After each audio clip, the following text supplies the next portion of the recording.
Are we ready to get this started?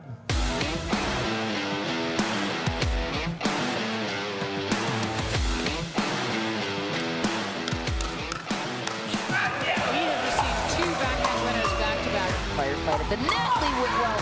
Oh my goodness.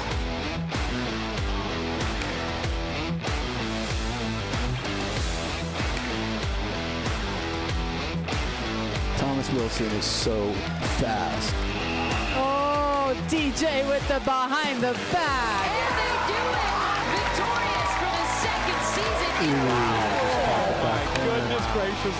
Wow, wow, that was amazing. If he wins this one, his team wins. Great, wow. My goodness, what a battle. The second comeback of the Michigan. Everybody, you got a standing ovation on that shot.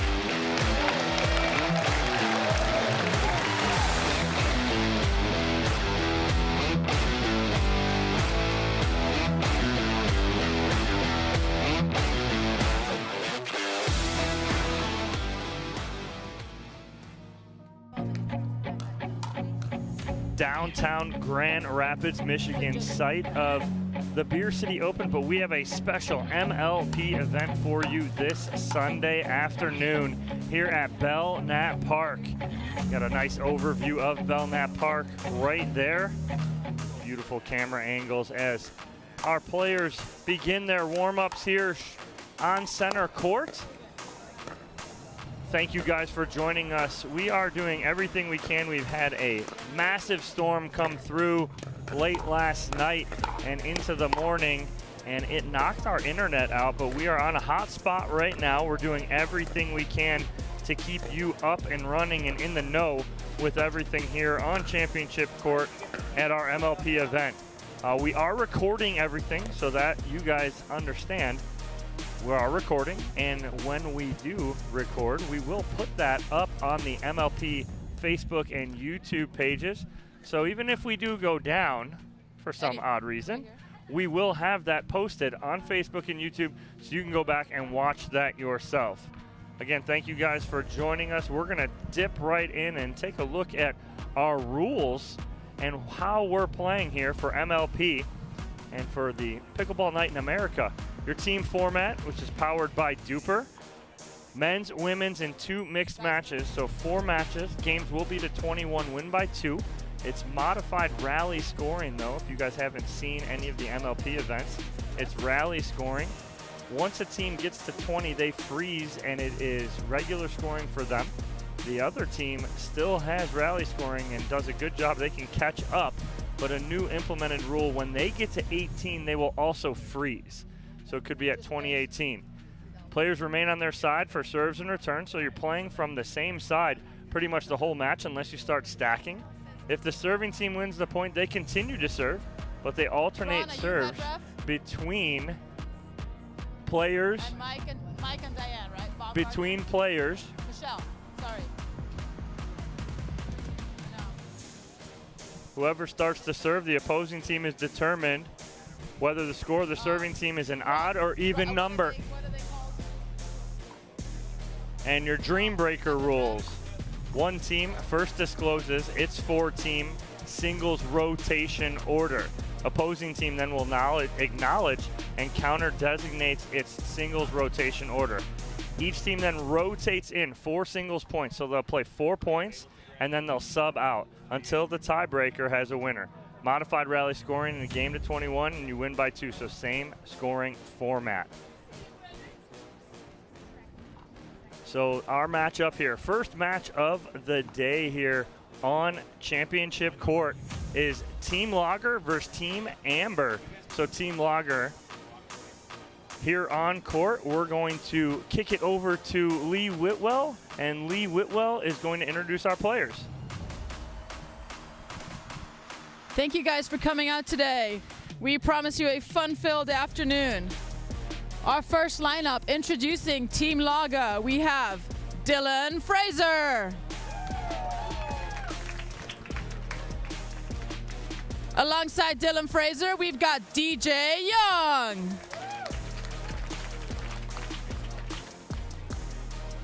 Simone Jargim coming in third. And rounding up the team, we've got Lauren Stratman. Battling against Team Laga today, we have Team Amber. Please welcome J.W. Johnson. Next up, we've got Kyle Yates. Rounding up the females, we've got Irina Terashenko and Anna Bright. Joining us today, we've got our head referee, Ron Ponder. Second referee, Mike Baumgartner. And last but definitely not least, our tracking referee, Michelle Baumgartner. Back to you, Dom. All right, thank you, Lee, for those player introductions. We're about ready to get started here. Court still may be a little damp as the players were a little skeptical as we started their warm-ups to it being a little damp, on the damp side still. So we'll see what is going on court as Lee finishes up with her player introductions, and Lee will be joining me here in the booth momentarily. But as you saw, our teams here are ready to go. We have some very good matchups for you throughout the day. And how we are working this is they will play this MLP format. And then what is happening, we'll have 2 MLP format matches. The next matchup will be right after this. And then once that is done, the 2 winners will face off for the championship here at the Beer City Open MLP version on this beautiful Sunday overcast afternoon. And Lee's back. Lee, Hey, Dom, how's it going? Thanks for joining me. Thanks for having me. Always fun to share the booth with you. We'll have a fun-filled afternoon here as the players started to warm up, almost looked like they were ready to go, and then a little light mist impeded things, and they're just waiting for the courts to finish drying up. But first and foremost, what do you think? We have a little bit of a rule change as we're continuing to grow with this and the new format and the moving forward with rally scoring and things like that. The new format, when a team gets to 20, they pause and it's regular scoring. It used to be the team would come all the way back rally scoring, but now we're putting a halt when they get to 18. What do you think of the new rule? You know, I think we're trying something new to see how this works. In the last MLP Signature Series event that we had at Dreamland in Dripping Springs, Texas, there were some matches that benefited from the non-freeze, which were able to come all the way back. I know it benefited our team, but and then it hurt some teams. So this is maybe a little bit of a compromise, stopping at 18. Yeah. And we'll see how it works. I mean, I think either way, it's going to add to the excitement and drama. Yeah. I loved it. I loved seeing it. I was on a call for a bunch of those matches where it was like 20-13, and then next thing you knew it was 20-19, and they just kept siding out. And as they're siding out, they're getting points, building it up. The other team they start to get tight, right? And I loved it. And what I like though is we're getting to that. Okay, now it's like let's try something different. Maybe they can come all the way back, but they can't get all the way back. Correct. Because you almost penalized that team a little bit when they got to 20, and the other team could just side out and just continue to score. Well, then you stop them 2 points away, and now it's regular scoring. But we have our first matchup here on screen, as you can see. Team Lager versus Team Amber. What stands out for you, Lee, with Stratman and Jargim having a significant win probability percentage over Bright and Terashenko? Yeah, and I think the win probability is there because Anna is so new to the game, and her rating is still improving week to week. I don't think she's found her groove yet as to where she has not hit her ceiling yet.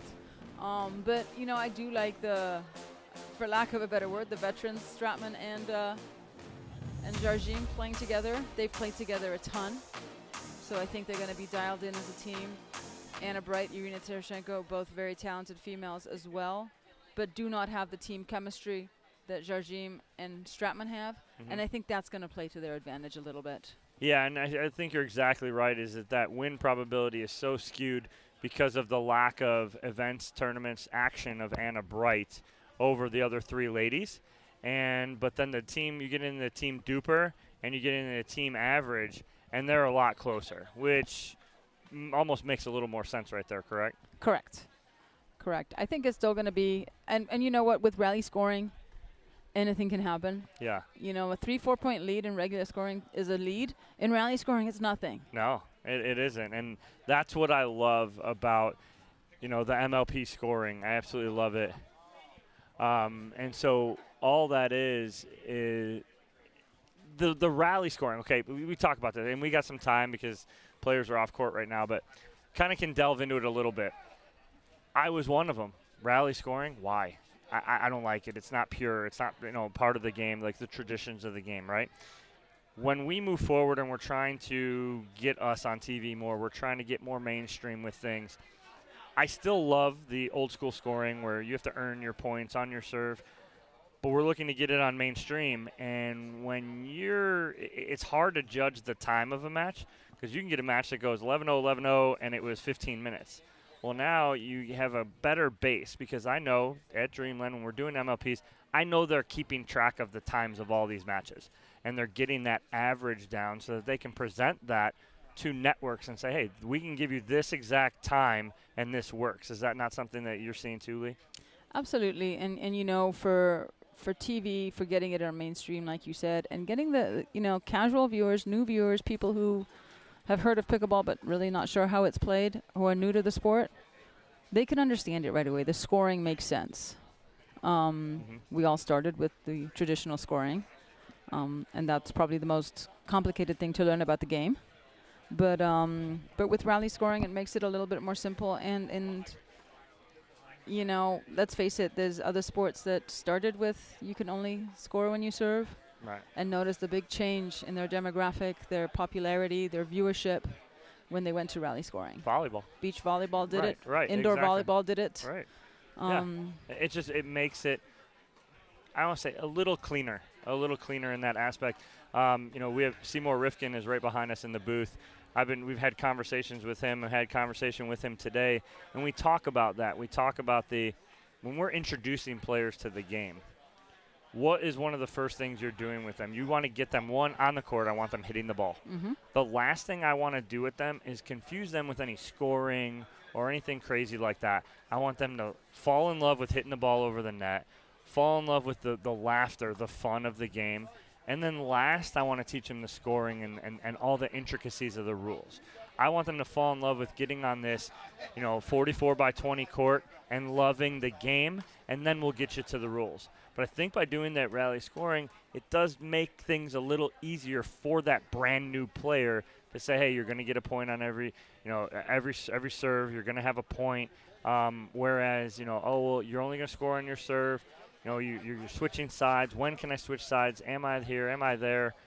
So it just kind of makes things a little simpler to a point. But you're still going to have those people who are like, no, I don't want that. That's not the purest. Well, 100%. And, pickleball is the fastest growing sport in this country. It's starting to gain popularity overseas. And if we want it to continue in popularity, we want it to continue to grow, then, we've got to be risk takers, innovators, change some stuff to see if it works. It's new enough that we can implement these changes. Right. Exactly. So we're trying to compete with sports that have been around for hundreds of years, right? And pickleball is still so fairly new. 1965. I mean, we're not that old, Lee. There are others out here that are playing that were born before the sport was invented, right? Find me someone that's older than baseball, basketball, football. Like, find me people you can't, right? They've been around for hundreds of years. They've tweaked rules along the way. They've dealt with those ebbs and flows. We're still dealing with that. And so I think that's a good thing, though, for our sport is that we're trying to make it better in ways that down the road it will help our sport. Absolutely. And, we're the transitional players right now. We're the pioneers, if you will. Yeah. The sort of the training ground of like, let's see what works, what doesn't work. And I think in 5, 10, 15 years, we're going to have a very different roadmap to the game. Yeah, absolutely. And then let's take a look as we have some great stats up on the board. I mean, the team DUPER between Lager and Amber, it doesn't get any closer than that. I mean, well, and they're two beers that are pretty close together. Right, also, right, in right. color and flavor. Exactly, right? So why not? So you have your team DUPERs 24.86 for team Lager and 24.84 for Amber. And look at the average, exactly the same. So on paper, this should be a close match. But again, the old saying, this is why we play the game, right? Because I could do stuff on paper all day, and I could be like, oh, well, that's the best team in the world. They should beat everybody. But some days it's just not their day. And so, but this is a pretty even matchup, you say so? Absolutely. I mean, Team DUPER 24.86 to 24.84. It means that Team Lager has an ever so slight edge against Team Amber. But it's pickleball, it's rally scoring, and anything can happen on any given day. I mean, just because you are the number 1 player in the world will still lose to the number 200 player in the world on any given day. Right. You know? All right, so while we just looked at this matchup that we're going to have here on Championship Court coming up next, after that, we have Team Pilsner versus Team Stout. So if we look at this matchup too, another team average DUPER scoring. It's just neck and neck right there.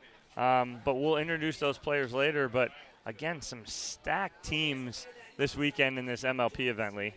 Absolutely, and it's, you know, for the viewers who are watching at home who are, you know, excited about MLP, this is just a little teaser event prior to our second stop this year in Newport Beach, California in a couple of weeks, where our second Signature Series event is going to take place, where the 12 teams that will battle it out again. Yeah, and again, I'm biased because I'm doing all those events, but I love the format. Me not coming from a tennis or racket sports background, I was a baseball and basketball player, so the team aspect of it is what I love. And from the first MLP event, and I was there for it, on the call for it, I left there going, how do we do tournaments again? I know. How do we go back to that? And we had a tournament the very next weekend, and you kind of got back into that ebb and flow of things. But we go to the MLP events, and it's like, wow, the atmosphere, the team camaraderie, you know, you seeing the 4 players together, the owners are there, the teams have like fans that are following them around. I love that team atmosphere. What do you think of it, Lee? Oh my God, I mean, it's, you know, Major League Pickleball. There is nothing else like it. It's a team event. We all come from a team sports background at some point in our lives, whether it was in college, high school, you know, intramural or rec, and we've all been part of a team, and we know what it's like to compete for everybody, not just yourself. Yeah. And your team is there to celebrate the wins and commiserate on the losses. And I think the fans love it because they can get behind a team, they can cheer loud, and the energy is electric. And you know, it's just it's an event that we look forward to. Oh, the fans look forward to it, and this year at Newport we're doing something different. And what is that coming up at Newport? What is it? We got another event coming up at Newport Beach. Correct. In conjunction with our second stop, our tour stop, we've got a DUPER Waterfall tournament, which is the largest prize pool in amateur prize money history. There's $100,000 up for grabs in the amateur prize pool there. Wow. You can play in up to 7 events. 4 matches in 4. I know, right? 7 events. You can play 7 events. Who is doing this? You know, it's the people that are like, we'll play one more game, 25 games later. Yes, exactly. So it's 4 matches in 4 hours, and it is, you're grouped by your DUPER, and it's a phenomenal event. You know, we are 90% full, so if you're not doing anything first weekend in August, if you're coming out to watch MLP and love pickleball and play pickleball, please sign up. We've got spots for you. Where would you rather be the end of August than Newport Beach? Well, beginning. California? End of August. End of August, I'll be there with my feet up. Right, okay. Beginning of August. Beginning of August. Beginning of August in Newport. I mean, anytime in Newport Beach, it's beautiful there. The facility's right near the water. I mean, you're a 5-minute drive, if that, to get to the water. It's absolutely beautiful. We love going there. Been there a couple times. Looking forward to going back again for we got 2 more weeks. Less than 2 weeks. Less than 2 weeks. We'll be back there again. And they get to hang out with us. Right, exactly. I mean that's a win-win. Right, exactly. So, play in the waterfall. Yeah, watch DUPER.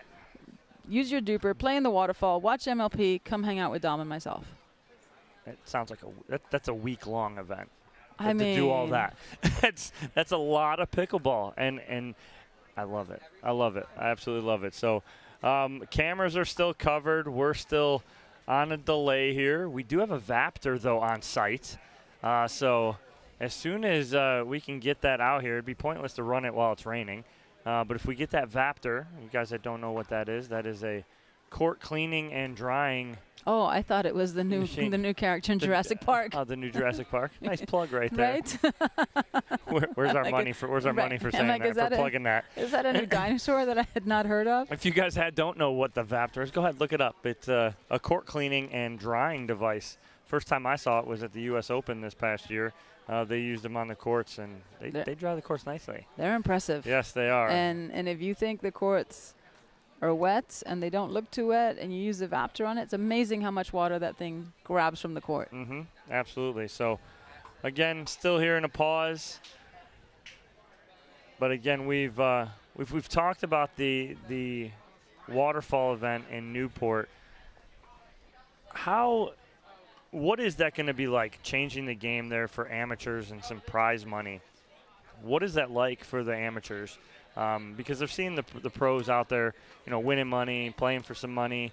There's always been talk of stuff like that. I run some events in Florida for some amateur prize money, not $100,000, but in getting them something other than a medal or a T-shirt or things like that. How important is that to an amateur? I think it's going to change the way the amateurs maybe look at the sport. And one of the things DUPER's doing is cue music. One of the things DUPER is doing is using this rating system. It's a dynamic universal pickleball rating, and what it is it's based on your play. The algorithm takes into account who you've played with, who you're playing against, and factors in a lot of math that is way above my ability to understand math, and that's okay. But it comes up with a fairly accurate rating for yourself, and if you're going to put prize money into the amateur pool, we've got to have level-based play. Your top 8 teams are going to battle it out, and there's a top 8 teams. You want to eliminate sandbagging. You want to eliminate somebody, and unfortunately, I might get in trouble for saying this, but unfortunately, it's true. We tend to play up in rec play and down in tournament play as amateurs. And we're trying to eliminate that. We want it level-based, and we want to give everybody an equal opportunity to win prize money, but in your correct bracket. And your rating is yours. It's not my assessment of your ability to play the game. It is your honest, true rating of how you play and perform on the court, which is the only rating there should be. Correct. And that's always been, it's been the age-long debate in pickleball is the rating. And we've still trying, still tweaking as we go with everything with the rating systems and whatnot and where people stand. The only thing and only level that you throw ratings out the window is at the pro level, because the pro's not playing down. You want to play pro, you go up to pro, and that's as far as you can go. Correct. If you're at the top of the game right there, there's not much further you can go than you want to try another sport. But again, if you're at the top of the game, you're at the top of the game. So it has always been a debate. You get those players, but as tournament directors, as DUPER comes along and pickleball tournaments has theirs, they're all trying to figure it out. But it is that lifelong debate of, what's your rating and are you sandbagging and things like that. But as tournament directors, I don't want to get in trouble here, but you need to do your due diligence as Correct. a tournament director too.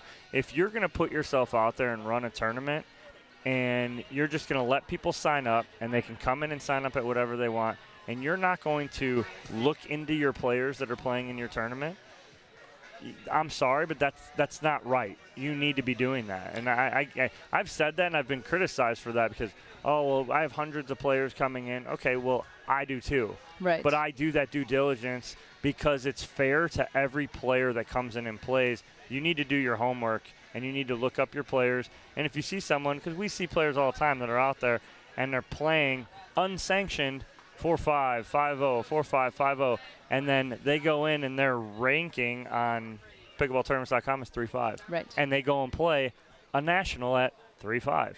And it's like, really? But look at your history of unsanctioned events, and you're winning at 4-5, but you're going to go and play.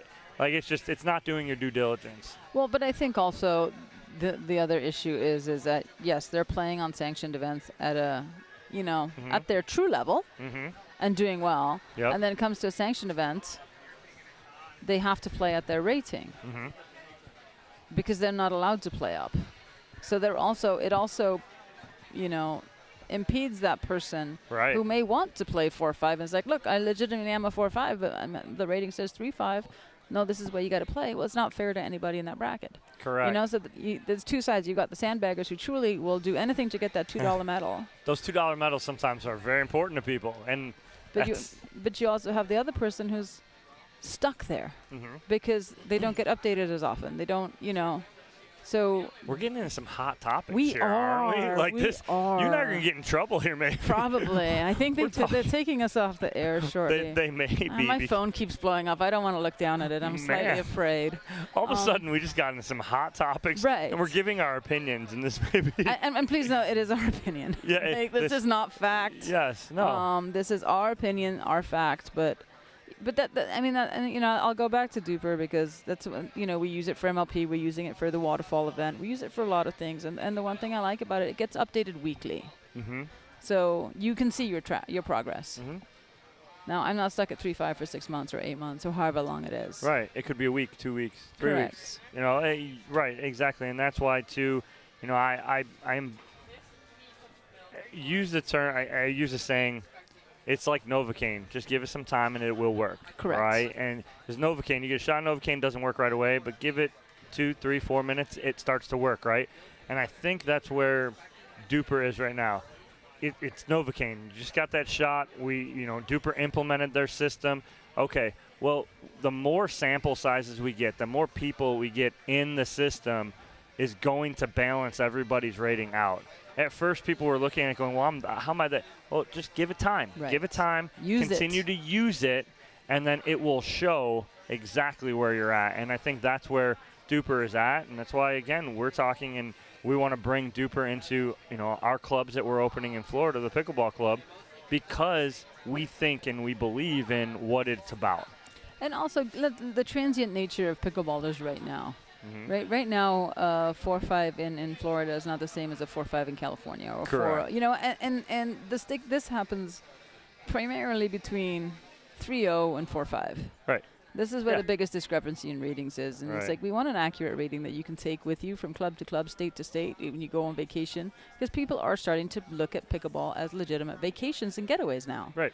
And not only that, we're also, because it's the fastest growing sport in the United States, we're in this unique opportunity for the first time to set the gold standard for pickleball ratings in the world.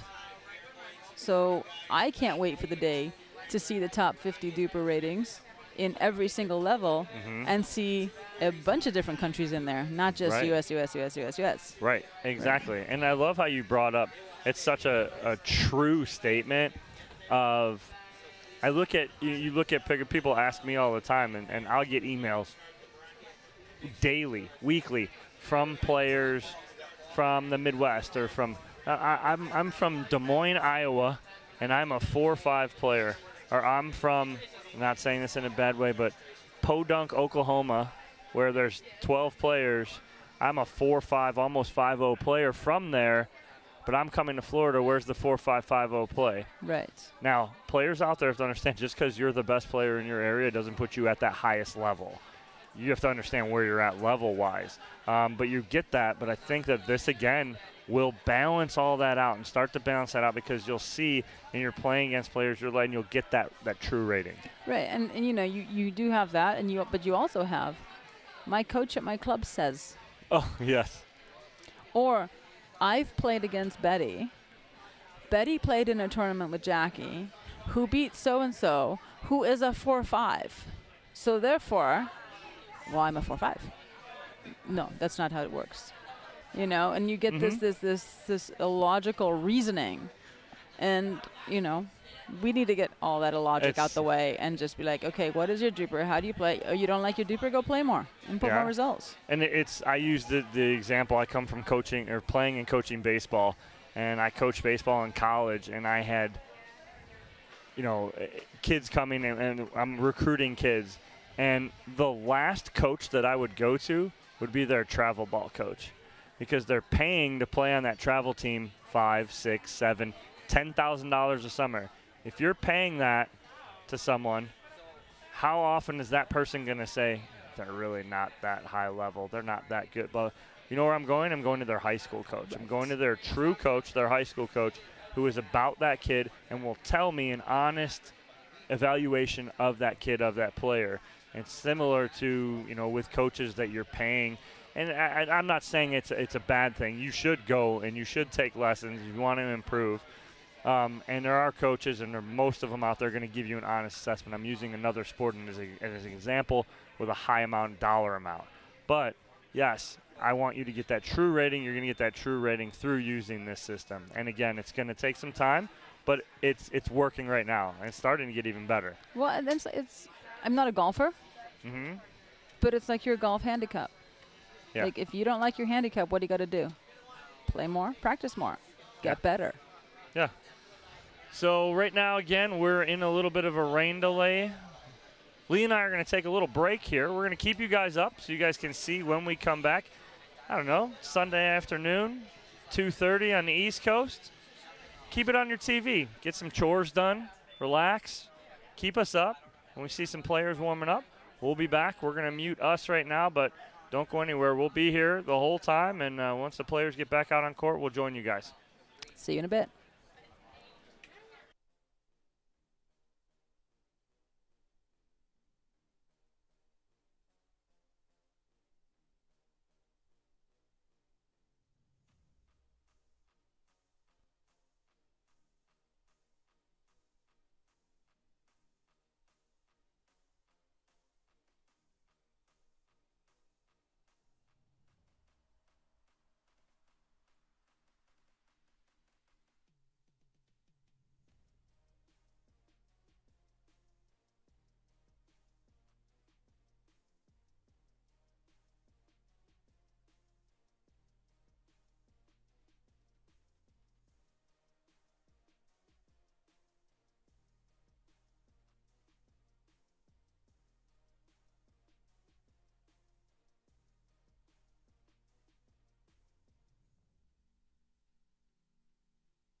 They beat that.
least I kept it low.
Welcome back. We are here in Grand Rapids, Michigan. Major League Pickleball. Beautiful venue. Looks like the skies have opened up. We actually got some of that big orange ball in the sky showing. It's warm. The sun is out. The court is dry. The players are ready. Dominic Catalano alongside me is the one and only Lee Whitwell. Lee, we're in for a good one. Absolutely. I'm just glad that the Mother Nature decided to cooperate and allow us to play. Yeah, so as you see on screen, we broke this down what seems like 17 hours ago, but was only about an hour and a half, 2 hours ago. Team Lager versus Team Amber to start here, and you can see Team Lager consisting of Fraser, Young, Jarjim, and Stratman. Team Amber, Johnson, Yates, Bright, and Tarashenko. All right, we didn't talk predictions earlier, Lee. Let's talk ladies. That's what we're starting with. So Jarjim and Stratman versus Bright and Tarashenko. What are you looking for here, Lee? So I'm gonna go with Jardim and Stratman on this one because of their player history together. Okay. They've played together. They've got some solid teamwork going. They've had solid results.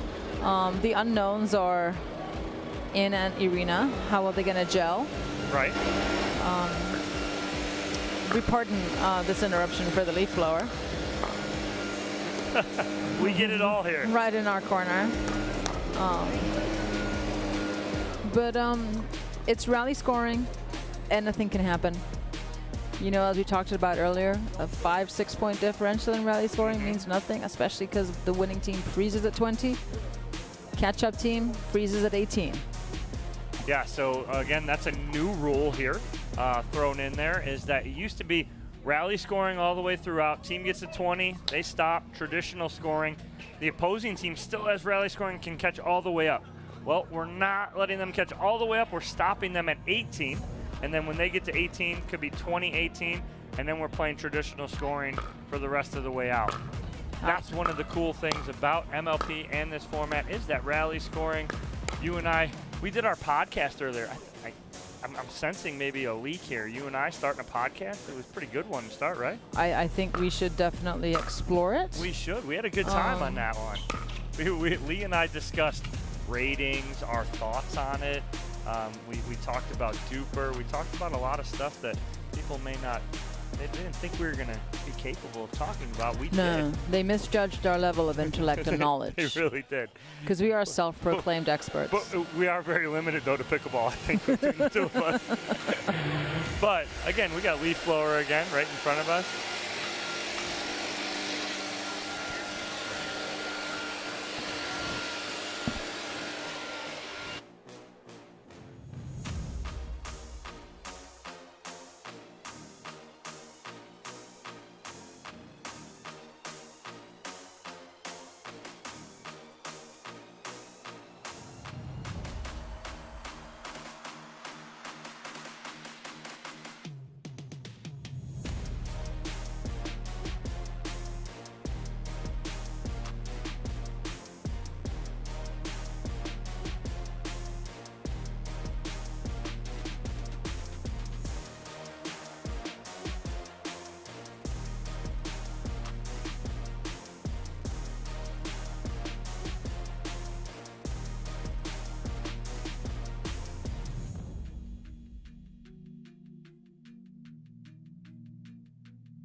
excuse us for that break right there, as the leaf blower was right in our corner trying to finish drying the courts. And players look to be ready to go. We're ready to go. Is Ron Ponder ready to go? Ron Ponder, our USA Pickleball certified referee, is ready to go. He's being watched very closely by Mike and Michelle Baumgardner. Right, Mike is the second ref, and Michelle is the tracking ref. All right, okay. I like that. Mike is the second ref, a.k.a. the security guard. Do not mess with Mike. No, but I will go on record and say that Ron Ponder is the only ref that needs 2 extra refs. Yes. I'm just kidding. No, you're not. I'm not. I'll tell Ron that. All right, here we go. We have Team Amber versus Team Lager to start. Anna Bright to serve.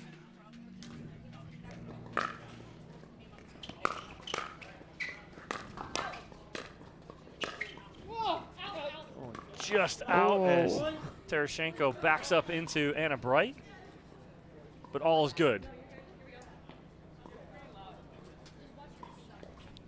Irina just said we're loud. We gotta be quiet. We gotta be quiet. We'll whisper. It's pickleball. It's a loud sport. And she's joking. I know. If I have you to give her a hard time. Oh, absolutely. And you know she's joking. Yes. Irina's out here having a good time.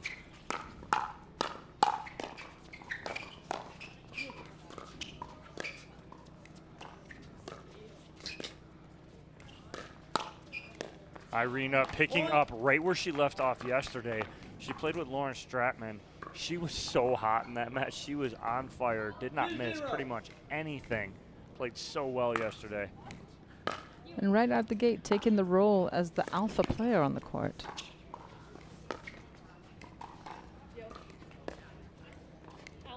Point.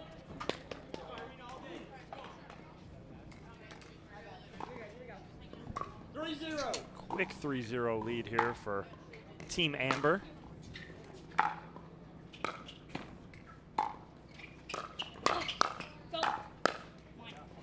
Point.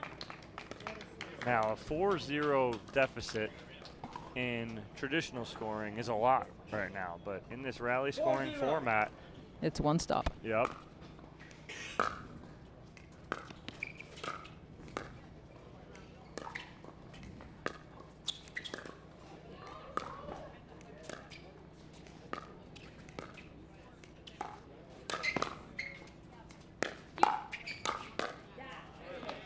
There's the stop. Yep, and good combo there from Simone Jardim. 1-4.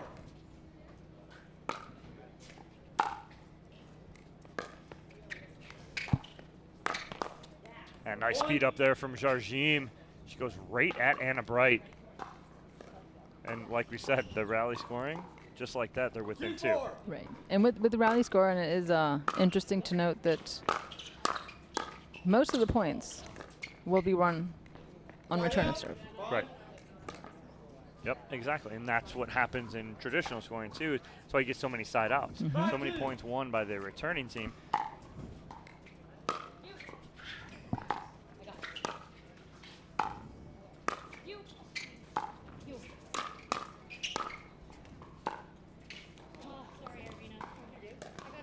Side out. 3. And we're back within 2. 3-5.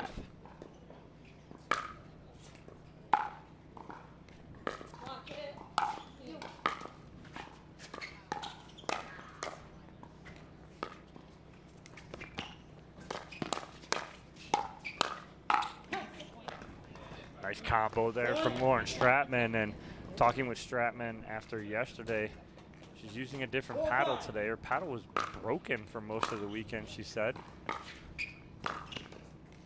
She's been hitting the ball super hard.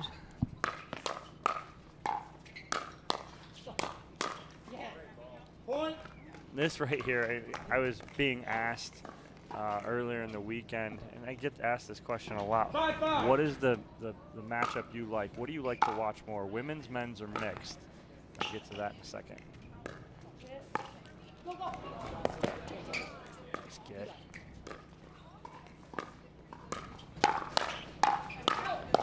Oh, Stratman with the Little see inside that? out. Inside out there. Little flick. But going back to that, my favorite, nothing personal against the gentlemen, but I love women's pro doubles. It's a faster paced game. The ladies love the firefights. They live for pace. Absolutely. I'd have to say mixed doubles is also fun to watch. Strategy-wise. Strategy-wise. I love it, right. 'cause Absolutely. That's the chess match. It's the ultimate chess match in mixed doubles.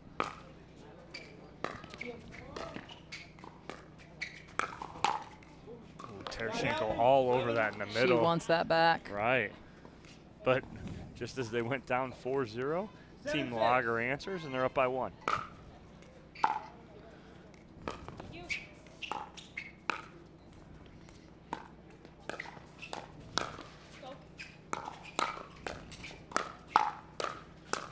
Right on cue. The firefight right there. I love it. And cue firefight. Yes. These ladies just such good hands. They make that look so easy right there. Absolutely.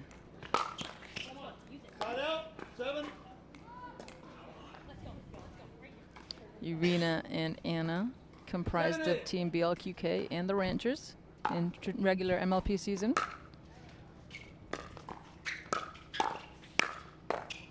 And Laura and Simone, the fives and the bus.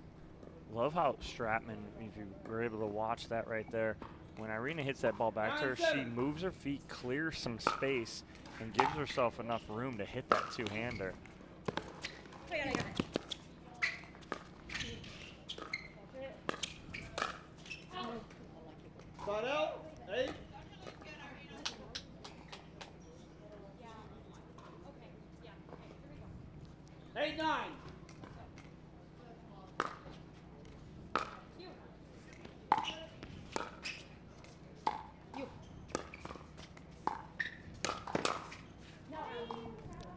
Bright just out in front of that a little bit. I think she thought that was going to be hit a little harder.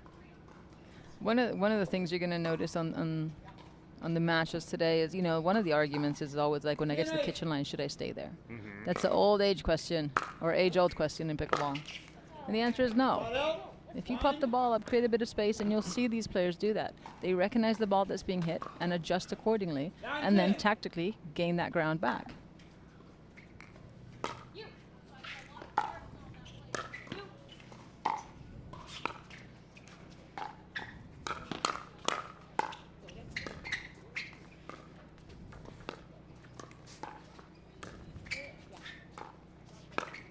It's so funny you bring that up, because I had that conversation during the rain delay with an up-and-comer 4-5, 5-0 player that's looking to get into pro pickleball, Monica Piekarski from Arizona. Very good player. Get to that in a second of our conversation about that right there.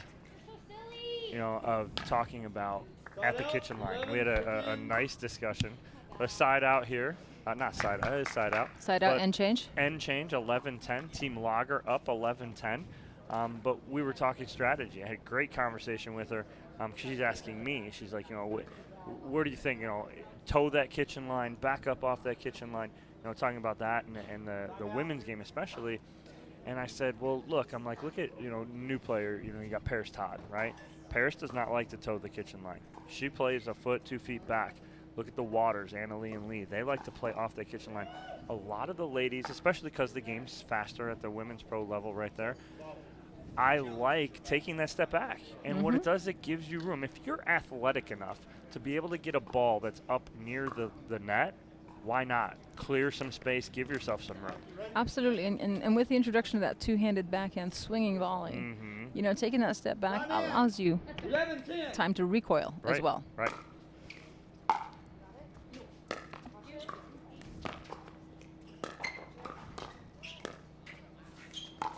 But yeah, shout out to Monica. She's here in the stands. Absolutely. She played all weekend, got a gold medal this morning in 5-0. Excellent. Women's Congrats. doubles, so congrats to her.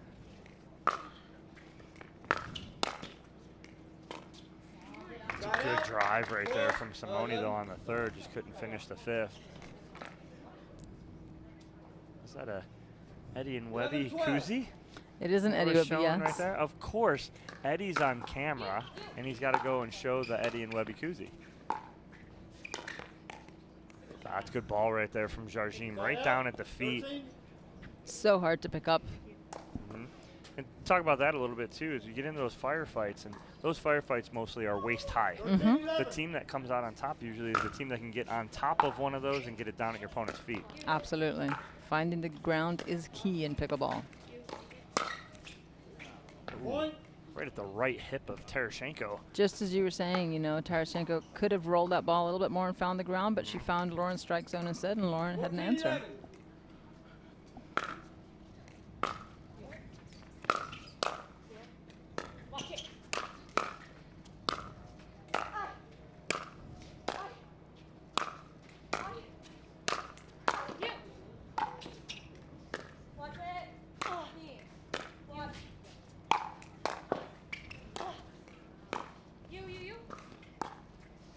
Wow, they're right back in this. Now in control. Yep.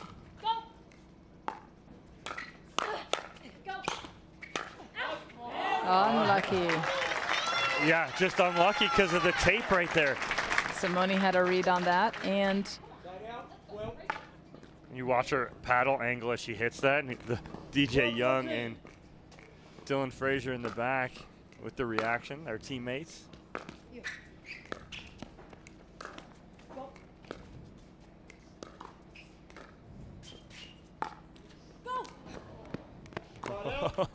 Stratman yelling at Jardim, go! And Jardim answered. Thankfully, she didn't have to go too far. The ball did not come over. 3-point lead here for Team Lager.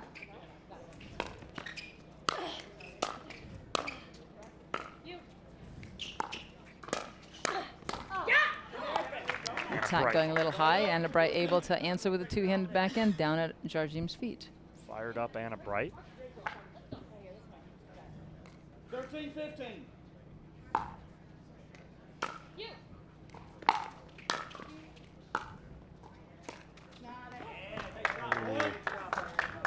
It was all or nothing right there. And you know, in rally scoring, they had a 3-4 point lead. And in rally scoring, they come in within 1 or 2. That gets in your head a little bit.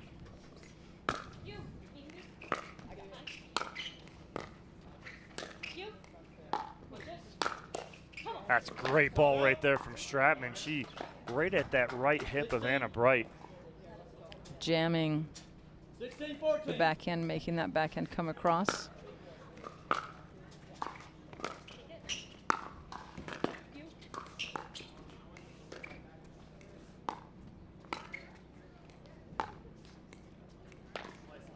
There's a reason.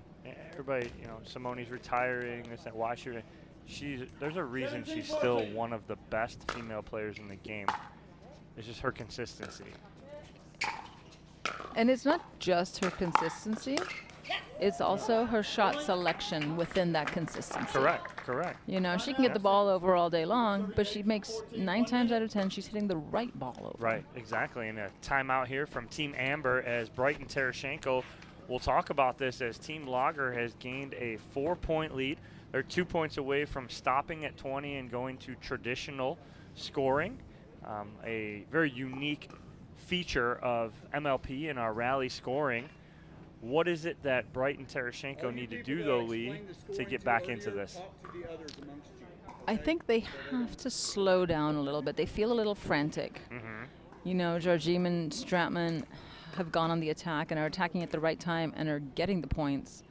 And I think Tarashenko and Bright are trying to answer back with the same attacks, but they're pulling that trigger a little too soon. I want them to play a little bit more pickleball, pick their moments, and start jamming players and start finding their hips. Yep. All right, we'll see what happens after this timeout. Ron Ponder bringing us back into play here. 18-14.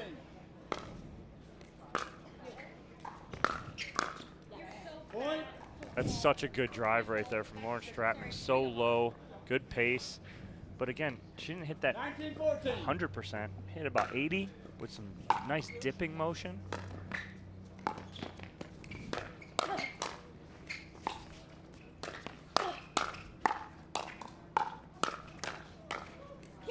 I mean, just hitting a spot right there from Jardim. And they will have game point here on their paddle. They have to score now on their serve. 14.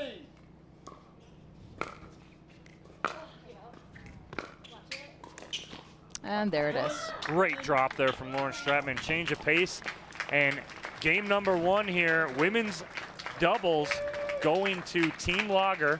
They'll be up 1-0 here as we move into men's doubles. Lee will take a quick commercial break. When we come back, it's all about the guys here. Men's pro doubles here in Beer City at the Grand Rapids, Michigan at the Beer City Open MLP event. Can't wait.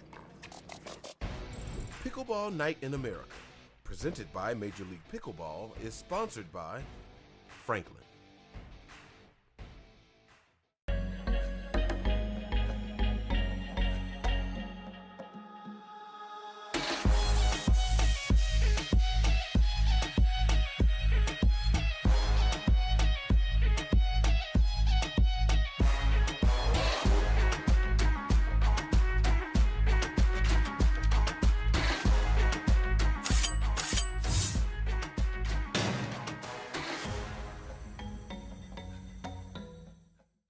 It's hard to find supplements that work.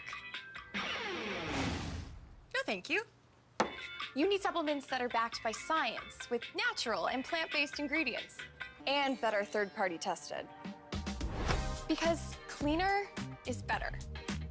Like Oro Organic. Plant-based supplements made from the Earth's most powerful plants for your immune health, gut health, workouts, and more. Find out more at oraorganic.com. Want a perfect pair of sunglasses for your every occasion? Hit up the Knockaround Custom Shop. With over 1 million possible combinations, why not get a pair for every you? 8 a.m. I need a coffee you. Clocking a few miles you. Game day you. Happy camper you. Fun in the sun you. On the slopes you. Dog days you. Happy hour you. Seasick Puede you. The Knockaround Custom Shop. You design them, we build them. Children, your DUPER final athlete exam begins now. You, how much does it cost to have a rating? It's free. Deckel, how many different types of ratings are there? 2. 1 for singles, 1 for doubles. Cameron, who can have a rating? Anyone. And world peace. DUPER, bringing world peace to pickleball ratings. Download the app and claim your free rating today. Congratulations. You are all smarter than you look. Welcome back to the MLP series at Beer City. Dominic Catalano alongside me, Lee Whitwell.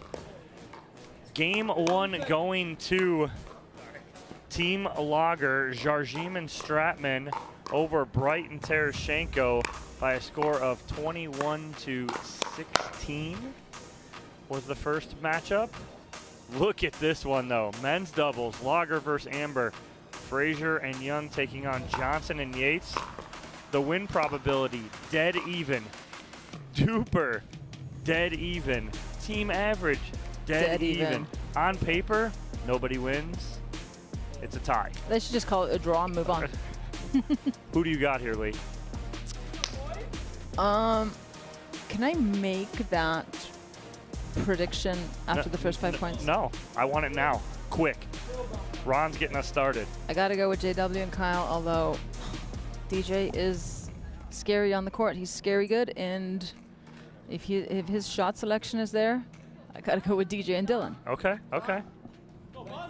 Time in, 0-0.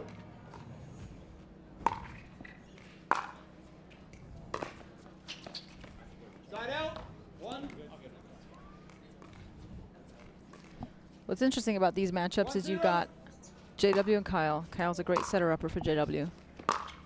And DJ and Dylan. Dylan's a great setter-upper for DJ. So the alphas, you got 2 alphas and 2 somewhat betas playing. Right. What I like on the JW Johnson Kyle Yates side is Kyle is not predominantly, but he is one of the best male right-sided players in the game. 2-1. And to find a player like that is tough because a lot of the males like playing that left side because the quote-unquote strong side. Like that right there with JW Johnson putting that ball away. Absolutely. Watch this. Backhand to forehand put away combo. 2-2.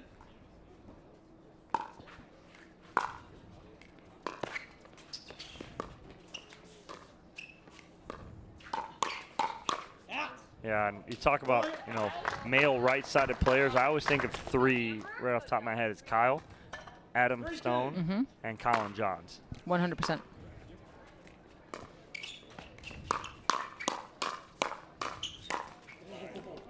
You know, Kyle, because he has random players he plays with. He doesn't have a set male player. Adam, because he plays with Deckle Bar all the time. And Colin, because he plays with his brother Ben.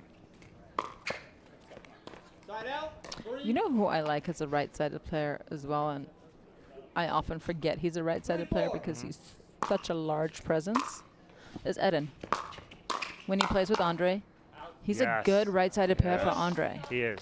Because Eden, as big as he is, he's a good setup player. He really is. Got soft hands, good touch, and does set up Andre nicely. So, yes, I will now add Eden to that.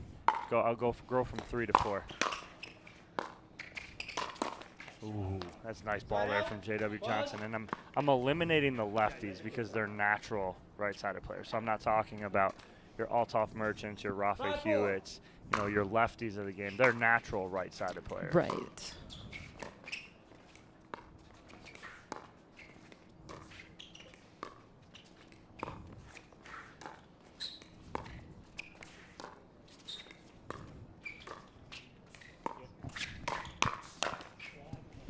JW's having none of that against his partner, Dylan Frazier.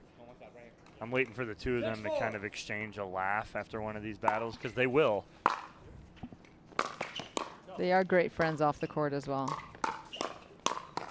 Oh, wow. I think Frazier's almost trying to get out of the way of that ball so he doesn't get hurt. And you saw what Kyle did right there. He picked on DJ, and the way DJ holds his paddle, his backhand grip is a little bit compromised, and he popped that ball up. Oh, and Yates got back involved as he pulled himself off court. Gets back, but just a little mishit. 5-7.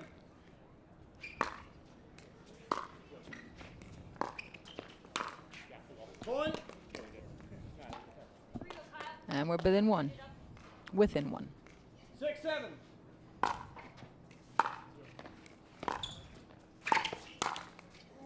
Well, Frazier's not going to miss that ball very often. He's had a couple of those that he's had a good look at, and they've caught the tape of the net.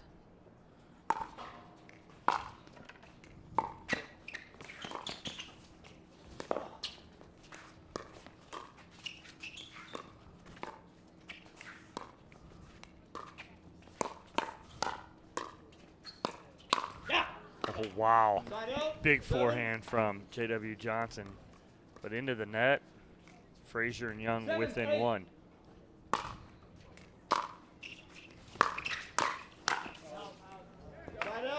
Good power move by Dylan.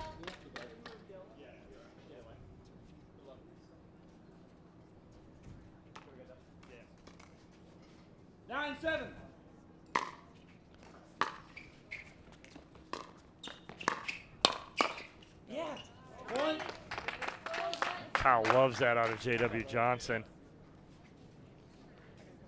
And one of the things that a right-sided player is going to do is let that left side run the show. Set you up, and know when that person's coming over and not sneak in.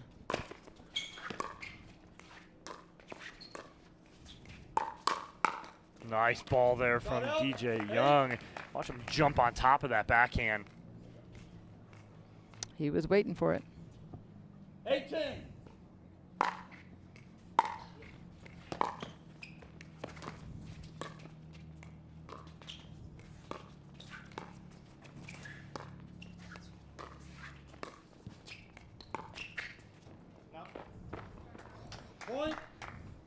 Kyle tried to sneak in a lob there. It goes a little bit long. Back within 1.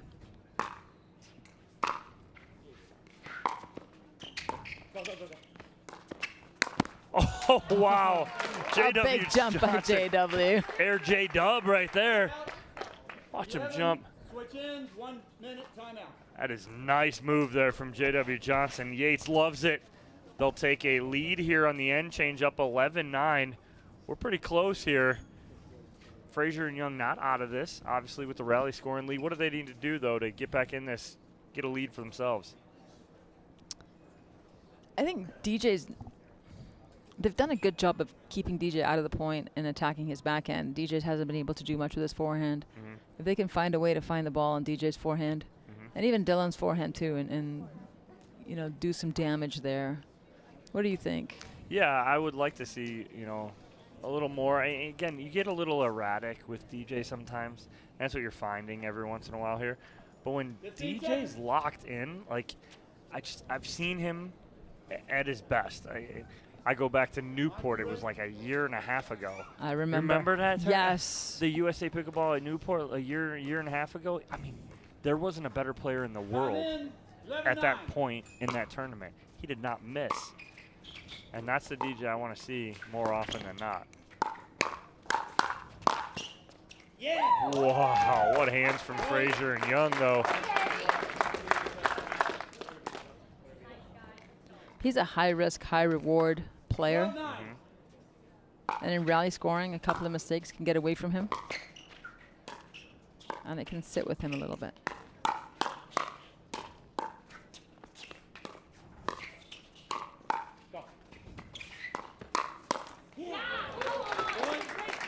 Good hands from all four of these gentlemen out there, but Johnson and Yates extend that lead to 4.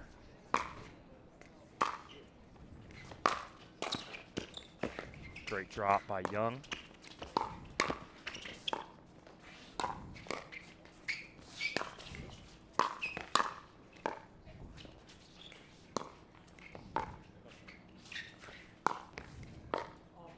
See Johnson putting the pressure on right there. I like that. He forced Frazier to have to go hard cross court. Absolutely. 10-13.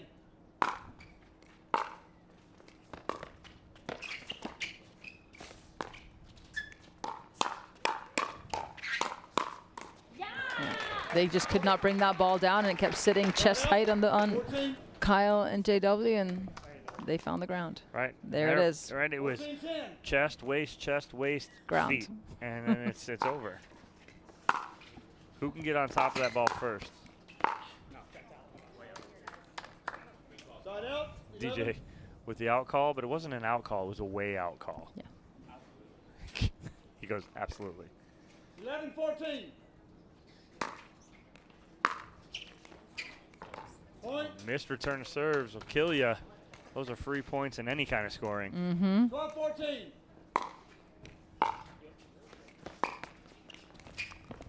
Side out. Yeah, missed thirds, missed serves, missed returns.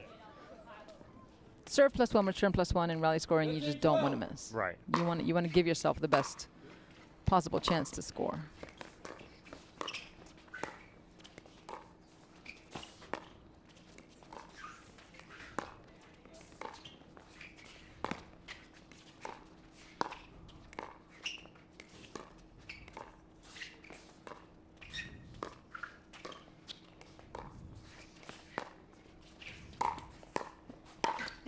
Wow, good hands from Frazier, but again, the tape ball is what caused that pop-up here. Popped up off the tape. Yates finds backside behind Young. 16-12.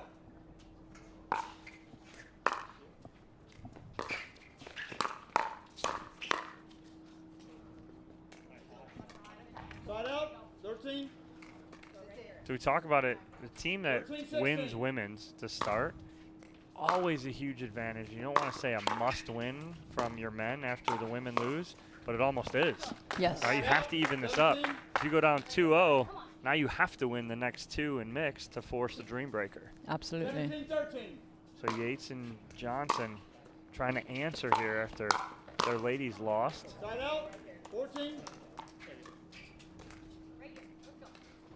It's almost like Frazier and Young could play a little looser. They have a little less pressure.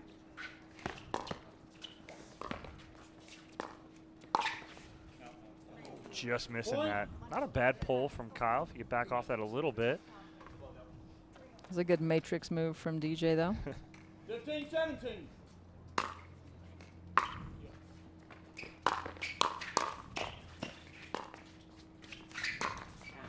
Point. Dylan Frazier, I say about Dylan, he's one of the best bad ball 16-17. getters. Bad, I say in baseball, you call him a bad ball hitter.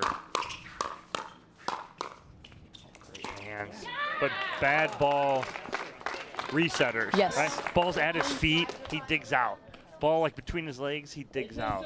Right? He gets so many balls back that most people don't. And he gets them back well, which is really rude when you're playing against him. Great Ernie block by Kyle. DJ's getting more animated. You see his feet, not just physically, verbally. His feet are starting to move more. He's getting bigger on the court. Watch that coverage right there on the replay from Dylan Frazier after the Ernie from Young. Good coverage. We're within one here. And that's what I fear Yates and Johnson. The fear is getting DJ to what he's doing right now. He's talking, he's getting verbal, and it's in a positive way. Yes. When he's like that, that's the DJ Young that no one wants to see. Right. You want to play a quiet DJ? Because that right there, that drive. That's dirty. But what did he do, Lee? He calmed down. He hit that 80%. That ball's dipping as soon as it gets over. And now they take a 1-point lead. Oh, Dylan, he wants that back. Great setup. Opportunity lost. You get a good shot. Bird's eye view from behind Terashenko and Bright.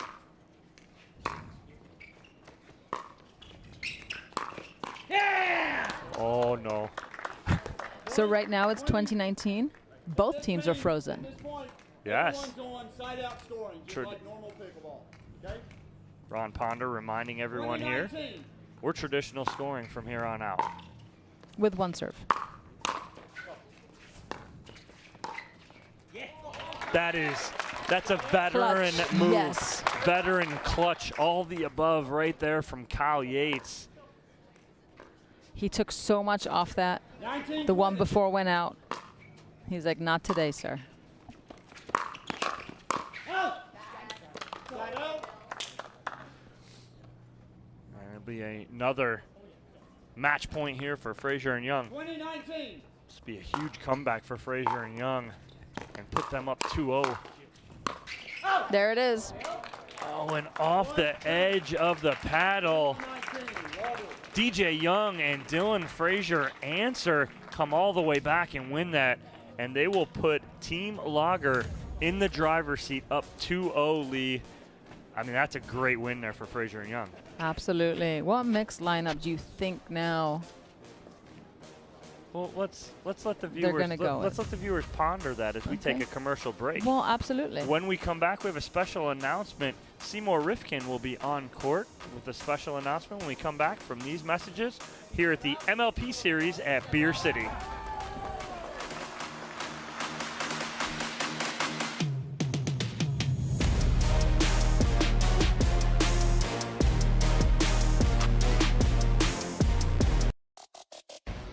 Pickleball Night in America, presented by Major League Pickleball, is sponsored by Skechers.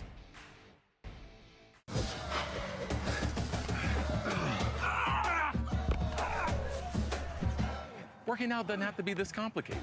That's why I make walking my workout with Skechers' new Workout Walker. They're loaded with performance and comfort technology, including a carbon-infused plate to add more spring to your step. They're ready for your ultimate walking workout. Just put them on and walk. You guys tired already? I'm still walking. Try Skechers' new Workout Walker. It'd be a lot easier if you just rolled. It's hard to find supplements that work. No, thank you.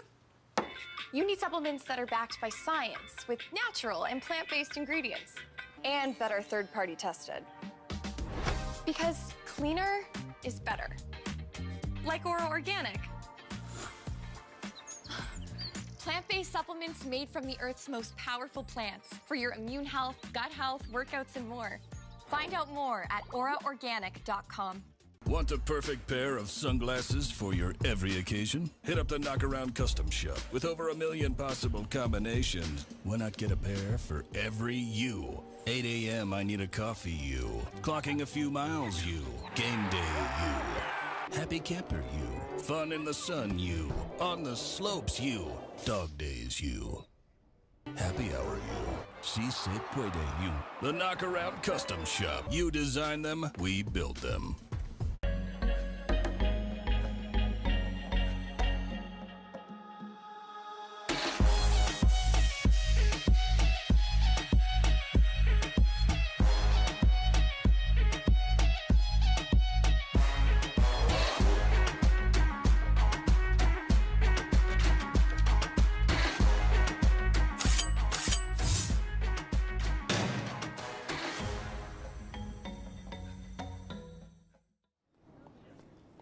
Hello, my name is Seymour Rifkin. I'm president of the Pickleball Hall of Fame.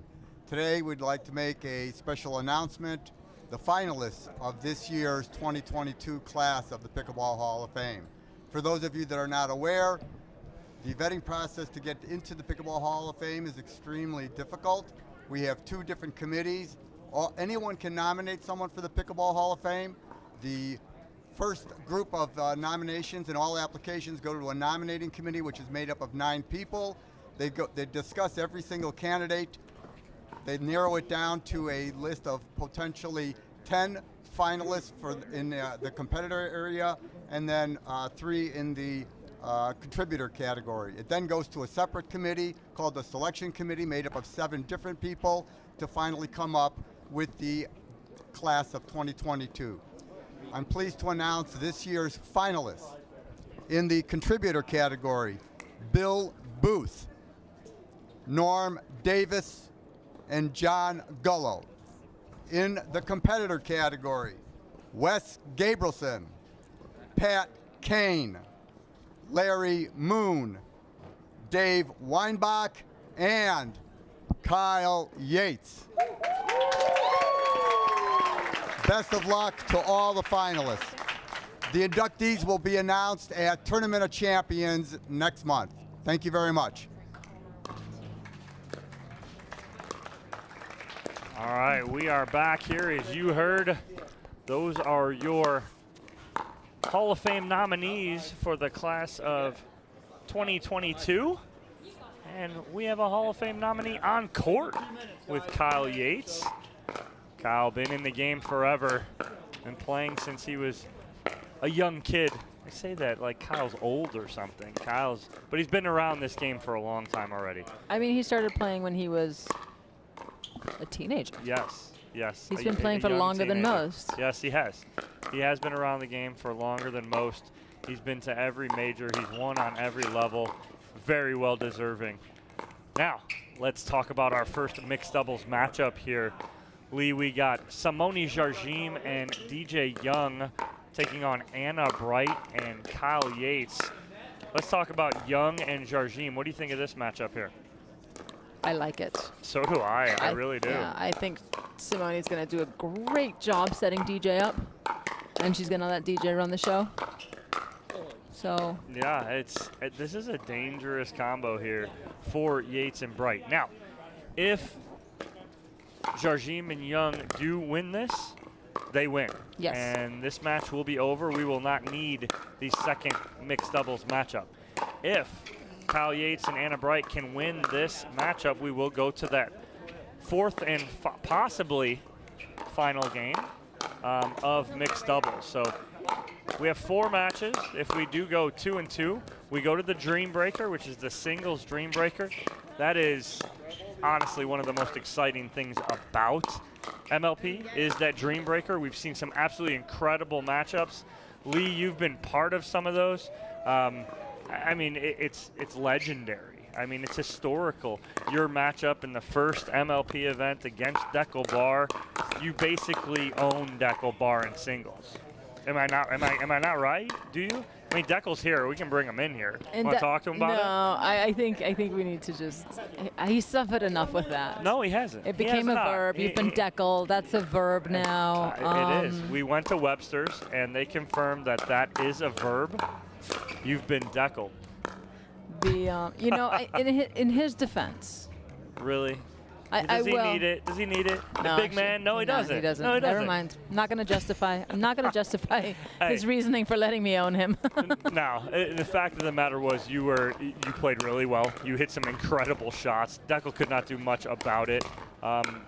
It's not like you're unfamiliar with hitting good shots, though, Lee. You are a tennis background player. You have those shots in your repertoire. It was just the way you do things, the way you're a crowd favorite, the way you get the crowd going. It was just almost about you running into the crowd after you'd hit the winner. So it was all about that too. You love playing to that kind of that emotion of the game, right? 100%. And look, anytime people come out and watch you play, you got to make them feel like they're a part of it. Mm-hmm. You got to make them feel special. The only reason we're out there is because of them. Mm-hmm. So the more we can involve them, the better. Absolutely, and that's why, you know, as a commentator and me being in the booth for, you know, almost 2 years now, I love seeing players like that. Some of my favorite players to call matches are, you know, two of these guys right here, DJ Young and Kyle Yates, very emotional players. I love me some Gabriel Joseph. I love Zane when he is on fire and feeling good. I like those emotional players that I can kind of see and relate to. They're going to look over into the booth, scream at you, look into the crowd. Kyle will end up in the front row if he has to, and he'll high-five the front row. 100%. I want that. I like that. Those are players that you can relate to. Yes. Okay, here we go. Time in, 0-0.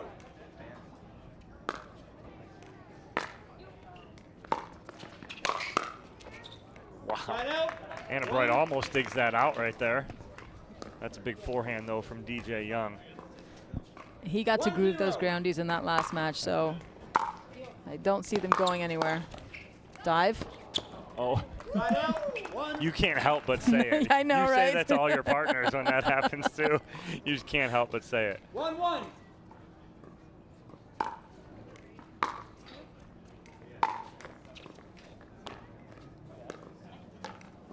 Side out, 2. 2-1.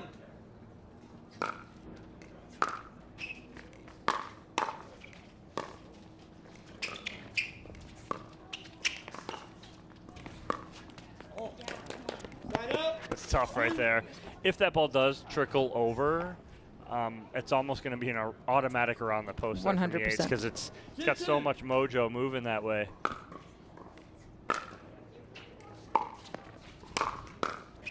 Nice dig from Bright. Oh, almost digs that one out too.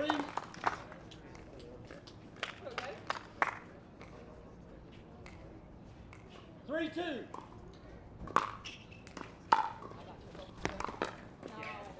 You know, DJ can't help but have some confidence going into this match. You know, he played really well in the men's doubles, but he's playing with Simone, who's a brick wall. Yeah, 100%. Jardim, one of the best resetters in the game.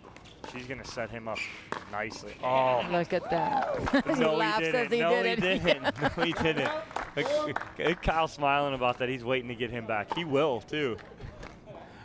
Kyle laughs about it right there, but that little chuckle from DJ Young.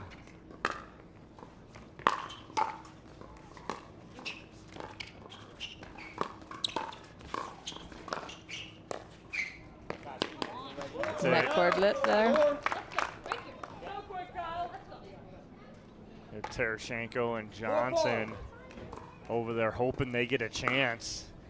But first and foremost, Bright and Yates have to take care of business.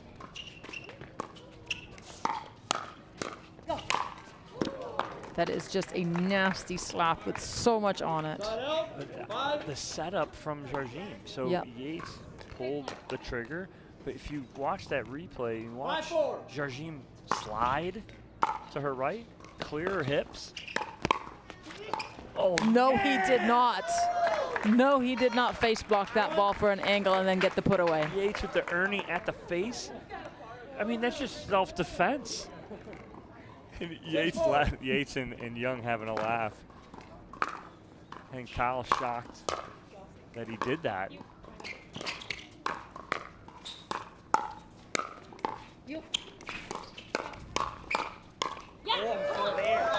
Kyle also an amazing resetter from offense, you know. Yeah. To defense. Well, sorry, he was on defense and he reset that to get the offense.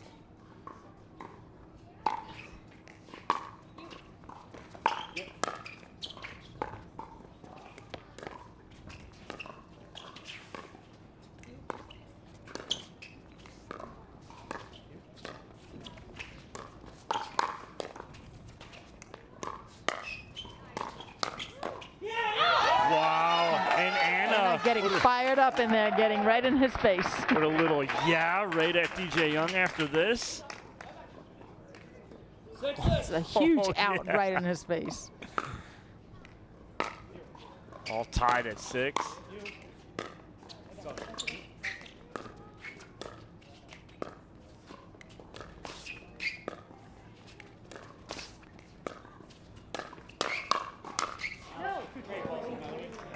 That's Simone Jargin setting up DJ Young right there beautifully. 7-6. So that ball Jargin pulled the trigger on, it's not for a winner. She wanted Bright to set that. Wow, and then Jargin with the third shot lob. But she's trying to speed that up to get the next ball for her partner.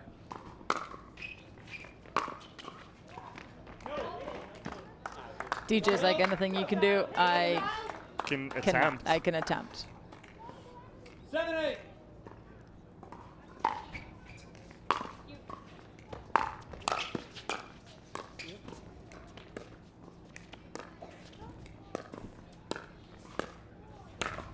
So good. Wow, I mean, that's just why she is considered the GOAT. Right there, this shot. I mean, doesn't need to get a lot on it, but needs to hit it in the right spot. But looked as if she was going to pull down Kyle's line. Point. So Jargin and Young pulling away here a little bit. 10-7.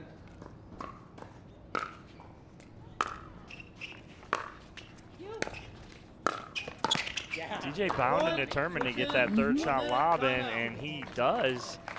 And it's an 11-7 lead here for Jargin and Young. Lee, what do Bright and Yates need to change here to give Johnson and Tereshchenko a chance? I think they got to go behind DJ a little bit, find his backhand, keep him honest. He's getting very big, coming over in that middle, taking up a lot of real estate on the court. His backhand line tends to be open.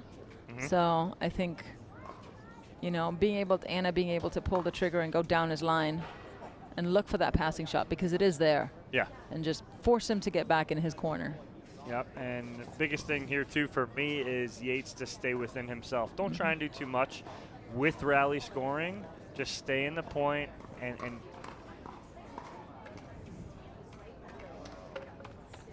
so again, just Yates staying strong.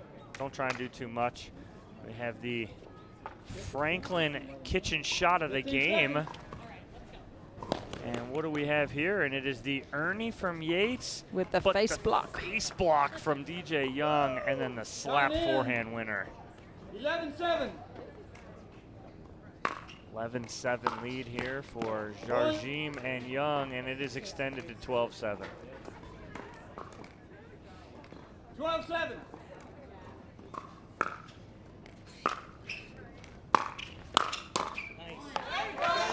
Great job by Anna Bright. Again, clearing space, getting around that two-handed backhand, putting it down at the feet of DJ Young.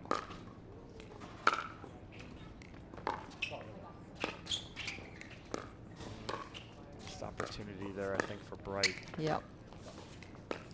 She Little took her miscommunication time. there as well. She took her time getting to the kitchen. She like stopped, and Jargin popped that up. She's got a finish coming forward when she sees that ball so low.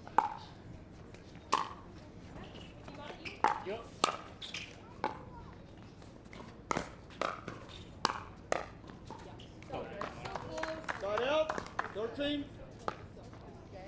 DJ putting so much on that ball, really rolling it hard. 13-9.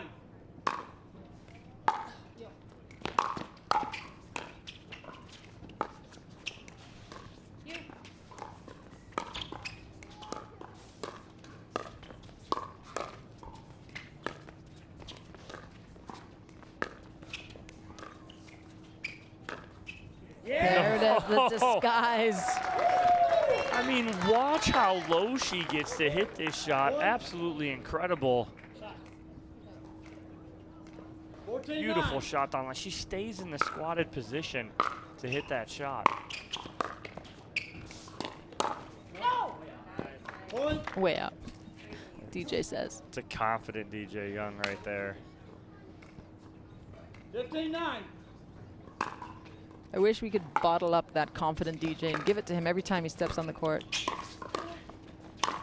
Go, go, go. I got you.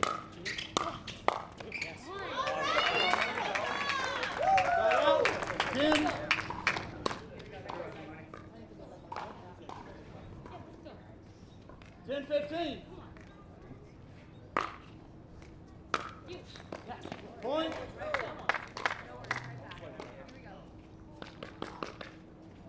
chipping away slowly, back within 4.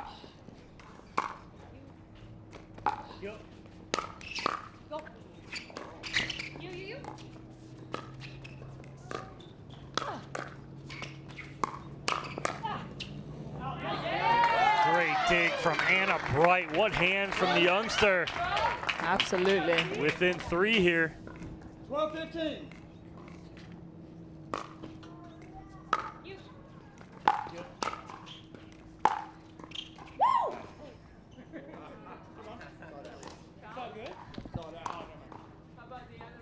Point 16. Right, can you see it? Out. Okay, thank you. 16-12. Just Just out. Oh, there it is. Yep. Good call from Young and Jardim. Great camera work by Boxcar.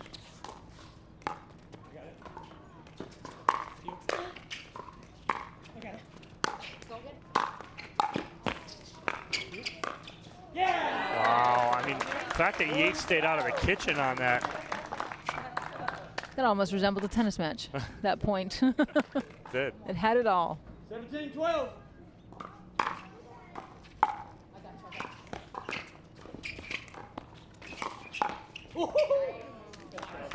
He's confident right now. He is very confident.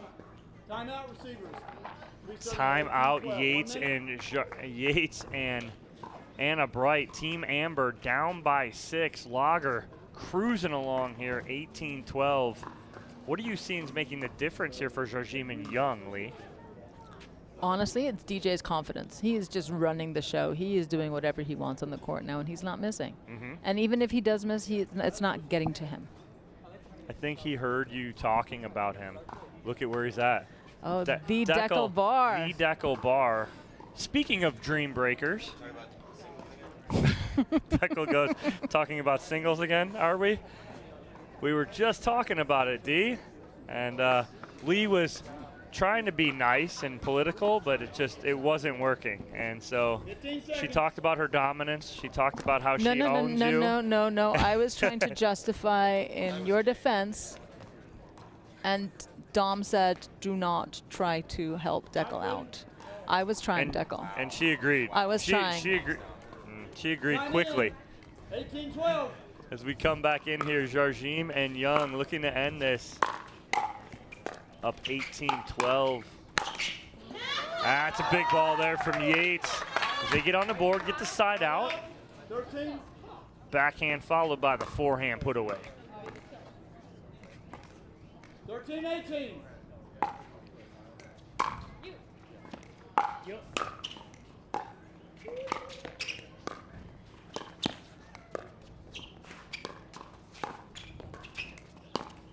Go.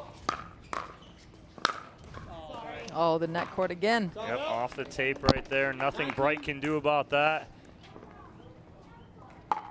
And Jardim and Young get to 19. 19-13.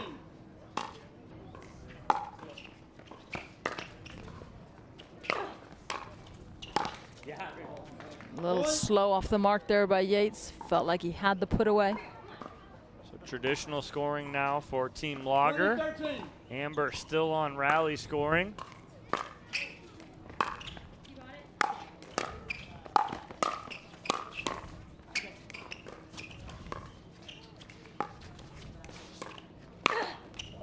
Oh, Bright's going to take that all day long right now.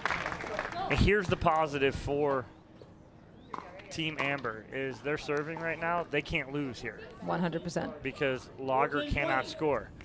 So they're going to be a little aggressive here because they can score and not give anything up. A little long there, though, but it'll be a game and match point number 2 here. 20-14. If Lager win this one, we are not playing the third game. We are going straight into match number 2. Stout and Pilsner. Dive. You can't help it. Great finish there from Cal Yates. Jardim tries to go backside. Yates has seen that before. They add another point, get the side out. Oh, free point. Can't have that here when they're still on rally scoring. And they inch back in. 16-20.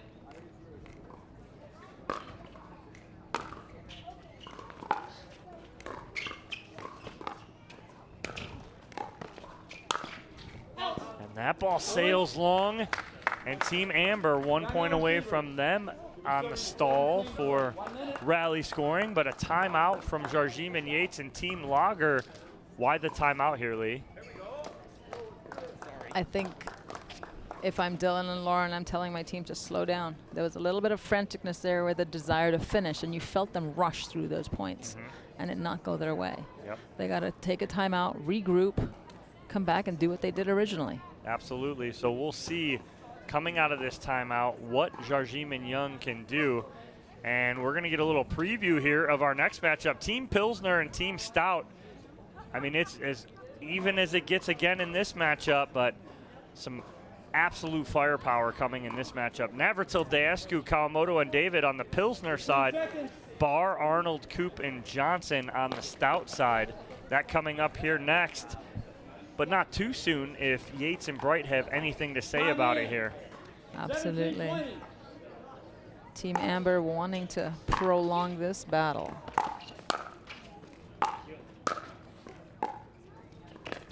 What a combo. Third shot drive, fifth shot drive, seventh shot drop. So great work by Yates. Frozen now. We're all frozen. Side out scoring. Regular scoring here now. 20-18 lead for Jarjim and Young, but Bright and Yates serving.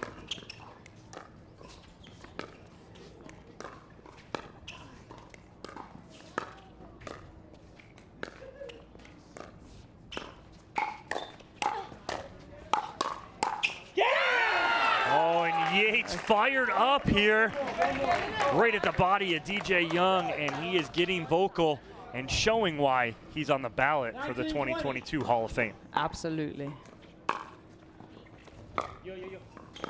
Nice drop from Bright.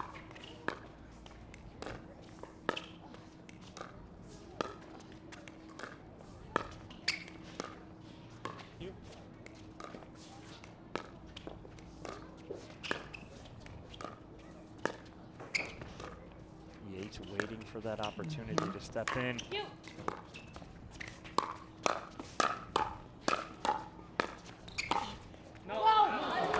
Just misses that back baseline. Great hands from all players on that point, but it will be a game and match point number 3 here for Jarjim and Young and Team Lager. Can they do it? No, says Anna Bright. And they will have another opportunity to tie this up at 20. The youngster Bright getting that down at Jarjim's feet. 19-20.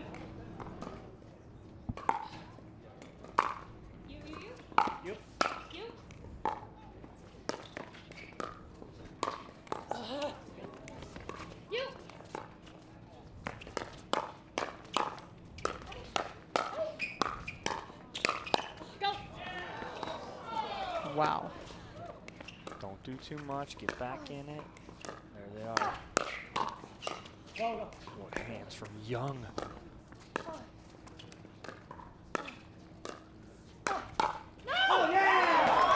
DJ Young saved that point when Bright Several went times behind him. Unbelievable hands. And match point number 4. And that was a right play by Anna Bright going behind DJ, but DJ just being ready. 2019. Number 4 here for Jarjim and Young. Oh, DJ Young with the jump in the sideline. And they're down. And they're down. And they're down. Women and man down. Catching her. What a matchup right there. But Jarjim, if we get a replay of that. Yeah. I mean, Simone, what are you doing? Kyle almost over there holding and making sure she's all right. What a match, though. But it's Team Lager over Team Amber, 3-0 and 21-19 in this last game. When we come back? Yep, we'll be on court. We'll grab Simone and see what happened there at the end, and we'll talk about their victory. And now they are in the championship round coming up later on this afternoon. Don't go anywhere.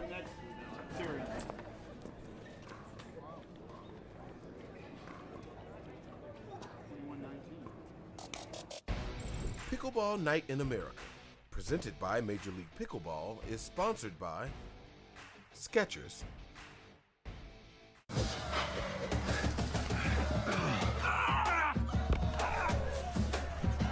Working out doesn't have to be this complicated.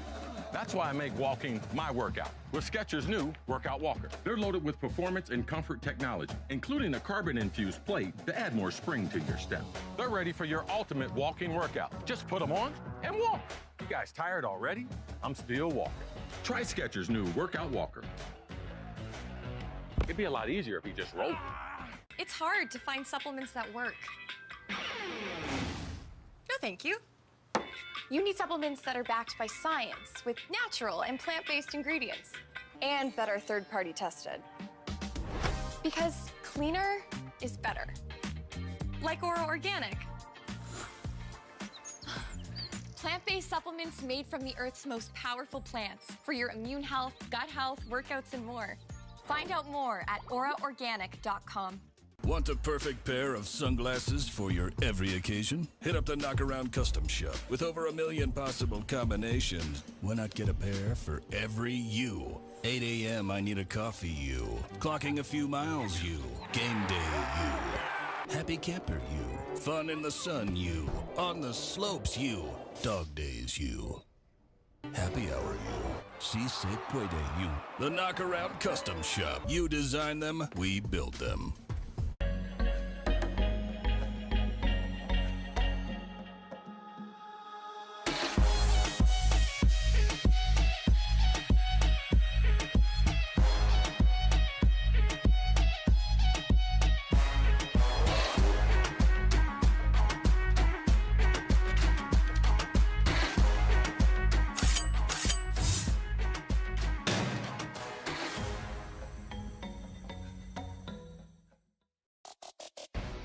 Pickleball Night in America, presented by Major League Pickleball, is sponsored by ProXR and Franklin.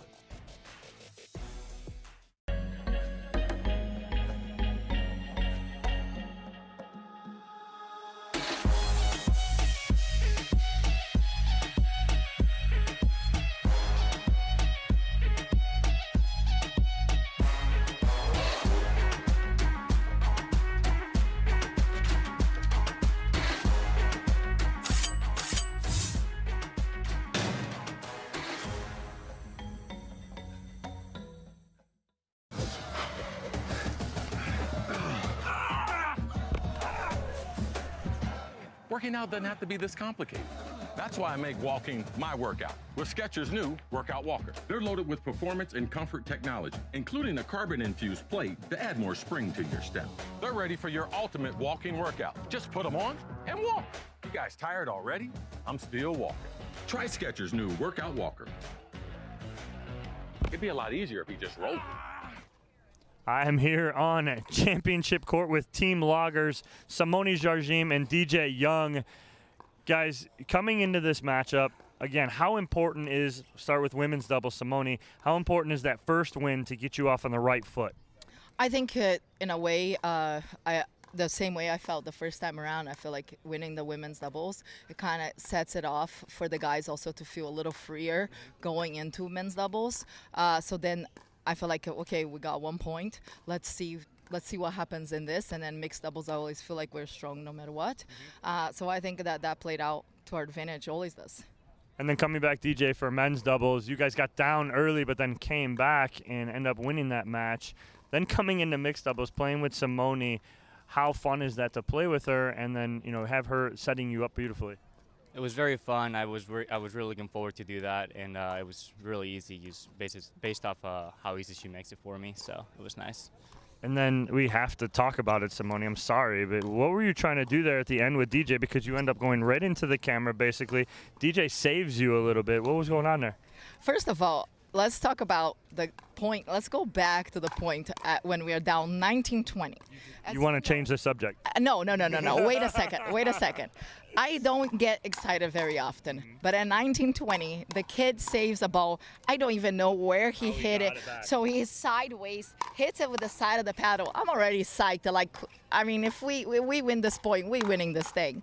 So he hits it like for a winner. Like, where did you hit it in the paddle? Like on the. Sure. Anyways, so we're excited going into the 2019, and then of course it finishes with an Ernie. So I come in like I'm already pumped from the point before. I come in for a chest bump. He's like, heck no, gives me the side, and I just. You end up in the well over here. There you go. He's like, not today. Boom, gone. Simone's bye-bye.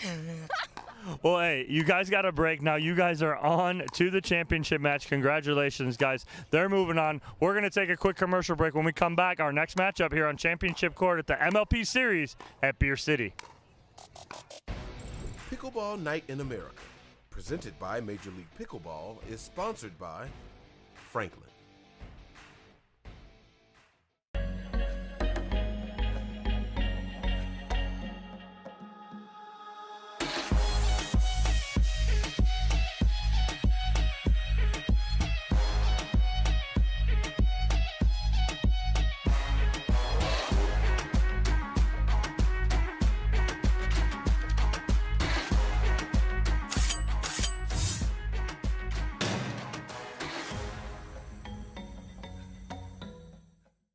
It's hard to find supplements that work.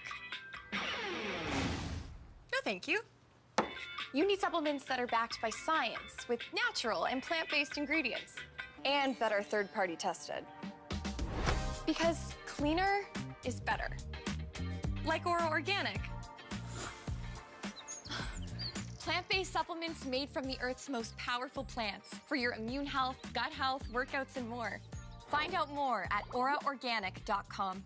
Want a perfect pair of sunglasses for your every occasion? Hit up the Knockaround Custom Shop. With over 1 million possible combinations, why not get a pair for every you? 8 a.m. I need a coffee you. Clocking a few miles you. Game day you. Happy camper you. Fun in the sun you. On the slopes you. Dog days you. Happy hour you. Si se puede you. The Knockaround Custom Shop. You design them, we build them. Children, your DUPER final athlete exam begins now. You, how much does it cost to have a rating? It's free. Deckel, how many different types of ratings are there? 2. 1 for singles, 1 for doubles. Cameron, who can have a rating? Anyone. And world peace. DUPER, bringing world peace to pickleball ratings. Download the app and claim your free rating today. Congratulations. You are all smarter than you look. Thank you. Welcome back to Grand Rapids, Michigan, here at the MLP Series at Beer City. Dominic Catalano alongside me is Lee Whitwell. Well, she's not alongside me right now. Lee Whitwell is going to be on court shortly for our player introductions, but we thank you guys for joining us here. Our second matchup here on Championship Court at Belknap Park is Team Stout versus Team Pilsner. Winner gets to face off against Team Lager. As you guys see right there, Team Pilsner, Navratil, Dasku, Kawamoto, and David versus Team Stout, Bar, Arnold, Coop, and Johnson.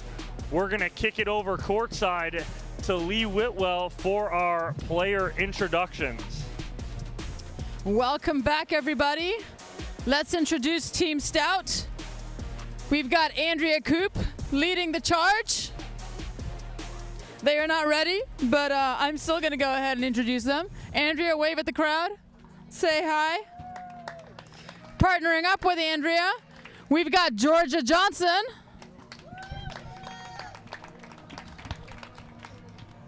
We've got the man that needs no introduction himself, Deckel Barr. And rounding out Team Stout, we've got Julian Andiamo Arnold.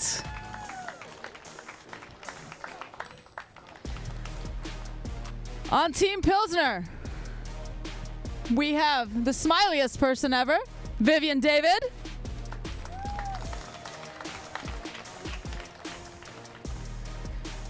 Jade Kawamoto's body double. We got Jackie Kawamoto. I had to. Zane Navratil.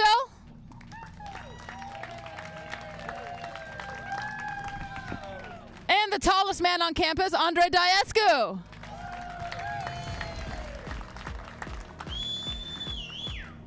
Lead referee for this match would be Michelle Baumgartner. Second referee will be Bob Swisshelm. And tracking referee will be Mike Baumgartner. Back to you, Dom. Lee, thank you very much for that introduction. Team Stout versus Team Pilsner. Coming up first will be women's doubles. It'll all be about the ladies to start. And we talk about that very often, about how important it is for the ladies to get started off quickly and get that first victory. As you check out the win probability here for Stout versus Pilsner, your win probability in favor of Coop and Johnson at 56% over 44% for Kawamoto and David. The DUPER's very close percentage, like less than 1% between the two teams. And your team average, same thing, less than 1% difference. So Team Stout on paper has the advantage. And we'll see how that plays out because, again, like I said, it's not about what happens or what it looks like on paper. It's about what you can do on court. And with this rally scoring, anything can happen. So Lee back after her courtside duties. She's back in booth, and we're just checking out the win probabilities here, Lee. Who's your pick here in women's doubles? Do you agree with the win probability? I do agree with the win probability. Coop and Johnson had some success. They played a couple of tournaments together. I think this is the first time partnership for Jackie and Vivian. But they're a dangerous combo. They are. They really are. Vivian David, I always I compliment her. I'd say maybe about 2 years ago, Vivian David was a very, I don't want to say slow player, but she reset everything. There was but there wasn't much offense to her game.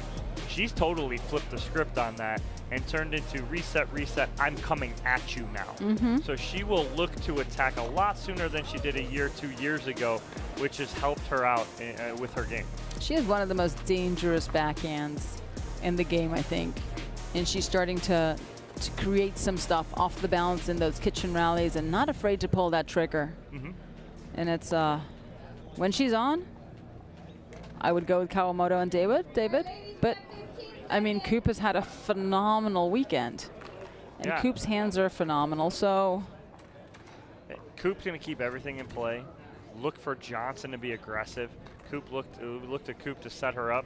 I think they're going to play Coop on the right side, I would imagine, just to let Georgia Johnson be free and let Coop be the setup person. See, but if I'm David and Kawamoto, I'm going to take Coop out of this game. I'm going to go and play the high-risk, high-reward player. And see if I can get some mistakes and that get in her head, right? Well, let's see what happens here. 0-0. Andrew Coop to serve.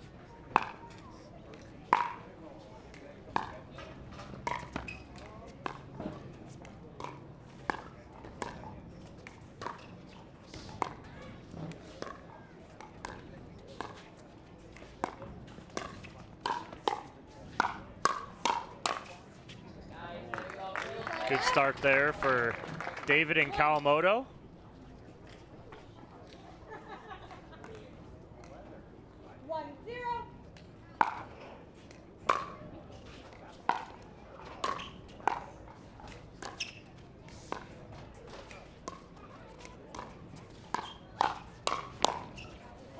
Bev slightly ahead of that ball, wrist was laid back.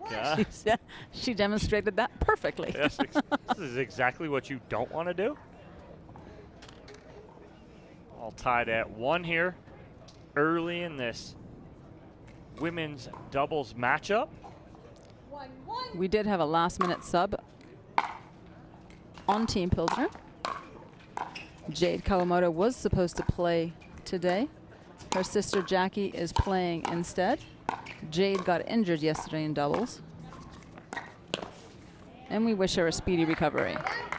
There was a miscommunication in the middle between the two ladies, Jade and Jackie. And last second, both of them went to go hit that, and Jackie clipped the wrist of Sister Jade, and they end up retiring yesterday. She attempted to come back, but was in a lot of pain, and they had to retire. Jade did hint and say to me earlier during the rain delay that Jackie really wanted to play today. Just kidding. Nice dig from Viv. Unlucky. Oh, great pickup. Yeah, David almost digs that out and drops that in. 2, 3.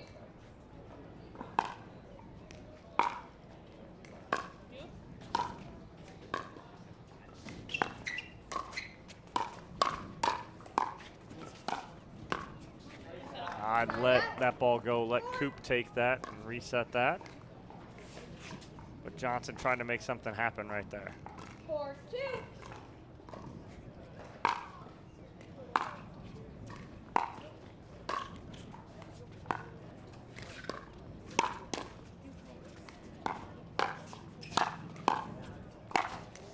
Oh, what an Nice angle there angle. from Jackie Kawamoto. So the forehand of Coop, and then just nice, easy angle right there. Doesn't have to hit it too hard. 5, 2.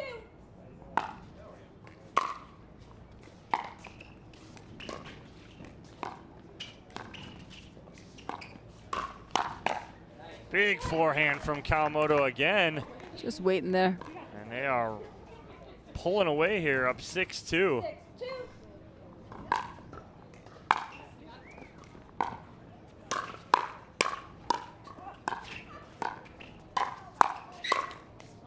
Kawamoto feeling it right now. Andrea's calling a switch here. Putting her on the right. Sorry, on the left.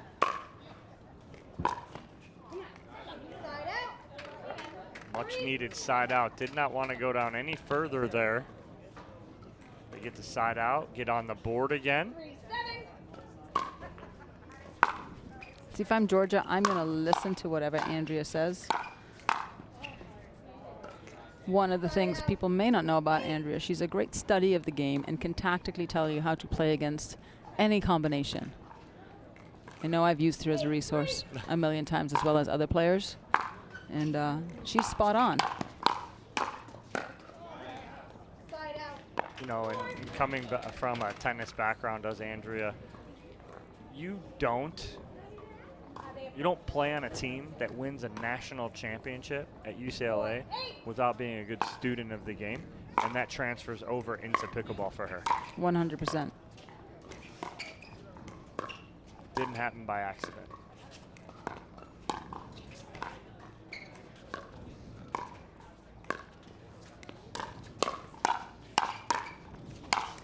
What coverage by Georgia Johnson in the middle right there.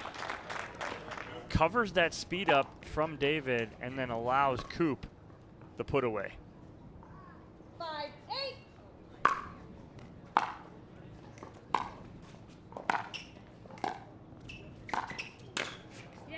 8. Big two-handed backhand there from Georgia Johnson. I actually like Andrea on the left a lot more. She's more comfortable on the left, and she can run the show. And as a tactician, she needs to. Well, that's the thing is mid-game adjustments are the hardest thing to do in pickleball because you're not seeing it from an outside perspective, so you may not see what's going on. But Andrea realizes it. She sees it. She saw it right away and said, hey, let's switch.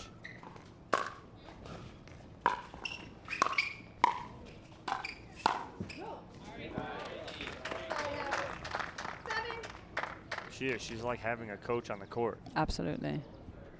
I know that that term gets used a lot, but it doesn't get used very loosely because it's so hard to be that kind of mindful and play.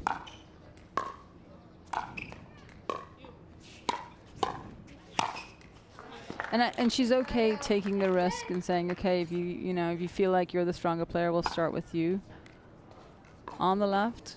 But she'll very quickly be like, okay, now it's time to switch. Right. Let's stop this bleeding right now. Yes.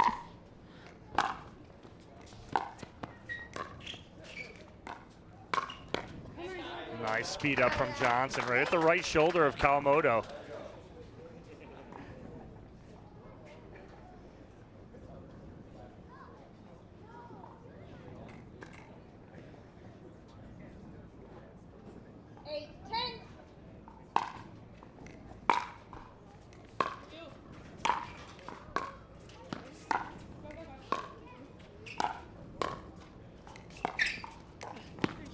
What a shot from Kawamoto. That's a pressure dink if I've ever seen one, Lee. Absolutely. Andrea was looking to squeeze middle. And Jackie's like, not today. And we'll just have going to move it on over. Yeah, it's a perfect spot right there from Jackie Kawamoto. We'll switch ends here as Kawamoto and David have an 11-8 lead in this game to 21. So Kawamoto and David started off hot, answered by Coop and Johnson. Now Kawamoto and David pull away just a little bit, but again, 3 with rally scoring almost seems to not be a very big lead at all, Lee. Not at all. Not at all. And you know David and Kawamoto are going to try to extend that lead. They've got a tactician in Zane there who understands the court on, you know, just as well as Andrea does, and he's going to coach them into what to do. And how much is it right there is coaching, or at this point you've got an 11-8 lead, looks like they're doing things well, as more as if you're a coach and you have a team that's playing well and doing things well, not so much coaching, but reminding. And reassuring, right? And hey, it's working, keep going. Right, exactly. Reminding, telling, you know, reassuring like you're saying, and just pointing out the obvious, saying, hey, keep it up, let's go. Absolutely. That foot needs to stay on the gas because a 3-point lead is nothing. So. Oh, and here comes Zane. He's eavesdropping. He's going to go sit right between Deckelbar and Julian Arnold. It's a power move right there. I wish we had this on camera right now. It's like Larry, Curly, and Mo. It is. But Zane coming to this side to coach up his team. And you do see that at MLP when we're at an actual event and we're in Austin, when we'll be in Newport in a week and a half. You'll see that the teams, the guys, or whoever's on the sideline, they'll switch sides, switch benches.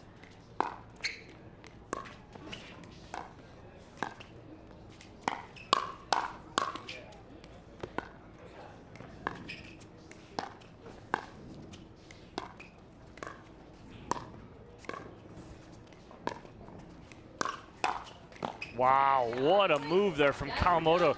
Watch her clear herself, get on top of that ball. And pound it. Right, and you hear Navratil cheering very loudly between Barr and Arnold right now. And one of the things your teammates move on to the other side with you during MLP is, for number one, it's for support. And two, when they're both up at the net and somebody reels the ball in between you, you can call it out. You can see that line. Yes.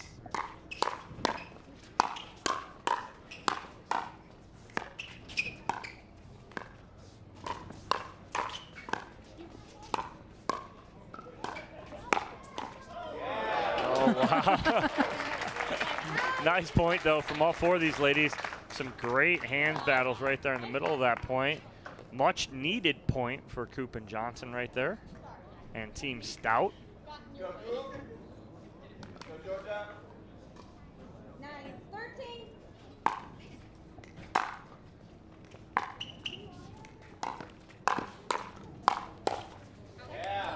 Andrea Coop on her toes, moving forward. Arnold and Barr almost mockingly in Navratil's ear here.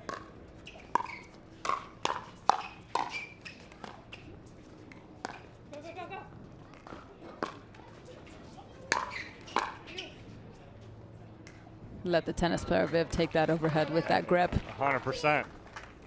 So if you noticed, Andrea and Georgia have switched sides. At the change of ends, that is allowed. Yep. Timeouts or change of ends, you can switch sides. Just let the ref know.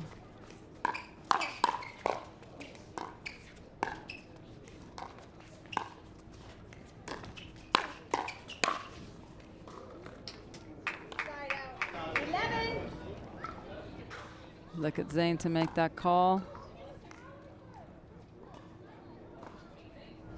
What do you think? Challenge on the replay. What do we think? This is Vivian. Is a nice shot. Yeah. So Vivian's calling it in. She's asking for help from Navratil. Navratil goes, what do you think?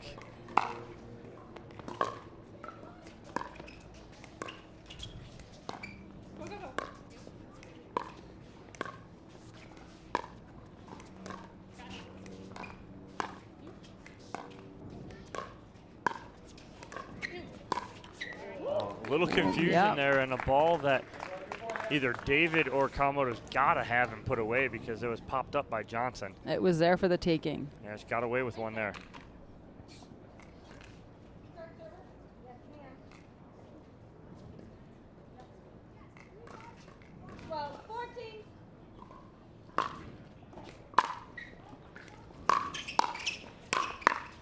Wow, front foot for Georgia Johnson.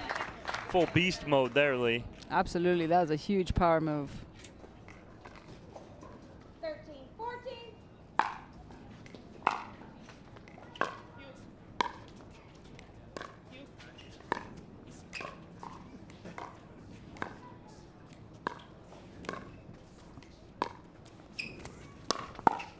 Oh, Nice nice. ATP. Beautiful ATP there from Georgia Johnson.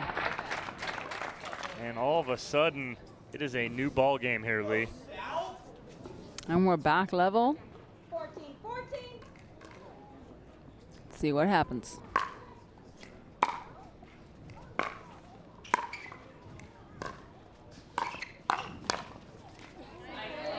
Good spot, good 1-2 combo there from Vivian David to stop the bleeding momentarily. I would have, if I were a betting woman, I would have bet that Vivian would have sped up a little bit more in those dink rallies.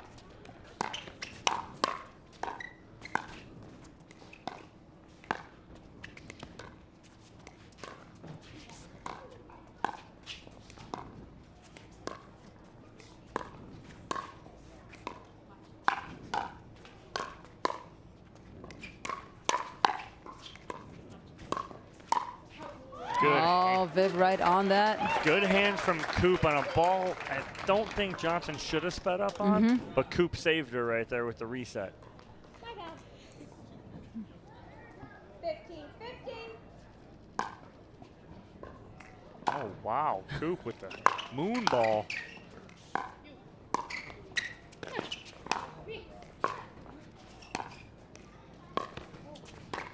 Great recovery from Johnson.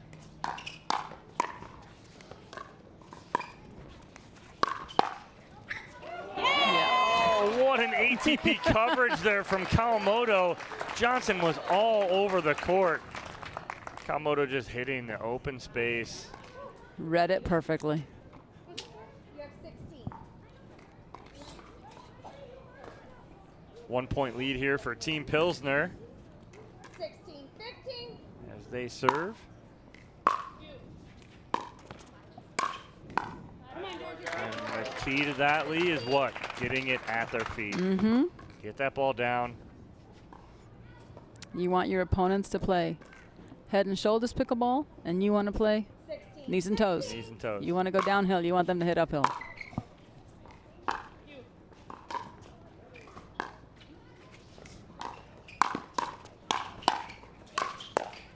Wow.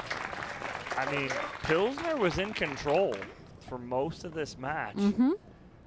But now Stout taking a 17, 16. brief 1 point lead. And Andrea's getting vocal, so now she is dialed in. Ooh, that's a great counter from Vivian David. 17. Watch her get low, get on top of this ball. And the fact that she does get low, she's allowed to it allows her to turn that counter into an offensive block.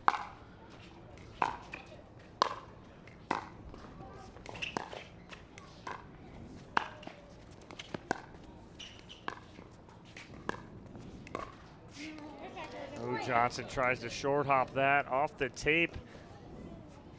And a 1 point lead here for Team Pilsner, Kawamoto and David.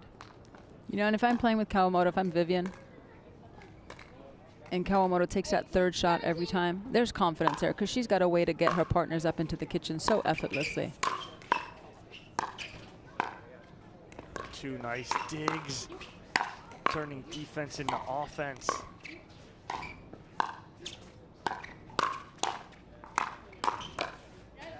Tough to speed up at the forehand of Vivian David right there from Andrea Coop. And if you see, you've got Jackie rolling her offensive attacks, and Vivian going a little bit flatter on those balls. Yep. Putting a little bit more RPMs on it, or sorry, MPHs on it.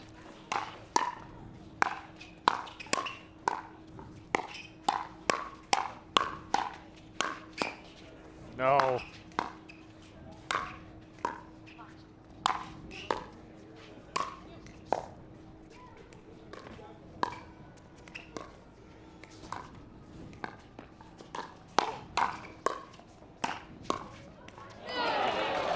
Kawamoto saving them in the middle of that point. Absolutely. What a rally there. Rare one-handed backhand from the Kawamotos, Yep. from Jackie right there. And it is game point here on the paddle of Vivian David. But if Stout win this point, they're frozen too. Yep.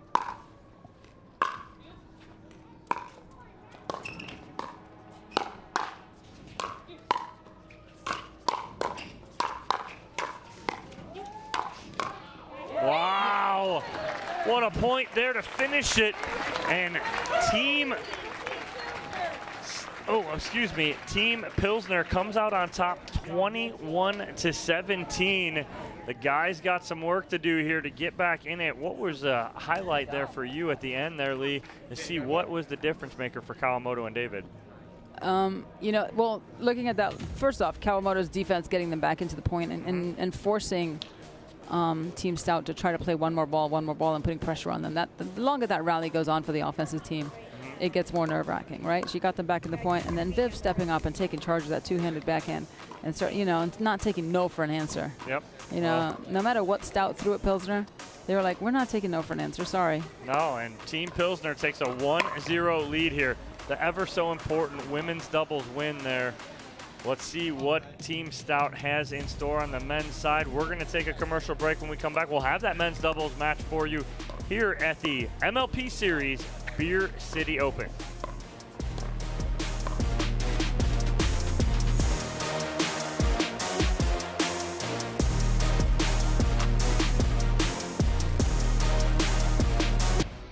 Pickleball Night in America, presented by Major League Pickleball, is sponsored by Franklin.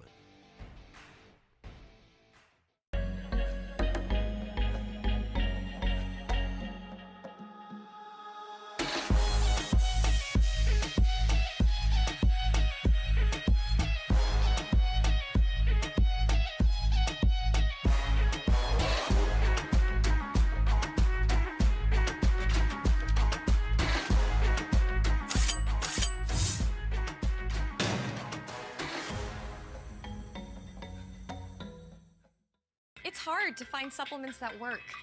No, thank you. You need supplements that are backed by science with natural and plant-based ingredients and that are third-party tested. Because cleaner is better. Like Oro Organic. Plant-based supplements made from the Earth's most powerful plants for your immune health, gut health, workouts, and more. Find out more at oraorganic.com. Want the perfect pair of sunglasses for your every occasion? Hit up the Knockaround Custom Shop. With over 1 million possible combinations, why not get a pair for every you? 8 a.m. I need a coffee you. Clocking a few miles you. Game day you.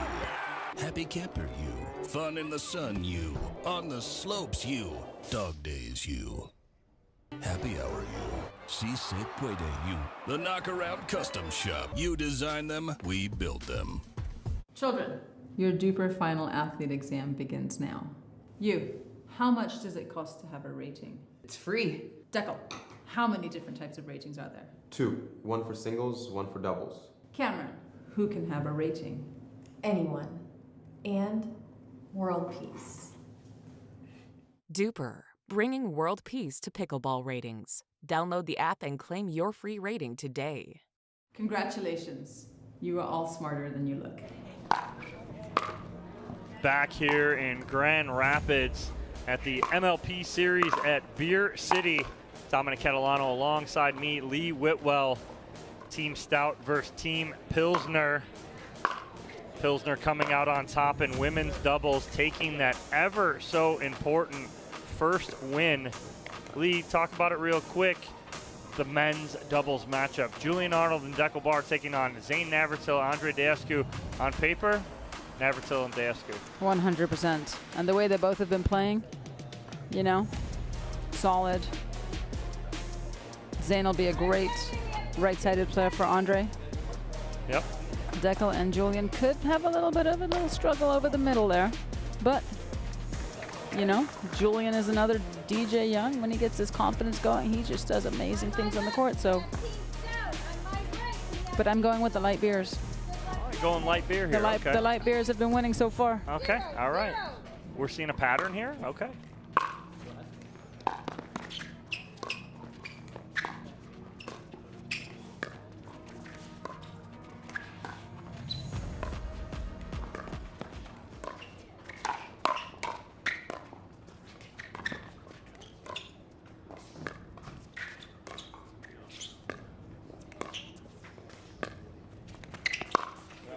Oh, and it's there for Navratil. He almost looked like he got off-footed when he got over to the ball, and he was leaning a little too far to the right.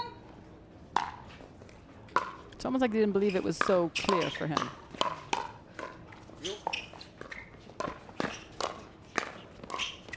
Wow. Great resetting. I mean, the athleticism at that point right there. That's why these guys are here. Wow, what a point there. Deckel Bar finishing it with authority. Reaching in to 2 inches from the net with his long arms. So big. Him and Andre Deescu, every bit of 6'4" frame.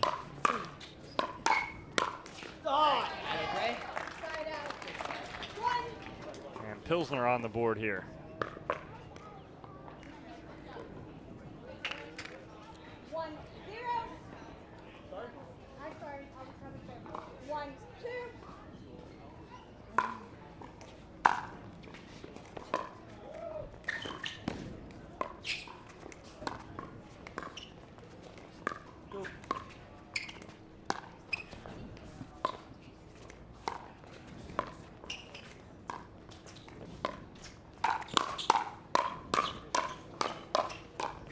Wow, that's a very spicy hands battle there, Lee. Yes. I mean, these guys just bringing it.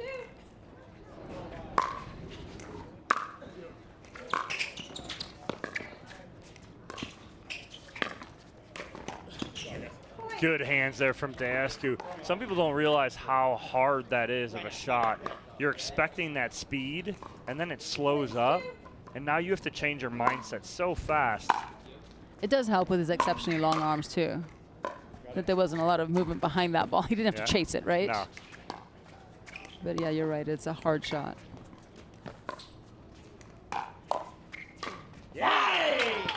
Beautiful shot backdoor there from Julian Arnold. Watch him hold this on his paddle. Andre set up for the attack there, ready to block that attack, and Julian's like, I'm just gonna roll this casually behind you.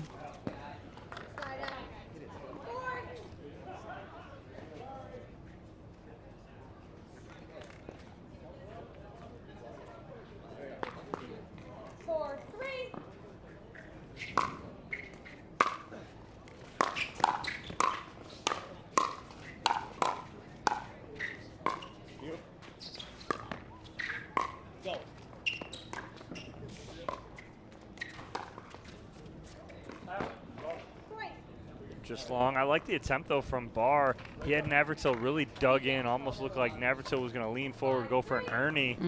Flipped up and over, just went a little long.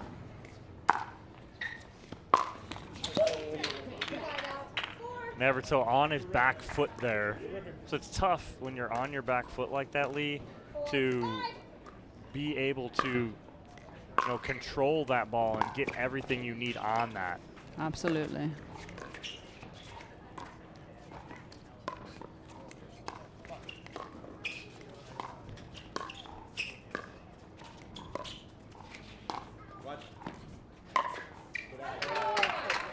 Andre pulling out of that shot. It was there, but he pulled away from that shot, lifted his head, that ball floated out. He needed to stick with it a little longer. It's almost like he was ready for the block and wanted a counter.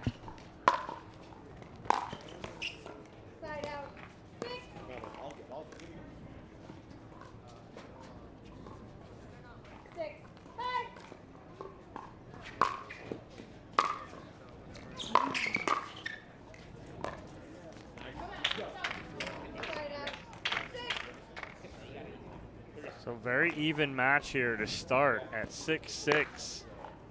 Hold on, what do we have? 6-6. Here you go.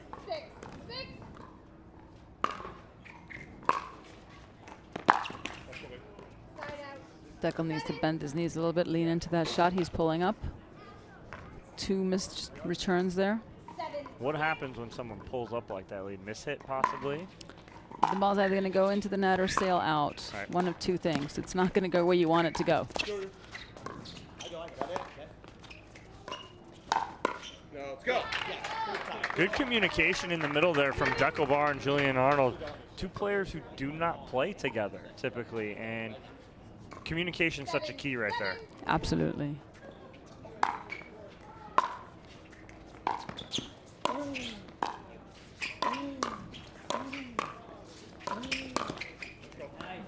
I like the attempt right there. Arnold did a great job on a couple resets and then coming forward on that attack backhand.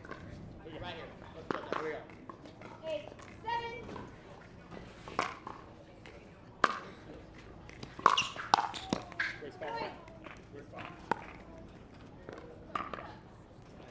You don't miss those. Here we go. Right here. Right here. 9, 7. Julian, the consummate partner and cheerleader for his partners always.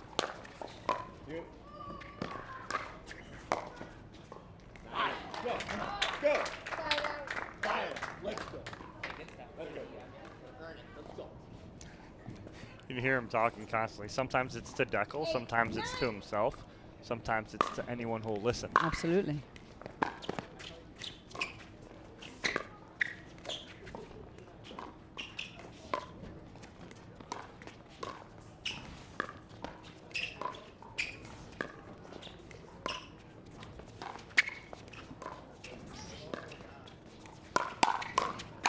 Wow, Deckelbar all over that speed up right there. I mean, just look how he keeps that ball out in front, paddle out in front. No big backswing, No. just snap that wrist Shuts down. it down.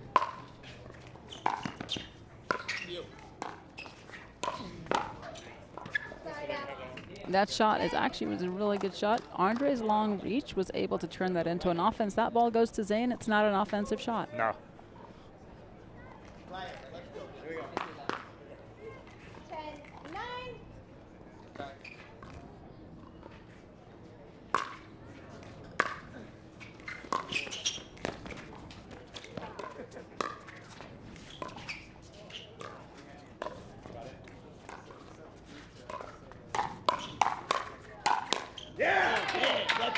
So big, so strong. Deckelbar hits such a heavy ball, right? And when I talk about heavy ball, it's just, it seems like it's picking up pace as it's getting to you, where it should Absolutely. be slowing down. He is shoving that ball at you. Yes.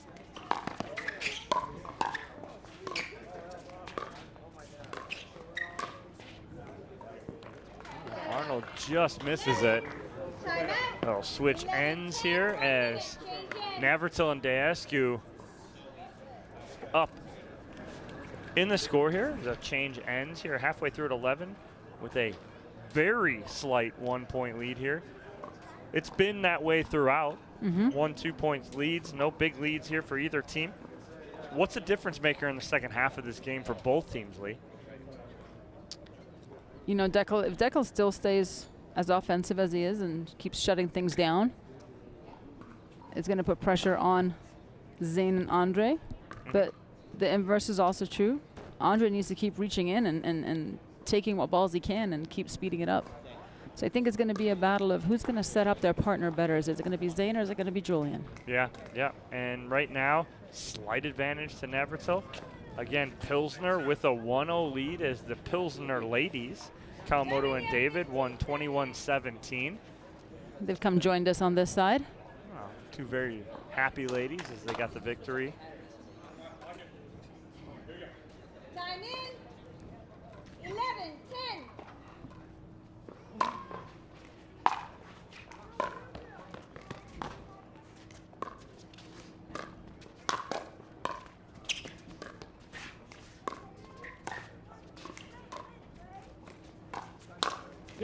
Good read there from Navratil. You watch him as Barr goes to speed this up. Watch him take a drop step. Yep. Off the line, create space, distance, give him more time, and shut it down.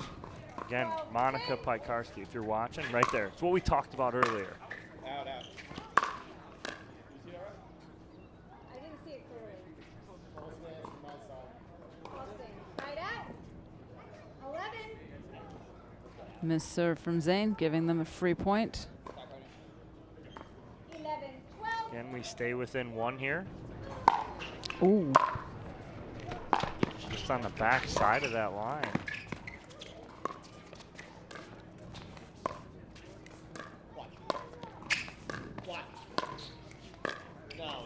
Arnold, good talking to his partner, Deco Barr, going watch, watch, because he thinks he hit that a little too high, that Deescu may attack that.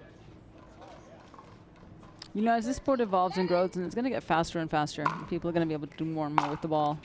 The video challenges are going to have to come into play, because you don't want points won or lost on an incorrect call. And there's Randy Coleman, Kyle Solenko, Ariel Butler in the truck, man and everything.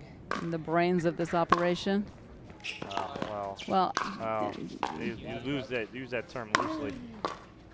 Oh, great reset from Arnold. Another. Nice. I was calling the truck the brains of the operation, not the people in there. Truck, yeah, the truck is a heartbeat, the brains, the central nervous system, if you will. We got that. But no, we appreciate all the work. They've been in there all weekend long. Long hours taking care of everything for us. The Beer City Open now at the MLP series at the Beer City Open. 3-point lead here for 15, 12. Team Pilsner.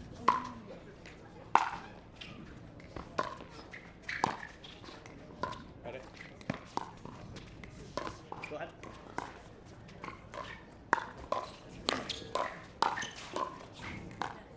Left-handed Deckel. Oh, and then speed up right at the body of Jillian Arnold. Upset with himself so he doesn't get that reset and that block back over. This is the biggest lead we've seen here in this match. Comes late in the game here. Navratil Deescu 16-12 right now over Barr and Arnold. What do you got, Lee? So for those of you watching, you're getting a sneak peek into what's happening in a couple of weeks, where all 12 teams compete at Newport Beach at the MLP Signature Series event. We battle it out again. BLQK beat, well, the victors last time. Oh, you against Florida Smash. You said beat. And then I stopped and I was like, listen, you didn't want to say beats because you don't like being beat. No. Because you're on the Florida Smash. I was, you guys came up my just team short. was a bridesmaid again. Yeah, but just short. We get to run it back. There's been some trades, some drops. There's been some fun action. But piggybacking on this event, we also have the largest amateur tournament with the largest prize pool in the history of amateur tournaments. $100,000 are up for grabs. You could play in 7 events, 4 matches in 4 hours. You will be grouped by DUPER rating, and it should be a lot of fun. It is 90% full. Nice backhand there from Zane. Sorry, Zane's backhand interrupted my waterfall description, but it was well worth the interruption. Look at that beauty. He changed his mind, too, because he was about to reach in and take it with one hand. Let it bounce, two-hander, winner.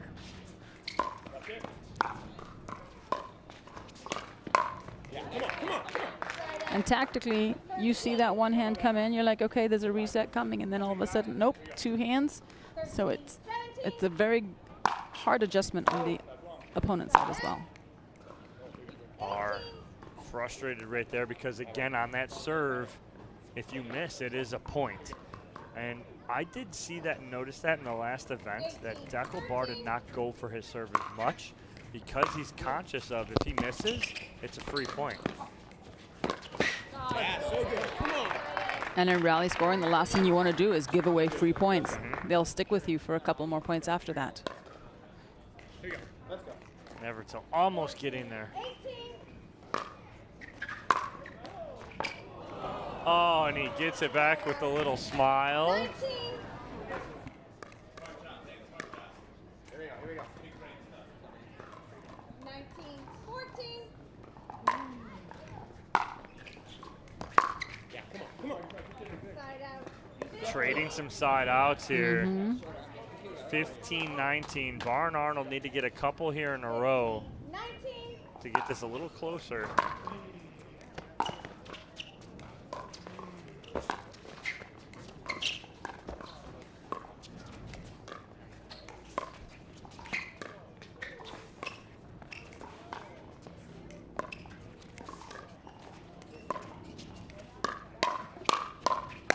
Whoa, we got it on Yamo. The reach around Arnold. by Yes. Deckel, up and behind him. And again, look at where Arnold is, right? He takes that step back to give himself that half second. 16. 19. All you guys watching at home, it's not wrong to step away from the kitchen line. Go! Oh, the headshot, the reflexes from Deckel. He saw Deescu speeding up, and as soon as he did, he knew he was getting out of the way of that and letting that go. It was a tough position for Deescu to speed up from as the ball was so low. 17. 19.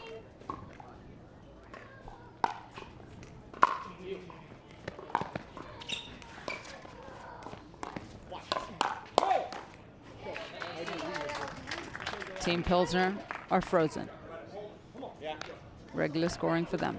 Gentlemen, you have 20 points. Team Stout have 1 point before they freeze. All right, so big point here as Pilsner looking to go up 2-0. You there.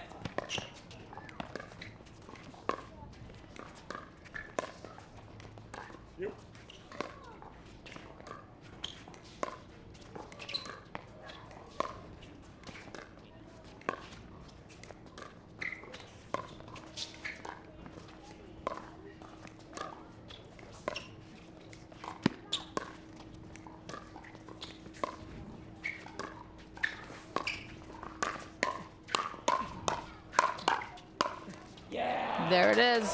And Pilsner ends it 21-17. They go up 2-0. What was the difference maker, Lee, for Pilsner here?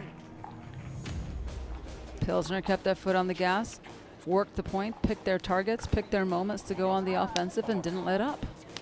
They played fearless. And that right there will give them a 2-point lead going into mixed doubles. We'll see what those matchups will be right after this quick commercial break here from Grand Rapids, Michigan at the MLP Series at Beer City.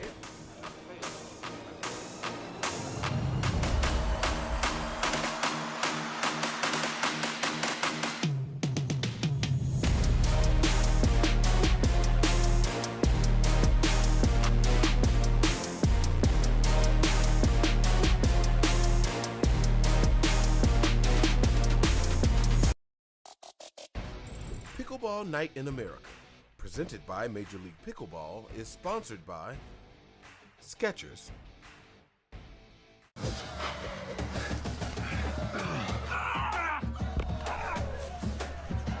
Working out doesn't have to be this complicated. That's why I make walking my workout with Skechers' new Workout Walker. They're loaded with performance and comfort technology, including a carbon-infused plate to add more spring to your step. They're ready for your ultimate walking workout. Just put them on and walk. You guys tired already? I'm still walking. Try Skechers' new Workout Walker. It'd be a lot easier if you just rolled. It's hard to find supplements that work. No, thank you. You need supplements that are backed by science with natural and plant-based ingredients and that are third-party tested. Because cleaner is better. Like Oro Organic. Plant-based supplements made from the Earth's most powerful plants for your immune health, gut health, workouts, and more. Find out more at auraorganic.com. Want the perfect pair of sunglasses for your every occasion? Hit up the Knockaround Custom Shop. With over 1 million possible combinations, why not get a pair for every you? 8 a.m. I need a coffee you. Clocking a few miles you. Game day you. Happy camper you. Fun in the sun you. On the slopes you. Dog days you. Happy hour you. Si se puede you. The Knockaround Custom Shop. You design them, we build them.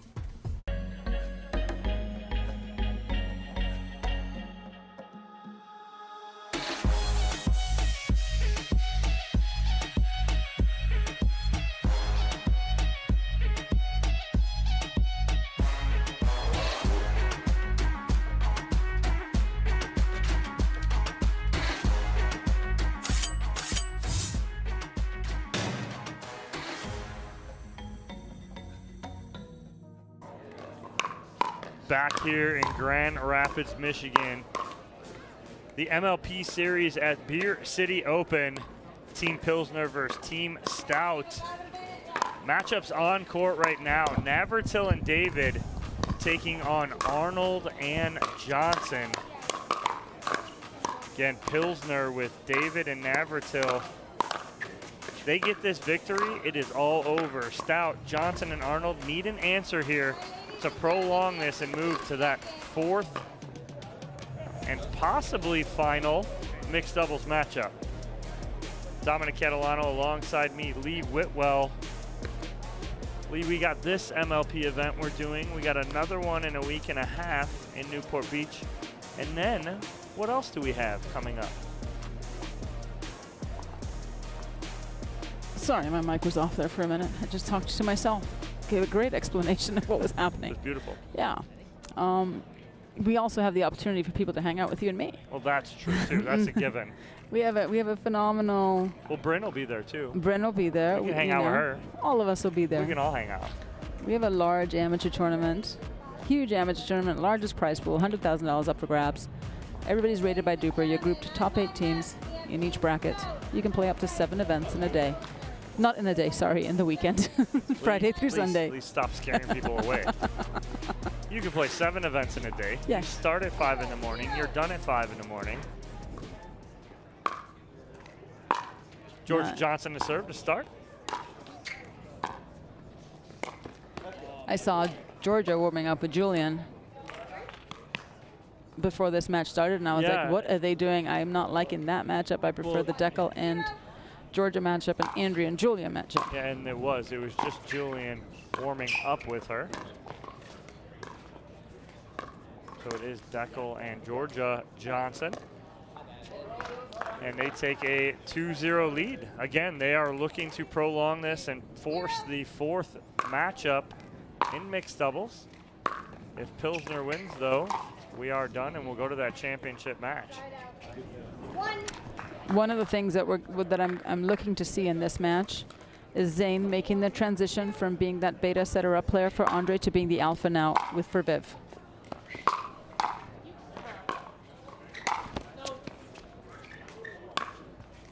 Deckel thinking that ball hit Vivian's body. I could have. Possibly. For our lovely fans and viewers watching, what part of how far up the arm can it go before it's illegal? You wanted me to answer that? I know the answer. Yeah, I did want you to answer that. For me? Yeah. So it can hit your hand as high as your wrist. Above your wrist, forearm, no good. Okay.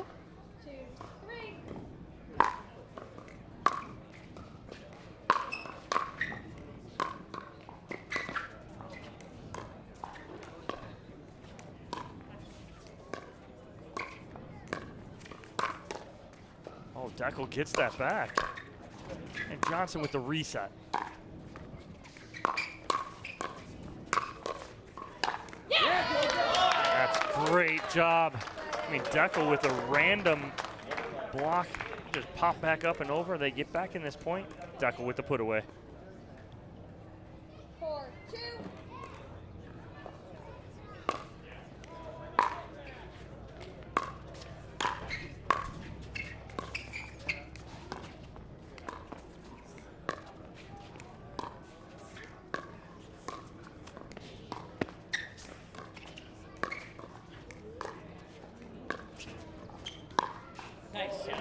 good ball from Vivian David right there. She goes down the line on Deckel Barr. Nice hold by her. He was not expecting that at all. He was totally frozen. Deckel and Vivian have played a lot of mixed doubles together. They know each other's games inside and out.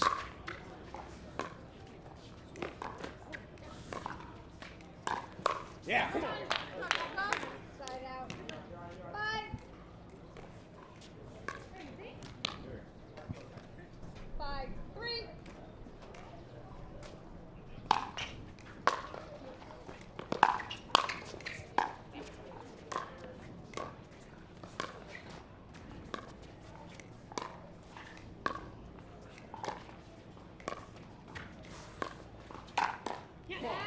Vivian trying to get low and get on top of that with the forehand, but Deckel with a good attack here.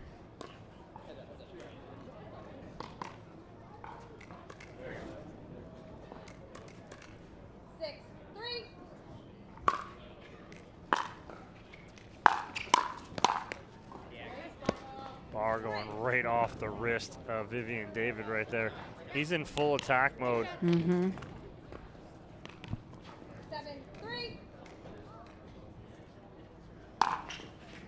Got it. Oh, he's trying again right there. I like the attacks though here from Deckel. Yeah, they've got to do it. Viv and Zane have to stop the train now. They've got to slow him down. Because once he starts steamrolling, it's pretty hard to stop him.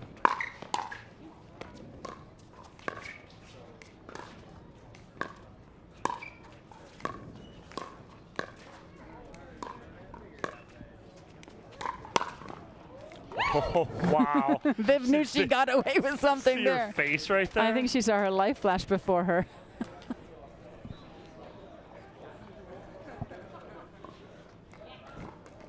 They close the lead to 2.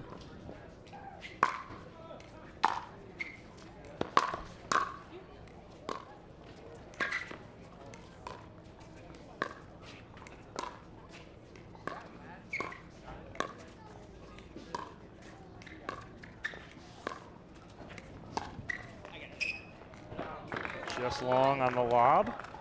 Again, great shot selection. Just a little terrible execution. Let's just go there. It's just, that lob has to land in. It was just. The thought was there. It was the wind. It was the wind. Oh, Viv. Viv is so kind. She gave him the serve thinking, you know what? That lob was a good lob. It was the right shot. Have my serve. Have the point. Take it back. Take it back.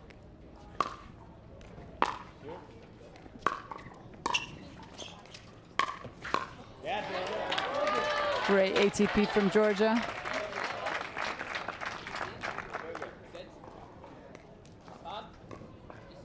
You know, it does have to be said, the weather was terrible today. We had a 124-hour delay, it felt like. But the fans stayed true. They're here. They're supporting pickleball. Andrea's done such a great job of building this pickleball community and being instrumental in the pickleball community in Grand Rapids, Michigan, here at Belknap Park. So we are thankful they're staying.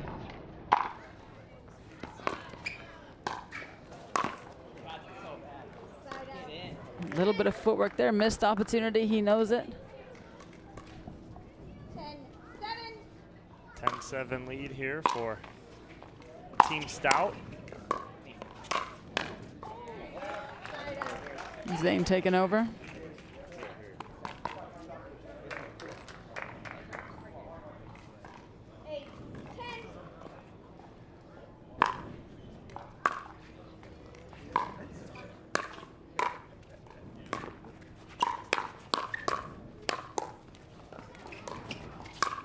Yeah. Oh, Georgia just missing that. Deckel doing an amazing job of keeping his team in this point.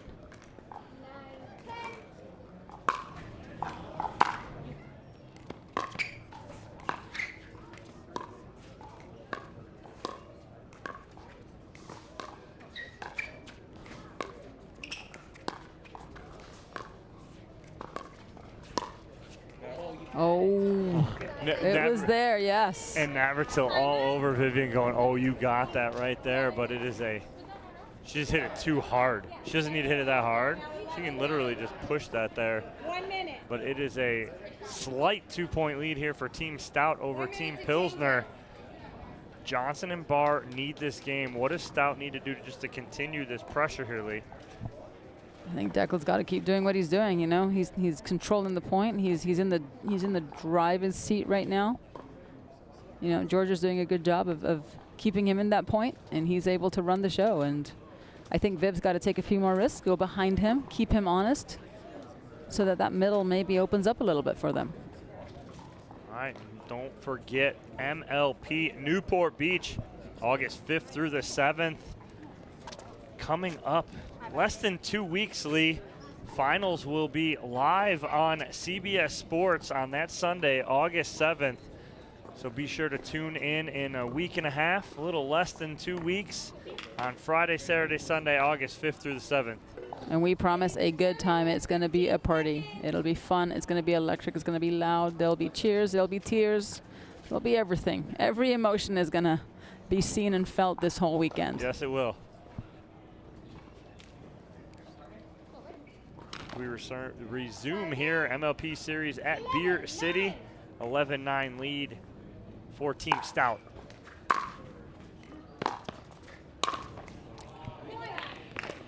He wants that bat. Yes, he does. Navarrete will not miss that very often. He does there, though. A 3-point lead for Stout.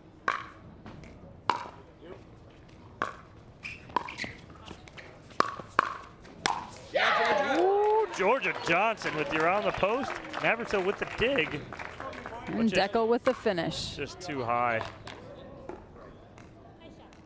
13-9.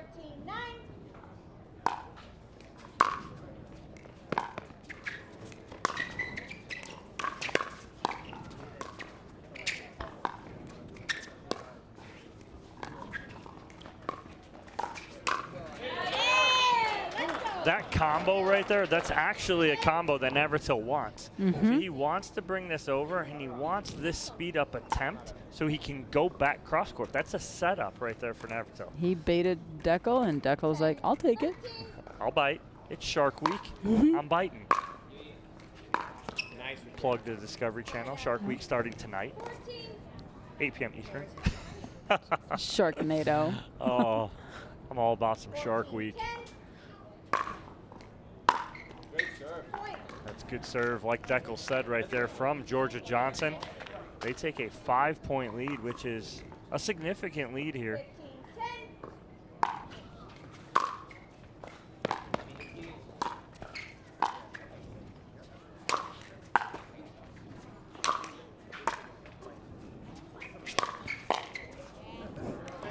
Bringing the heat on that third one. Yep. Finally able to get that put away.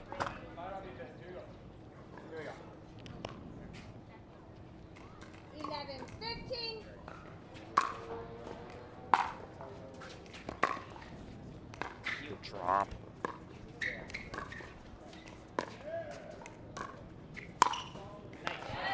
So because Vivian David had gone backside on Barr, he was leaning, thinking she was going to go backside, and she pulls middle here.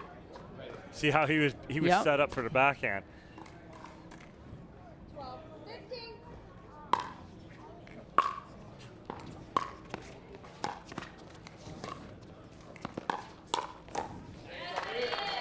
Viv shutting it down. She's seen that shot a time or two, playing with him.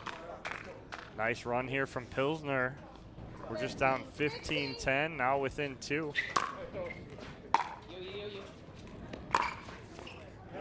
Oh, and she gets the line. Held her breath there for a minute to see the call. Deckel wanted to call this out, but couldn't. And like we talked about, she's taking those chances and going down his line to keep him honest.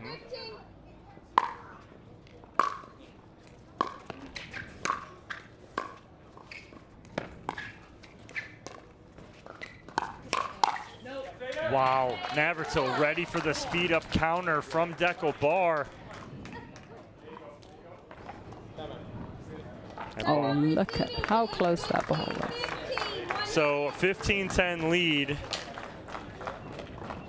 for Team Stout disappears. Team Pilsner answers as Zane Navratil and Vivian David tie this up at 15.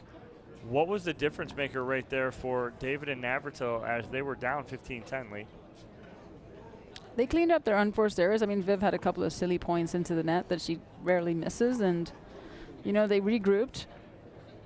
Viv kept Deckel honest, was willing to go down his line, was willing to see him lean, rail the middle, you know, and take the chances, and just they played with high pickleball intellect on the court. And look at this conversation. This is what I loved about our first MLP when we had players mic'd up. I love this. Those conversations right there, those are priceless. People need to be in those huddles to hear the discussion between 4 players like that and that kind of, you know, strategy and what they're talking about. Definitely. It's some unique insight into what goes on in players' minds.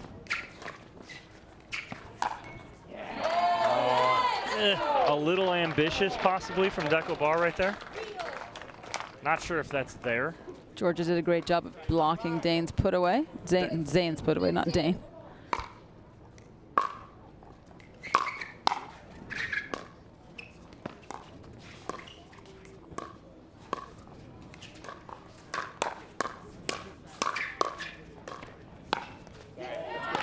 They needed that. I don't care if they hit the tape. Deckel does not care either. No apology. No. He went for the right shot, and it just hit the net and still won the point. So they stop. Does Team Stout the 6-0 run.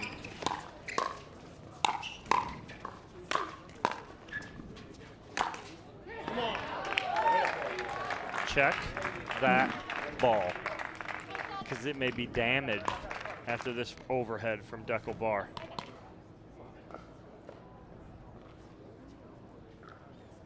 I kind of like this team.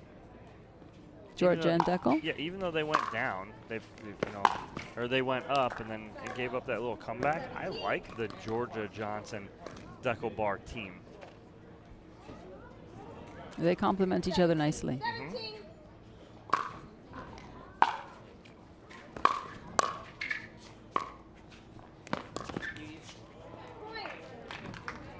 They don't play with each other in MLP. Georgia Johnson on the hard 8s with Andre Deescu, who she's going against today.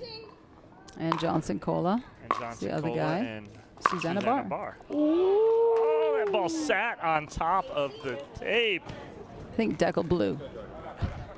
Watch him. There he did. Look, see? Yeah. Stay over there.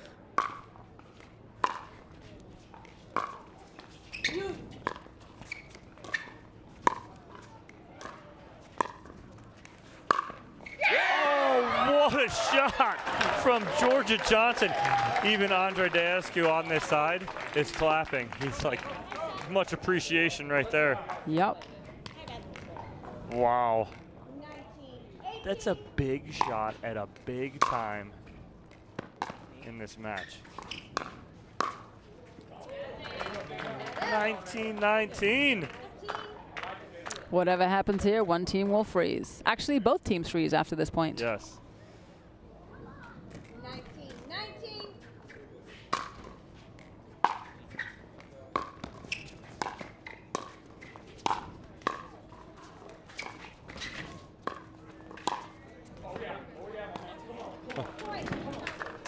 Deescu over here. Oh, yeah. Oh, yeah. That ball was just out. The right shot again, just slightly wide. And here it is. If Pilsner wins this point, it's all over. Mm-hmm.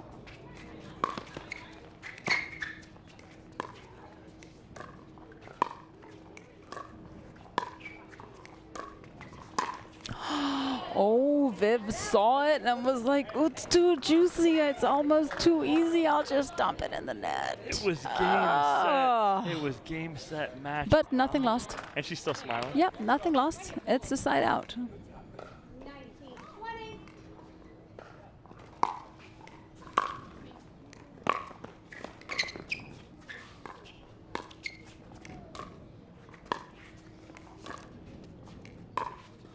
19-20. Vivian David catching bar again. Well, not again, but the last time she went middle because he was sitting backhand. Now he doesn't know which way to go. She catches him leaning middle, goes down the line. 20, 19. Game point. Another game and match point. Oh. Gotta get it up. High is better than low.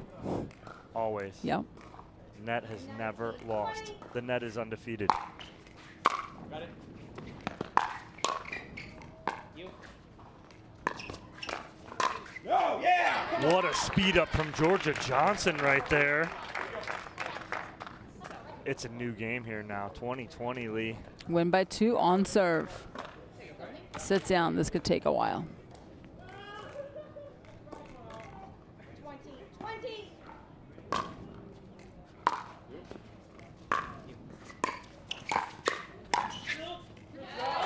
Great lead from Zane. It's so tempting to hit that ball. I was just going to say the same thing, Lee. It's so hard to lay off that because it's shoulder height at the forehand. You want to rip it, but the veteran Navratil lets it go.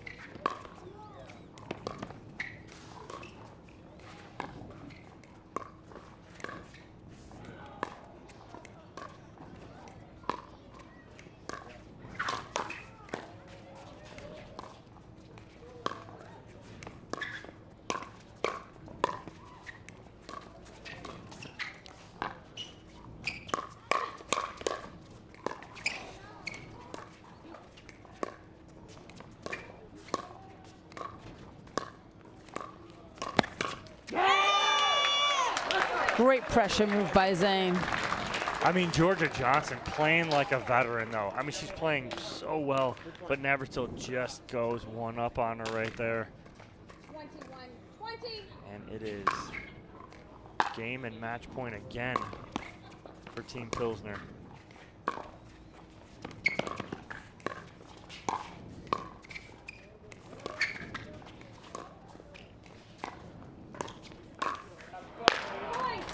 And there it is. Game set. Pilsner will win 22-20, and they will move on to the finals.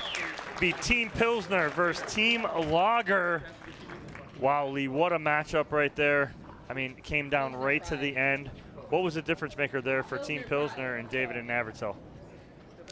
You know, I think Pilsner chose their moments to take the risks. And I think Stout took risks a little too early. All right, well, we're going to take a quick commercial break. We'll come back. Lee, you're going to jump out and let's talk to Team Pilsner and see what's going on and what their thoughts are with the matchup against Team Lager. Don't go anywhere. Pickleball Night in America, presented by Major League Pickleball, is sponsored by Franklin.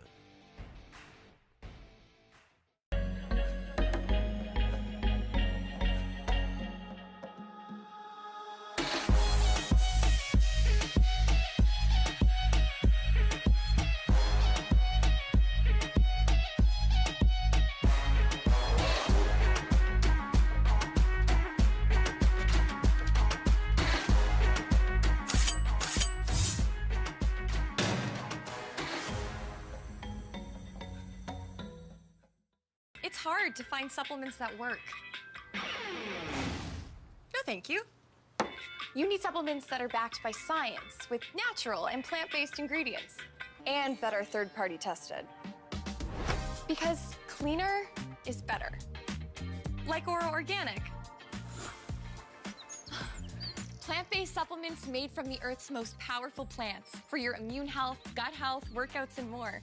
Find out more at oraorganic.com. Want the perfect pair of sunglasses for your every occasion? Hit up the Knockaround Custom Shop. With over 1 million possible combinations, why not get a pair for every you? 8 a.m. I need a coffee you. Clocking a few miles you. Game day you. Happy camper you. Fun in the sun you. On the slopes you. Dog days you. Happy hour you. Si se puede you. The Knockaround Custom Shop. You design them, we build them. Children, your DUPER final athlete exam begins now. You, how much does it cost to have a rating? It's free. Deckel, how many different types of ratings are there? 2, 1 for singles, 1 for doubles. Cameron, who can have a rating? Anyone. And world peace. DUPER, bringing world peace to pickleball ratings. Download the app and claim your free rating today. Congratulations. You are all smarter than you look. All right, we're back here. Zane, congratulations. Phenomenal nail-biter mixed doubles last game there to clinch 3-0 victory. What made the difference in that last match? We brought the energy up a little bit and started bouncing around, and Viv picked me up. I made a lot of errors in the beginning of it, and you know, we play very high energy, Vivian and I, and fortunately we were able to turn it around a little bit just through energy. So with that win, you're headed to the final. What are your thoughts on the matchups here? What are you gonna tell your team that you've got to do for this match to come home with the W?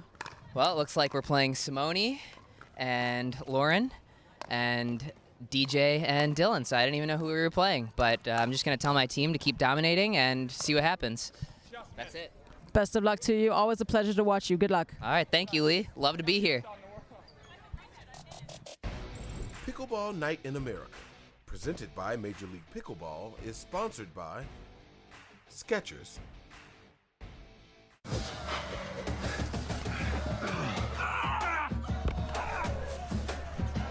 Working out doesn't have to be this complicated.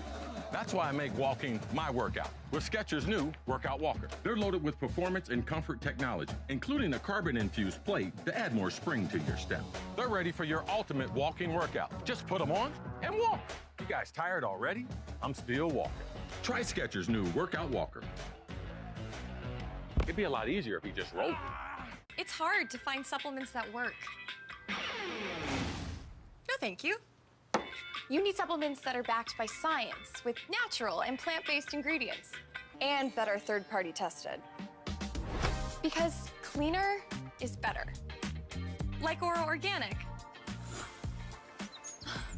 Plant-based supplements made from the Earth's most powerful plants for your immune health, gut health, workouts, and more. Find out more at oraorganic.com. Want a perfect pair of sunglasses for your every occasion? Hit up the Knockaround Custom Shop. With over 1 million possible combinations, why not get a pair for every you? 8 a.m. I need a coffee you. Clocking a few miles you. Game day you. Happy camper you. Fun in the sun you. On the slopes you. Dog days you. Happy hour you. Si se puede you. The Knockaround Custom Shop. You design them, we build them.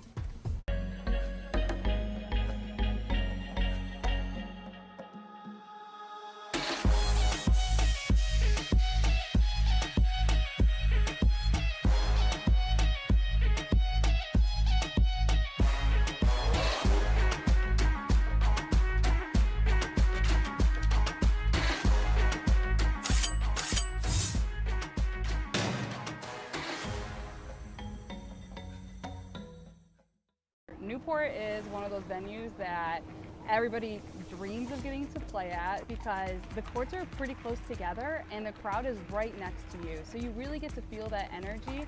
I'm so excited about Newport. How I'm preparing is I'm just playing a lot of rec, drilling a lot, getting ready to play with my team, the Bus.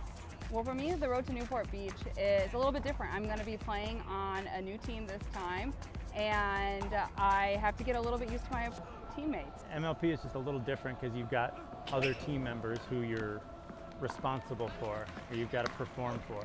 So definitely you can't afford any mental breaks. You can't afford to be loose for a few points because it could, could cost your team. Everybody's coming in and hungry, so we're just gonna bring the effort and the energy to the tournament and see what happens. Sun, fun, and great team pickleball. What else could you want?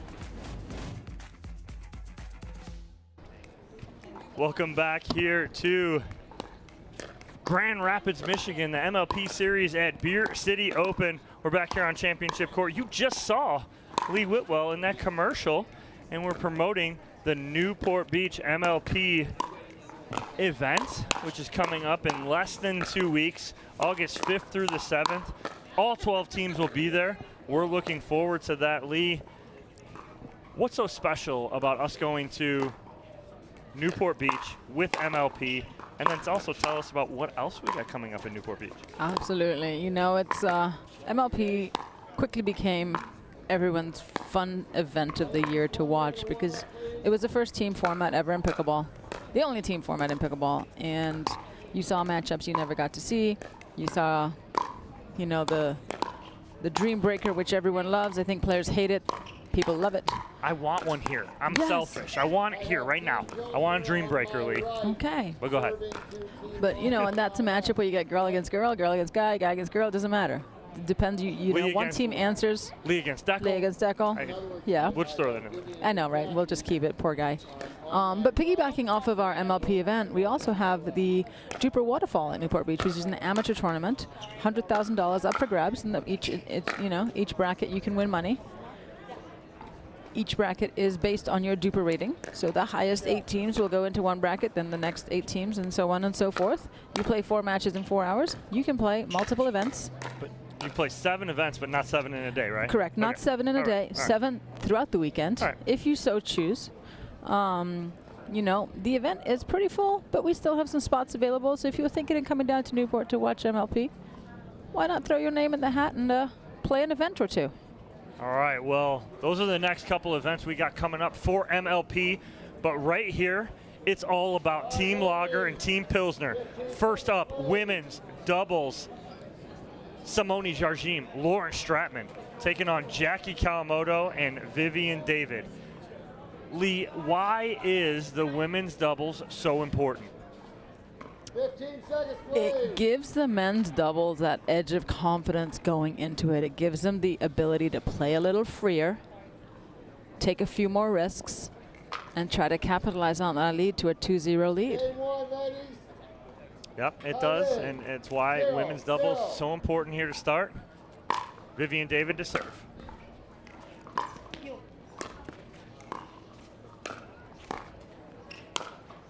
Oh, Jargim.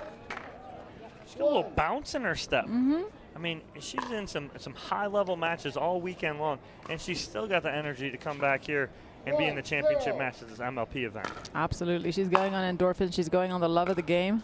Oh, there's that third shot lob.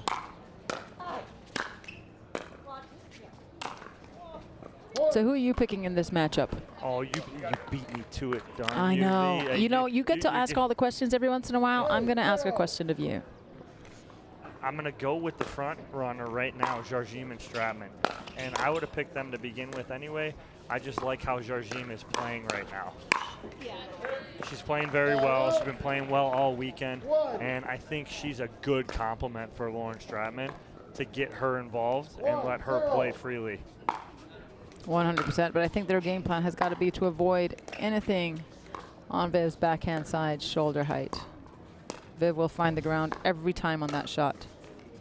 Wow. I mean, she made that look so simple. Watch this flip. She gets 2 players to freeze and miss on it, and she made it look like it was just so easy to flip that through. Just another day at the office with Simone. That's a good ball right there from Jackie Kawamoto, who is taking sister Jade Kawamoto's place. As Jade is injured, got injured yesterday, women's doubles, and a little accident between the 2 sisters. I did talk to her today. Her wrist is much better. She thinks it's just a sprain, so fingers crossed, because we can't wait to see her at Newport. No, super good news that nothing was broken. It was a bad bruise. She was in a lot of pain. She tried to play after it, but then had to retire.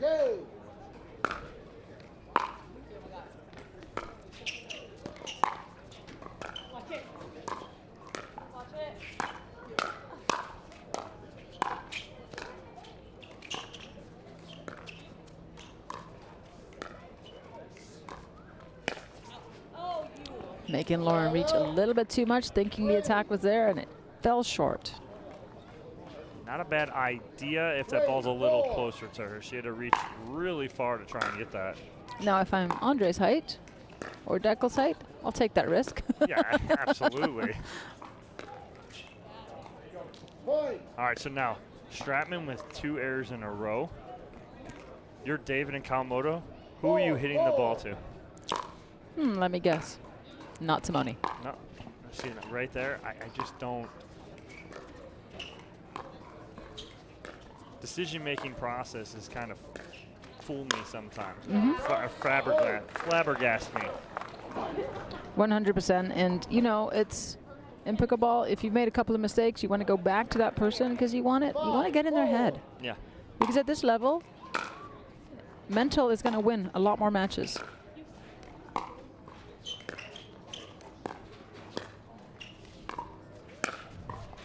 A little long right there from Stratman. I'm going to talk about that. We get a timeout. I want to talk about that a little bit in a lesson I had while I was here with 2 of my students earlier in the week. And that strategy. So Jardim and Stratman back in it here within 1.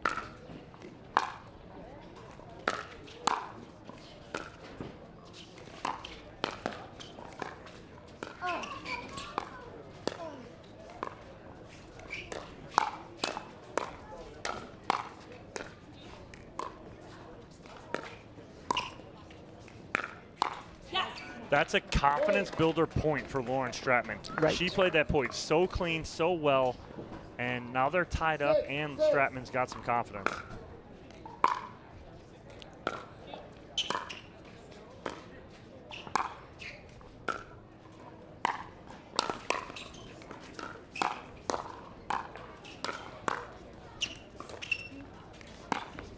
That's a great power move by Jackie there. That's tough. You know, just because there's 4 players on the pickleball court, Dom, it doesn't mean that all 4 should get to play. You know, you want 2 people picking on one of them and really pressuring one person, see if they can. Yeah.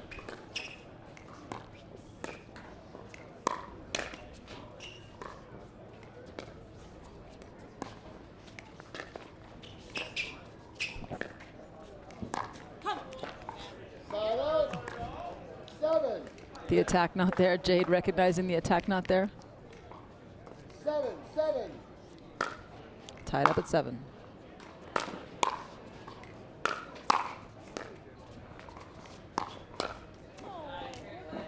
Side out. 8.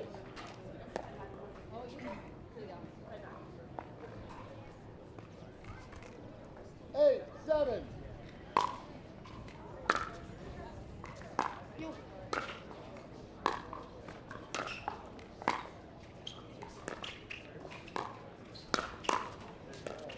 Great hands block from David right there. See how she got that block right down to the ground, gave nothing back. A lot of times that block brings another attack.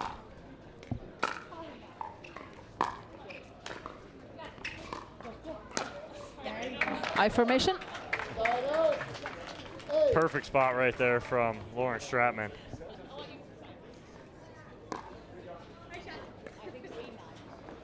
You have 8. 8, 9.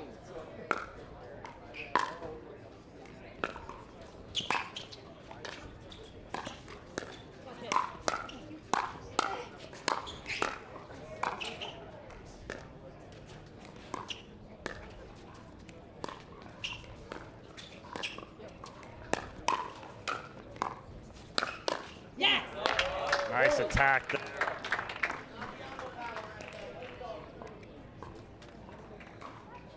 Nine. Watch it.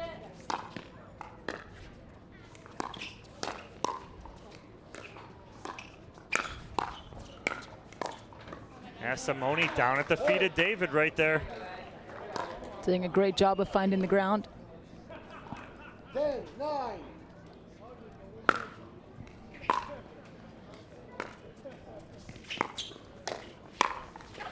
Oh, right at the inside right knee. And all tied at 10. We'll switch ends after this point. 10.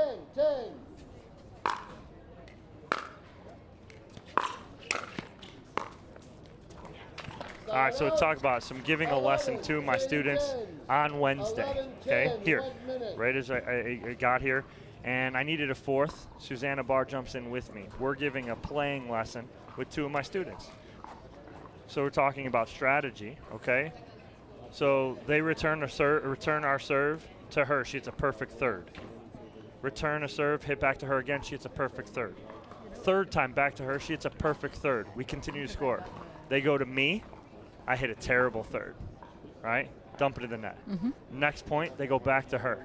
She hits another perfect third. She stops play. She goes, why would you hit to me again? I've hit 3 to 4 perfect third shot drops, and Dominic hit a terrible third shot drop. Why didn't you hit it to him again? It's strategy, right? It was a joke at the time because she was hitting perfectly and I hit a terrible one. But it's that strategy, right? If you see a player messing up and you see a player struggling, you want to hit to that player. Absolutely. Continue to dig them in a hole and put them in a hole. It's nothing personal. You paid to play in this tournament. You're trying to win. If that person can't figure it out, you need to keep hitting to them, correct? Absolutely, and it is personal.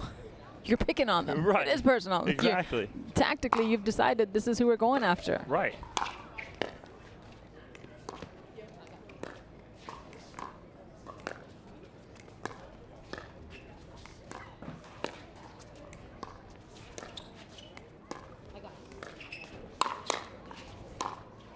Wow, what hands from Stratman.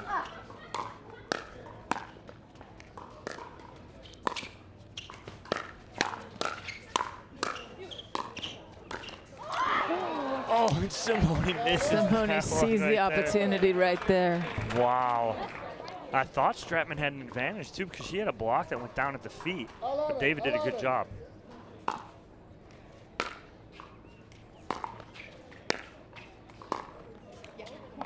Same ladies. Same ladies. 12, 11.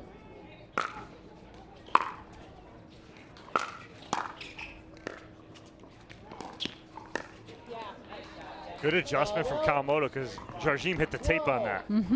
That ball moved. 12, 12.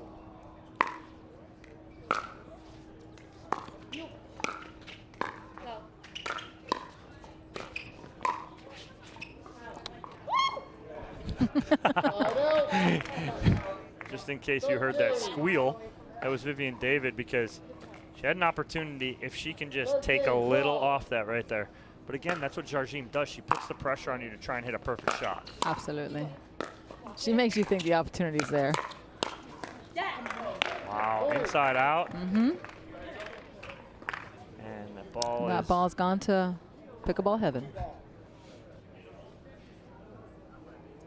Steve Taylor, a.k.a. Gigantor, can't get under the bleachers, so that ball is lost. And Jarjim and Stratman take a 2-point lead here, 14-12. 14-12. In the ever so important men or women's doubles matchup, which is always the first matchup in MLP. Ladies first.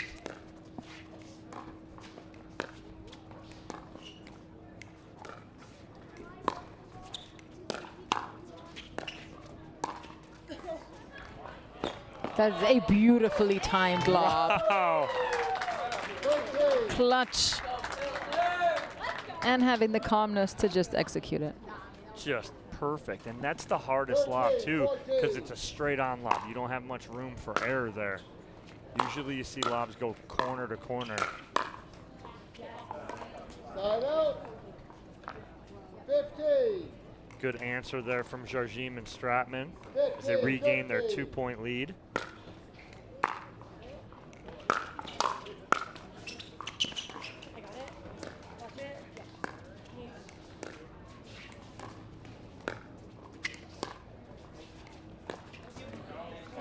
Jarjim got in between. She wanted to reach to take that out of the air. She didn't, and then couldn't reset fast enough. 14, 15.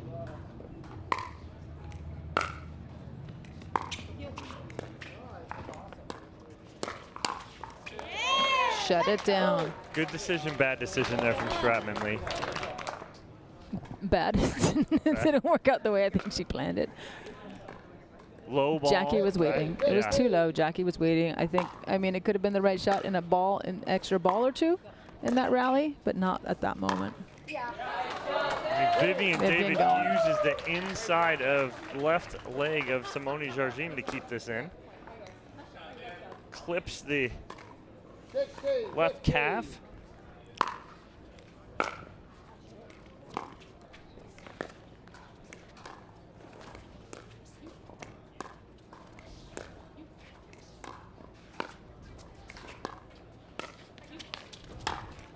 Oh, Jardim.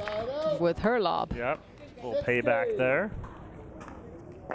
Oh, great work there from Boxcar Productions on that line.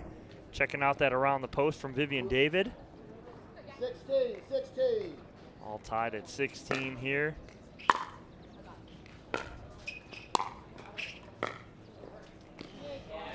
Side out.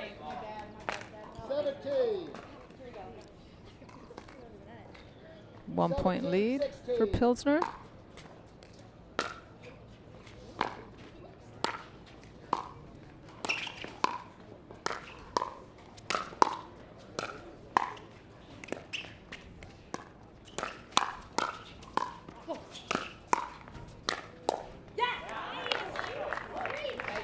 Viv standing up as she reset that ball, causing it to fall off a paddle. I think she would have stayed in that pocket. The resets there, she had a read on it. That is an unforced error by Viv.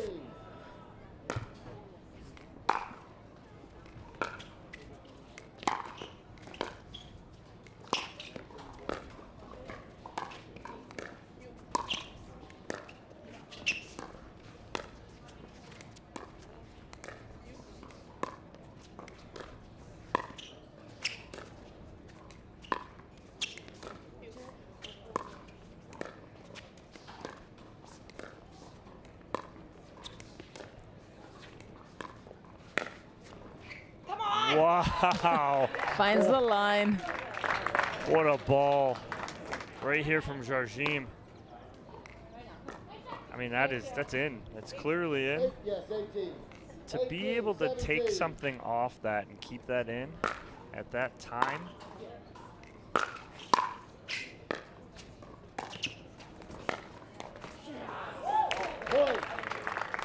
Extending their lead to 2. Lager up 19-17. Timeout. Receivers. 1 minute. 19-17. Timeout's been called. What do you think David and Kawamoto are going to do now to change things around here, Dom? All right, so we got a knock-around point of the day here on Championship Court at the MLP Series at Beer City. And point coming at you as Jardim and Stratman take a 2-point 19-17 lead. And it's going to be that around the post from Vivian David. She uses the left calf of Simone Jardim to keep that in. Beautiful shot from Vivian David.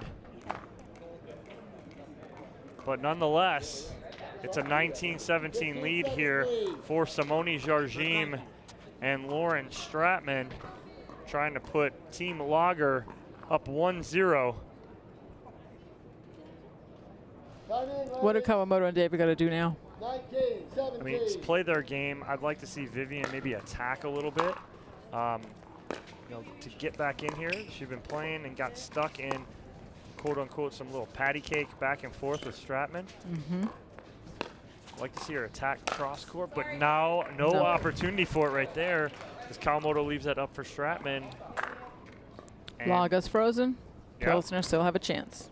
Yeah, Pilsner has one more opportunity, rally scoring before they be frozen at 18. But it's game point here for Team Lager. Nice reset there from Stratman. She got handcuffed. Another. Ooh. She wanted that one right there, but We are now at traditional side out it is 18-20. Regular scoring here.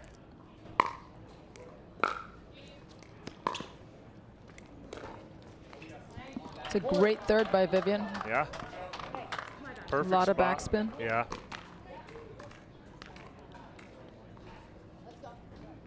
19, 20.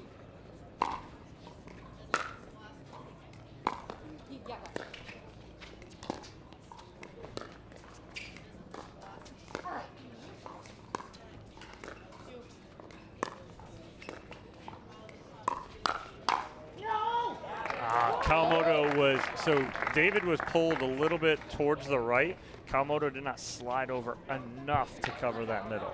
She was reaching, ends up popping the ball up. And game point again for Team Lager and Jarjim and Stratman.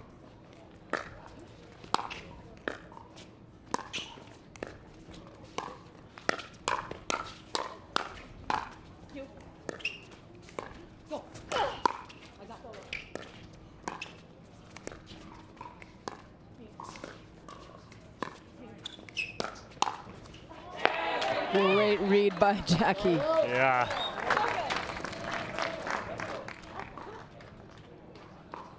Jarjim trying to fight that off with the forehand, gets her on the right shoulder. And you said it, Lee, good spot there from Kawamoto.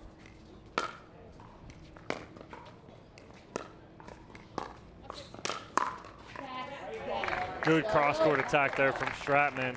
She goes on the offensive, and it'll be game point number 4 here, or 3, excuse me, for Team Lager with Lauren Stratman to serve. 20, 19.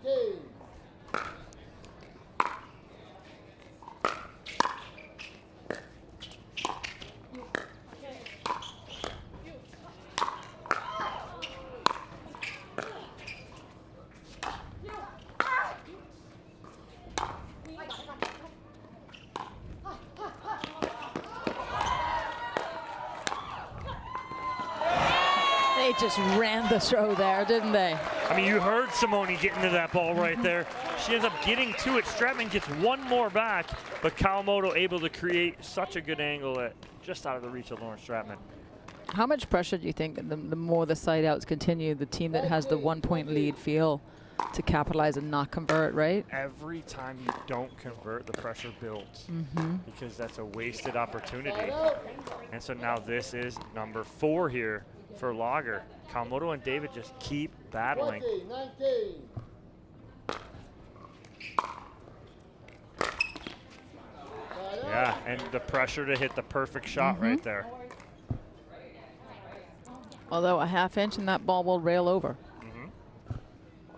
19, 20.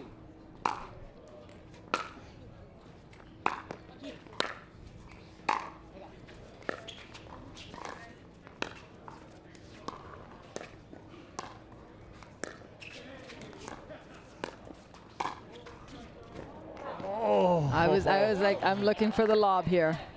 That's a good time for it. 20, 19.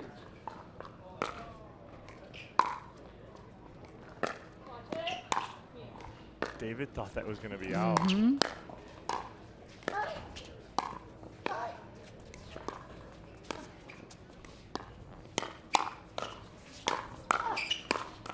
Yeah, Viv is having none of that.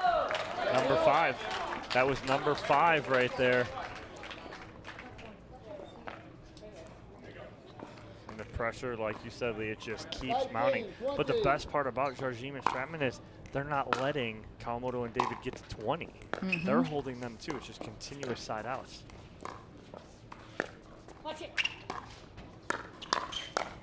The footwork from David.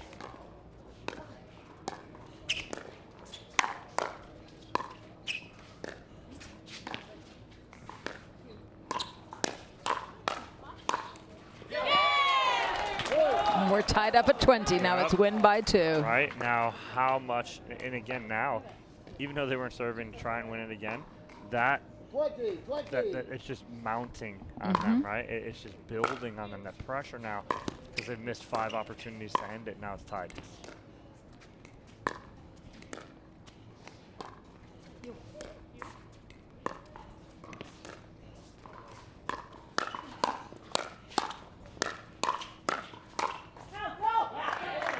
Good talk from Stratman. Good leave from Jarjim. No more match point, or no more game point for them anymore. All tied at 20. 20, 20.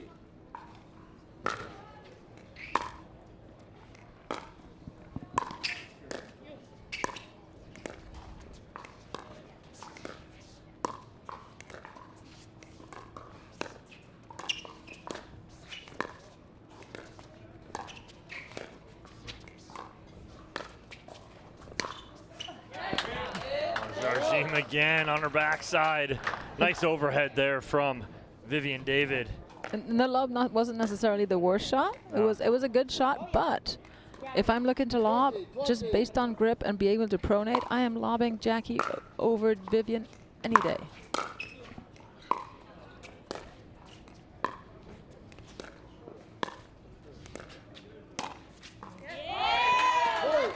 Now flip the script, Lee, because all of a sudden now it is going to be game point here for Jackie Kawamoto and Vivian David after they fight off 5 game points. Now they'll have their first opportunity for Team Pilsner to go up 1-0. And this is the beauty of Major League Pickleball. Anything can happen. A lead means nothing. No, it doesn't. And talk a little bit about that lob, though, Lee, right? So you don't want to go up and over to Vivian David right there, obviously. Now, the issue I had with that lob right there, I think it was not a bad lob, but the position of that lob, right? So she went up and over her right shoulder. If she can go up and over her left shoulder, that forces her to hit two-handed overhead. It's going to be a lot weaker than the forehand. Correct. And so it's just the positioning of it. Right. You know, you go over someone's backhand. A backhand overhead's not going to hurt you. No. If it does, get in the gym. I love it. Right on that cue right there, Pilsner with the game point.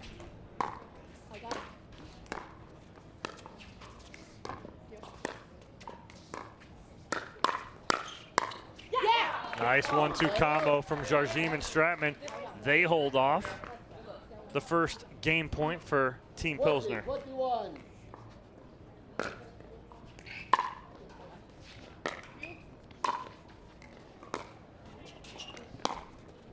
Nah, just that challenge maybe. Did you see it? Boxcar, do we have a read on that? We're trying to get the replay. We'll challenge. We'll just challenge. There is a challenge coming up. The ball is in. Video challenge. Oh. So we're looking at that screen right there. This is going to be a very quick review. Ball is in, right on that line. Let's go. So as they go over to check out this challenge and just confirm, Navratil can hear us talking, so he is on top of this. As you blow that up, it's all over the line. But again, too, and with Jarjim and Stratman, they were calling it out. It's nothing personal. They were looking at what they saw, right, calling it like that. Everybody said, oh, you're trying to hook them, this and that. That is not the case whatsoever here. That's just what they saw. As the ball's going very fast past them. It's tough to see sometimes. Absolutely, and you know, definitely angles come into effect. Yeah. From one angle, that ball may look out, but from the right angle, it could be in. Yeah, absolutely. So this will be a quick one. They'll be back in play here. Bob Swisshelm, our USA Pickleball certified referee, comes back in.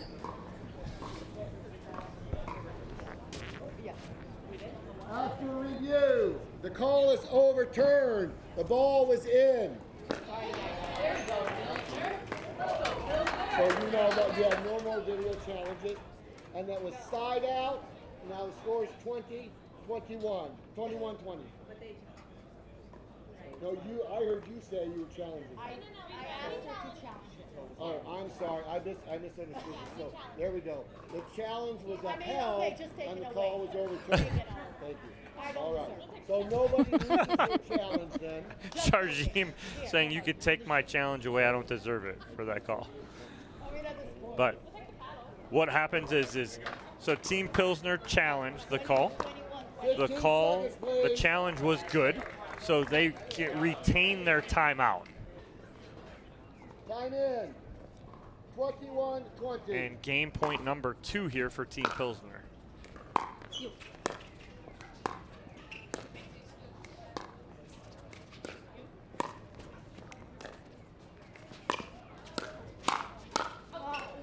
Oh, and oh, Vivian with the hip smack. She almost caught that ball. She's trying to get out of the way. So Lager holds.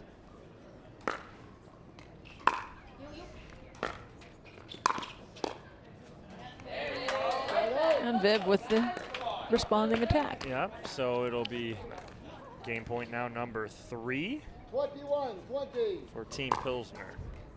Will they do it in less than 5, or will it go to Pilsner, to Lager?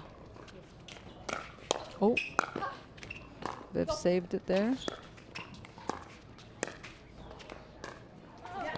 It's 2 face blocks, one from DJ, one from Viv. Yeah. It's a new shot, the face block. Did you say Team Lager? What'd you say? I did, I misspoke. How do you say it? Lager. Oh, Lager. I can't. I don't say it like that. You don't have an accent. Great attack there from Simone, crossbody. And now we're all tied up again. So Lager holds 3. Pilsner held 5. So we've had 8 opportunities to end this game unsuccessful. Well, it'll be number 6 here for Team Lager. Lager. And if I'm Viv and Jackie, I'm hitting the ball to Lauren. Simone's going to go on the offense, I think. I'm going to see her go on the offense very quickly. There it is. Unforced error. Number 6 is special for Team Lager as they win 23-21 over Team Pilsner to take that coveted first women's matchup. Great job by Kawamoto and David to battle and hold off 5 game points, but number 6 is lucky for Team Lager as they win 23-21. We'll take a commercial break. When we come back, it's all about the men's and men's doubles here at the MLP Series Beer City in Grand Rapids, Michigan. Don't go anywhere.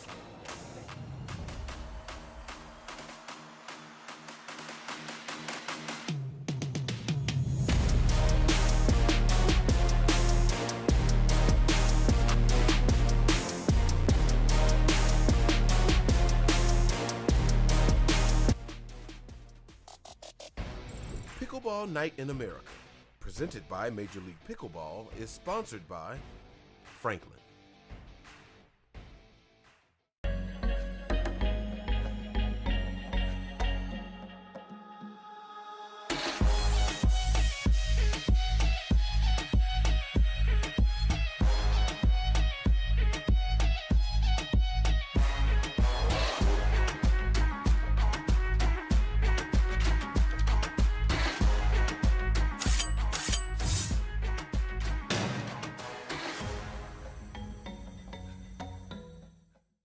It's hard to find supplements that work.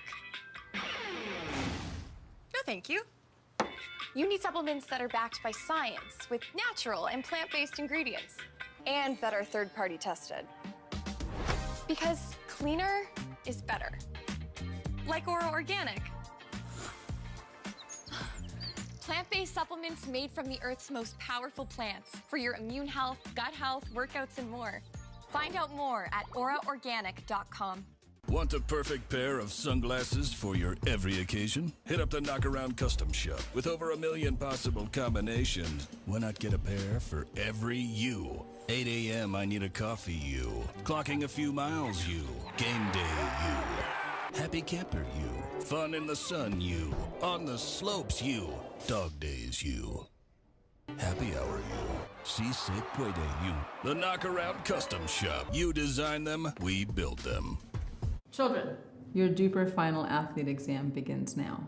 You, how much does it cost to have a rating? It's free. Deckel, how many different types of ratings are there? 2. 1 for singles, 1 for doubles. Cameron, who can have a rating? Anyone. And world peace. DUPER, bringing world peace to pickleball ratings. Download the app and claim your free rating today. Congratulations. You are all smarter than you look. Team Lager taking that first women's doubles matchup 23-21. What a matchup. A lot of game points held in that matchup between Jardim and Stratman. Kawamoto and David fought off 5 game points, flipped it, got 3 of their own. Great job from Jardim and Stratman, though, battling and earning that next one back, and they win it on 6. It's all about the men here, though. Navratil to serve. If you were a betting man, who are you going with in this matchup? It's another good one. If we're going off last match that I saw these guys on court, I'm going DJ and Dylan. I'm taking a wild card here because DJ is playing so well. Where are you going? You know, just to shake things up a bit, I got to be opposite of you. Okay. So I'm going to go Navratil and Diescu. Okay.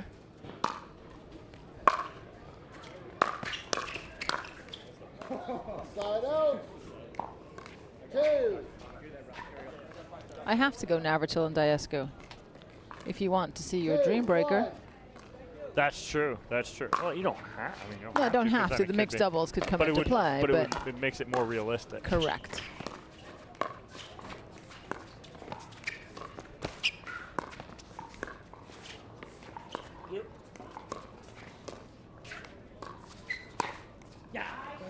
Got him in the like right shoulder pec area. It's a big man right there. 2.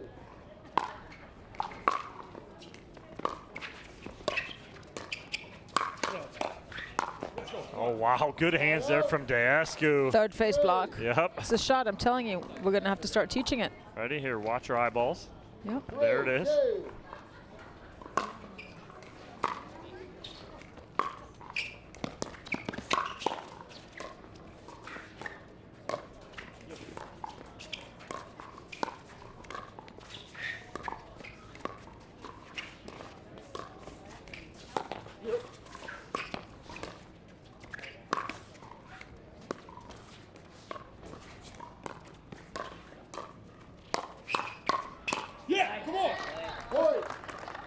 Andre's fired up.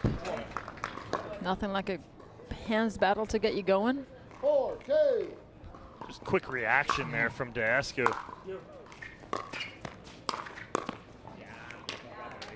Side out. 3.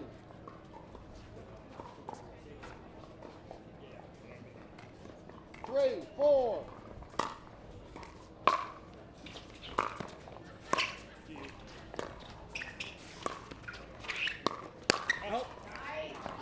And again, there's the bounce in his step. You know, DJ Young playing very loose, very aggressive. 4. But he's at his best when he's playing aggressive at like 80%. Correct. 100% DJ Young is not successful DJ Young. When he feels like he's got to force the issue, the wheels start to come off, right? Yeah, exactly. 5, 4.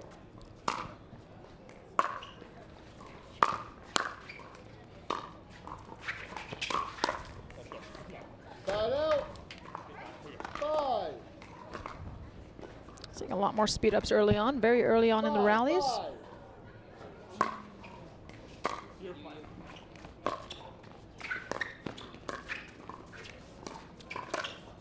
A little confusion right there in the middle from Navratil and Diescu. 6-5 for Laga. 6, 5.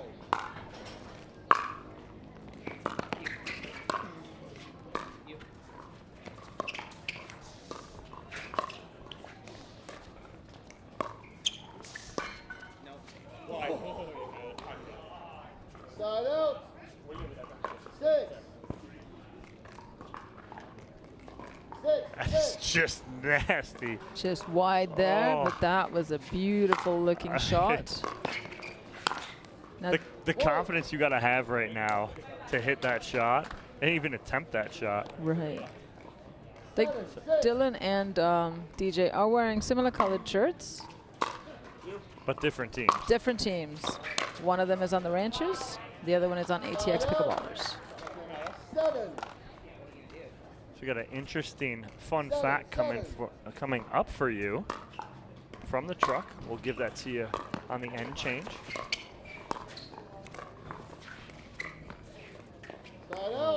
A miss hit there from DJ Young.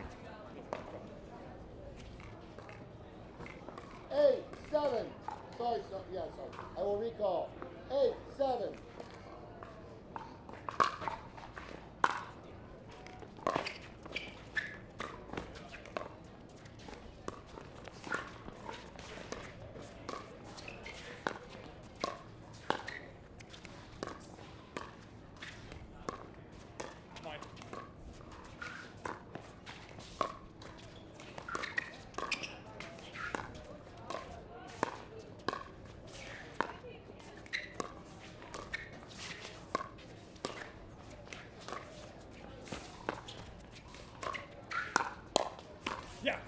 Point.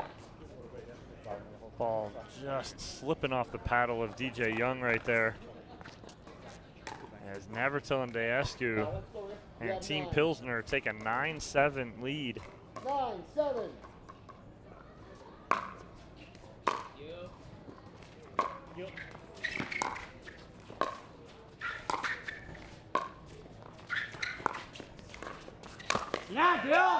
Great setup from Dylan Frazier right there. And DJ Young with the great read as well. And recognizing the setup that Dylan gave him and giving him the props. 8, 9.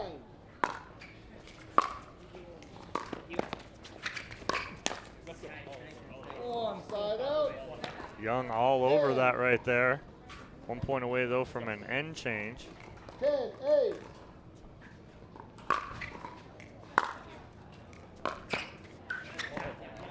Side out.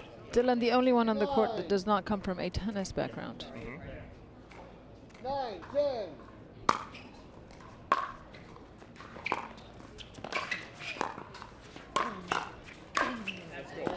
So a end change here, 11-9, as Deescu and Navratil are up by 2 here. 11-9, 1 minute.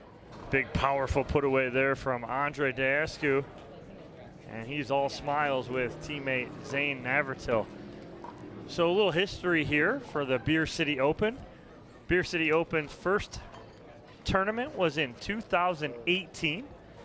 So starting in 2018, the Beer City Open's been around. Simone Jardim has never lost a match since 2018. So never lost a match here at the Beer City Open since it started. Correct. I do believe she did not play last year. Right. But 18, 19, 20. And 22. So 4 straight years that she has been here. She has not lost a match. That's absolutely incredible.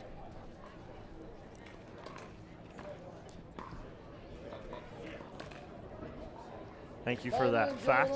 The truck throwing out stats for us.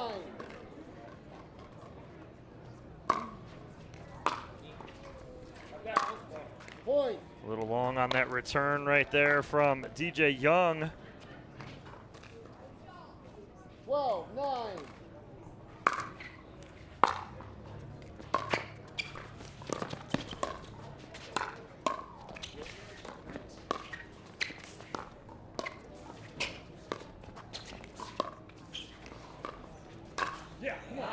Wow. Nice shot behind DJ, going to his backhand side.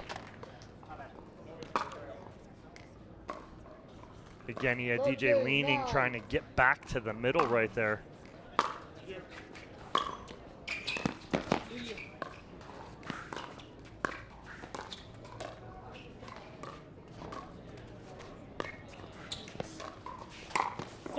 And nice pull right there from Dylan Frazier. 10. That's big side out right there. They needed that as they got into a little bit of a funk there. 10, 13. That back foot drive, we talked about that. Hard to generate anything.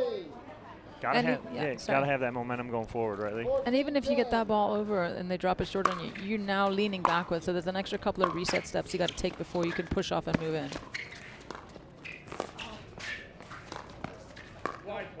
We talked about it before too, right? You and I have talked together, and I've used your analogy about how if you get pushed back to the baseline, that's your starting point, right? You got a layover, right? You got layovers on the way to your final destination. And Navratil goes two-handed backhand to the back corner, right? So you don't need to go direct flight from the baseline to the kitchen line. Right. You have layovers and stops in between, meaning in the transition area. Absolutely. Sometimes you got to watch, you know, stop and look at the scenery. Right. And then move on. And then Get move stuck on, there. right. It's good, but we're going to move. We're going to continue to move on. Sometimes you get pushed back and you revisit the earlier scenery. You're like, oh, it looks a little different from this angle.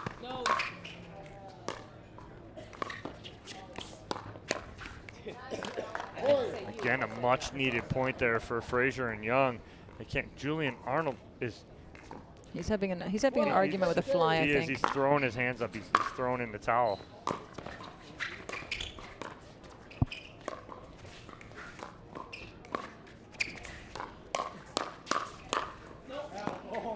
Young just overhits it right there. Got it on the forehand. 17. Just not able to get on top enough.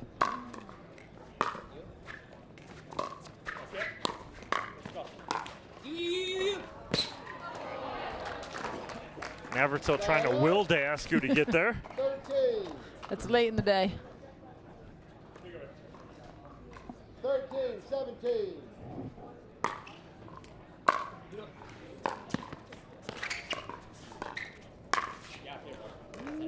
Zane had an easy one there. Went for a little bit too much, overrolled, went to the bottom of the net. 14, 17.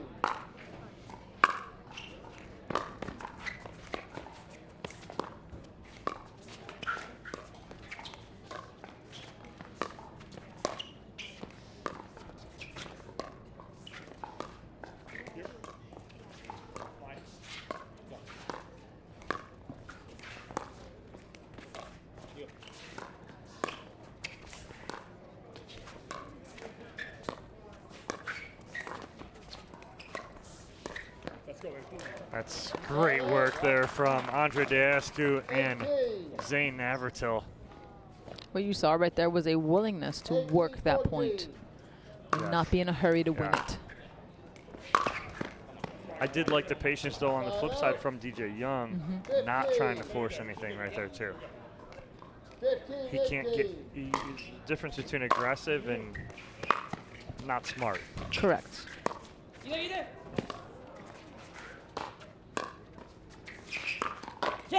That's a smart pull, right? Flip it 75% down the middle, create some hump on that, and force them to try and hit up on that ball. You had them staggered. There was an extra alley open on the diagonal there for them, and DJ was smart and took it. Oh, and that's Deascu trying to make something happen, and now Frazier and Young within one. Hey, let's go here. 17, 18. This game much more important for Team Pilsner with Navratil and Deascu. As they do not want to go down 2-0 going into mixed doubles. 19, 17.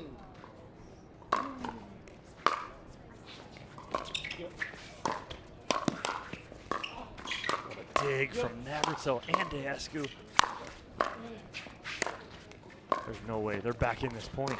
What defense from Deascu and Navratil. And they are fired up and feeling it, and they are frozen. 20, 17.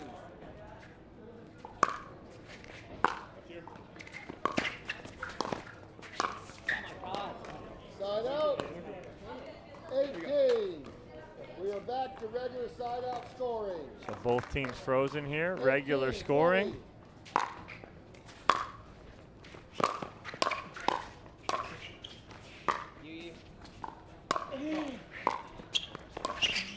Nice lob to drop there. Dive.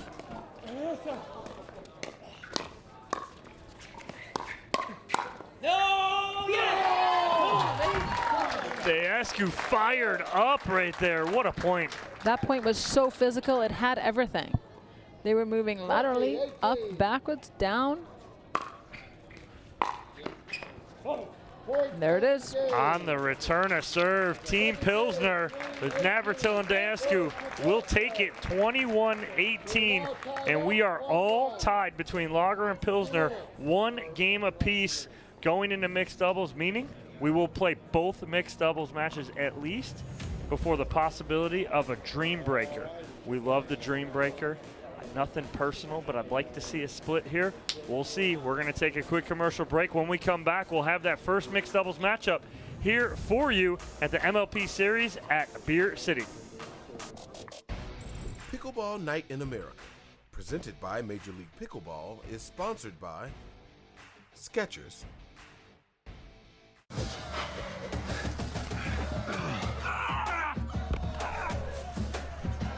Working out doesn't have to be this complicated. That's why I make walking my workout with Skechers' new Workout Walker. They're loaded with performance and comfort technology, including a carbon-infused plate to add more spring to your step. They're ready for your ultimate walking workout. Just put them on and walk. You guys tired already? I'm still walking. Try Skechers' new workout walker. It'd be a lot easier if he just rolled. It's hard to find supplements that work. No, thank you. You need supplements that are backed by science with natural and plant-based ingredients and that are third-party tested. Because cleaner is better. Like Ora Organic. Plant-based supplements made from the Earth's most powerful plants for your immune health, gut health, workouts, and more. Find out more at oraorganic.com. Want the perfect pair of sunglasses for your every occasion? Hit up the Knockaround Custom Shop. With over 1 million possible combinations, why not get a pair for every you? 8 a.m. I need a coffee you. Clocking a few miles you. Game day you. Happy camper you. Fun in the sun you. On the slopes you. Dog days you. Happy hour you. Si se puede you. The Knockaround Custom Shop. You design them, we build them.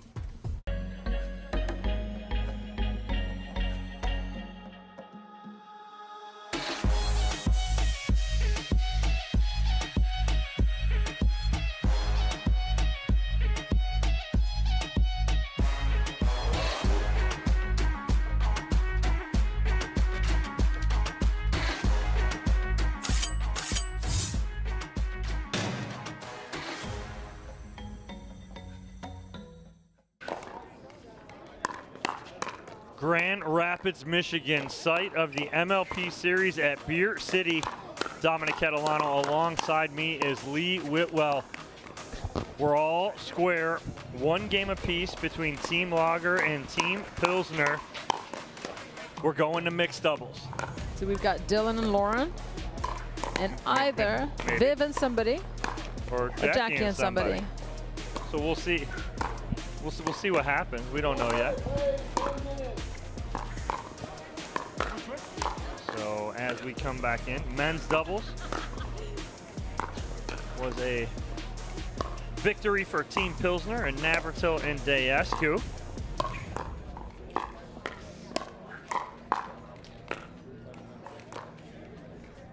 All right, so we've got Jackie and Andre against Dylan and Lauren. So what are you looking for, Lee, out of this matchup? Jackie and Andre against Frazier and Stratman. If Andre keeps playing as big as he's been playing, I think they're gonna have the slight edge. Dylan and Lauren are gonna have to play solid, create the opportunities, but you've got Jackie on the other side who's not gonna give you anything. And it's gonna keep Andre in that point. She's not gonna go for too much. She's gonna play her role and not feel the need to pull the trigger. Kawamoto to serve to start.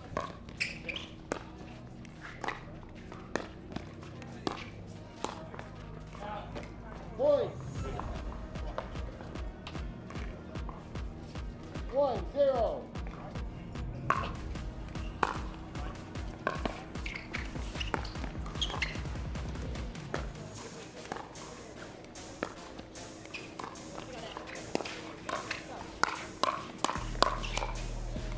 What hands there. Dylan Frazier.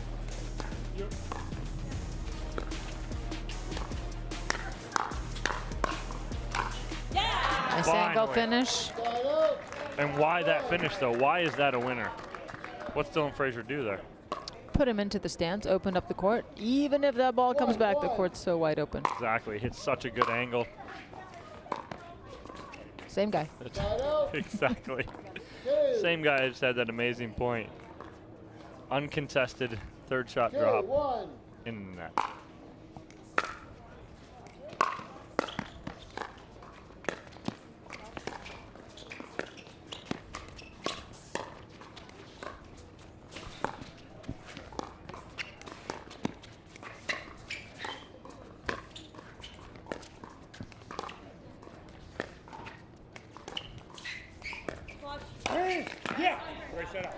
Yeah, and you hear Dayescu talking to Jackie Kawamoto going, great setup. And it was, because Kawamoto stayed in that cross-court dink and forced a pop-up close enough that Deescu can jump in the middle and pick that off. And see, just like we wanted Viv to go down Deckel's line, I think Lauren's got to be able to pull the trigger down Andre's line to keep him. Yeah. Right, she's Keep got to him quiet, yeah, yeah. keep him honest. Keep him over there. And it doesn't even need to be a flick for a winner. It's got to be a flick to that side just to get him to play a ball. Like, hey, I'm not afraid of going there. Mhm. It's just sending a message because he's physically he's getting very loud on the court. His movement is everywhere. There it is. It's like she read our mind. It's just a great lob there, though, from Stratman. You just open that up. And the best part about that right there, she just pushes that right down the line. She knows she doesn't have to do anything much with it. And that's the key in pickleball, is understanding that you don't have to do too much. Less is more. 4-3.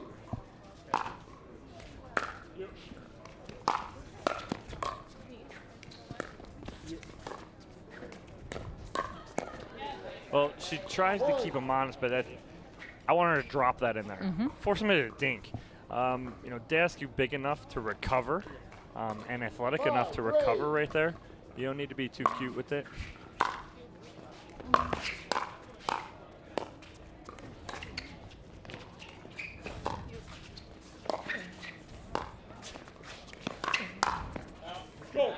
It's a great lob set up by Jackie and allows Andre to go on the offense. Great setup, like you said, Lee. Perfectly done by Kawamoto. She had Frazier dug in, and he's able to go up over the top of him. We'll blame the wind on that miss serve. It's really windy.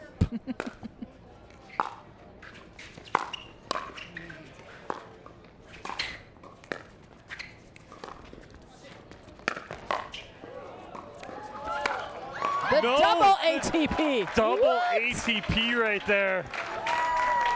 Right there. Look at the defense. Ball drops in. Frazier just very casually.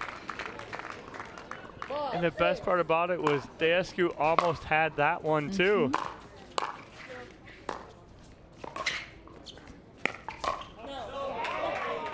See right then, she'd gone down the line a little bit on Andre. He kept there. She was able to roll middle and get him to stretch. Great adjustment by Lauren.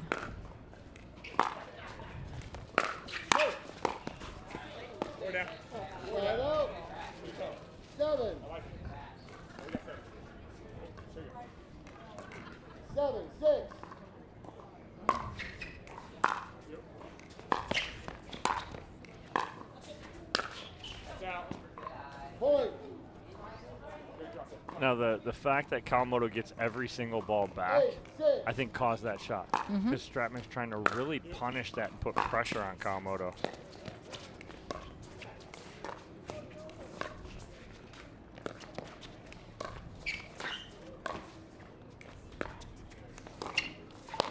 That's good cross-court dink there from Stratman. Good pressure at the feet of Kawamoto.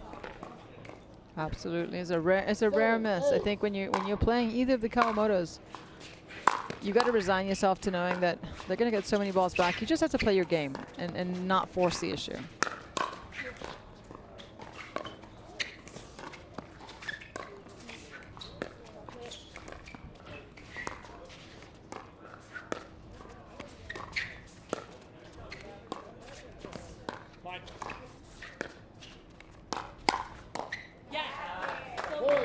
Probably not the right time there for Kawamoto to speed that up at Frazier. Right, a rare speed. It's an interesting choice she made there.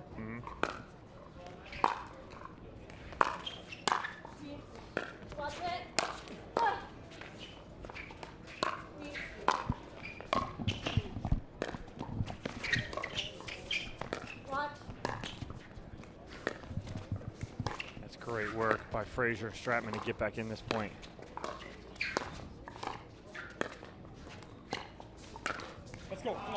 Oh, Stratman all smiles right there as she thinks she had him being Deescu backdoor. If she just had 6 more inches arm length. She was only the size of Deescu. Right.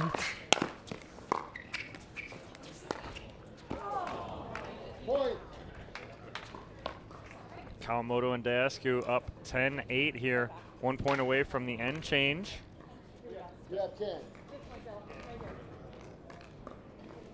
10, 8.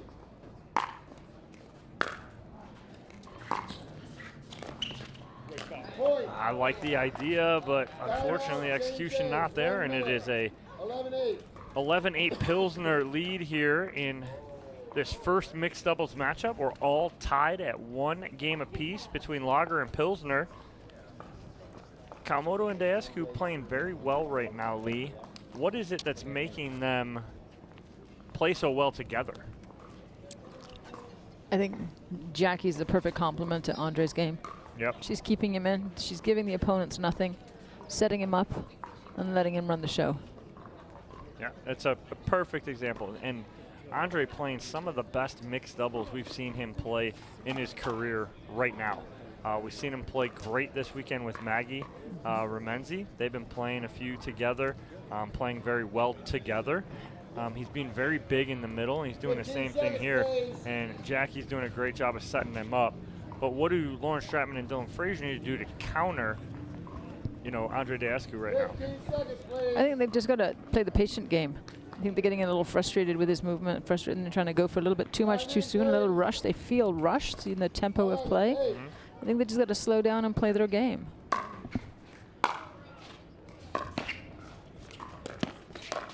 Sorry, Dylan, you all right? Sorry about that. Point. And Dylan If gets, he only learned the face block. Andre could teach him. 12, 8. Got him off the head. He tried to header that back. But Daescu not trying to hit him that much. That's a huge ball. I mean, geez. Check the ball, because that ball is punished here from Daescu. 13, 8. Stratman is very close to getting that back.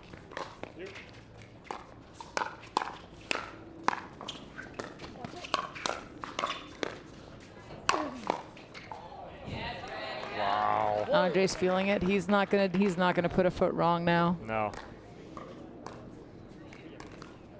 14, 8.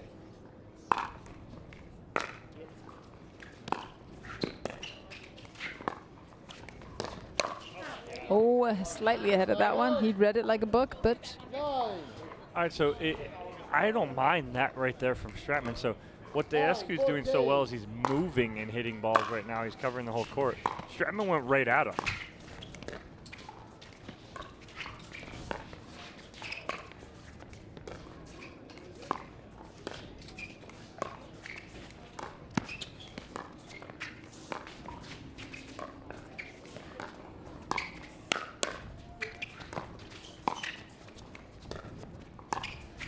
Oh.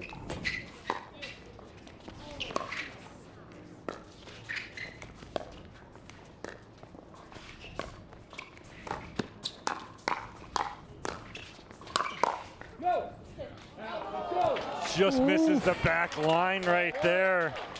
What a rally. Ball took forever to come down.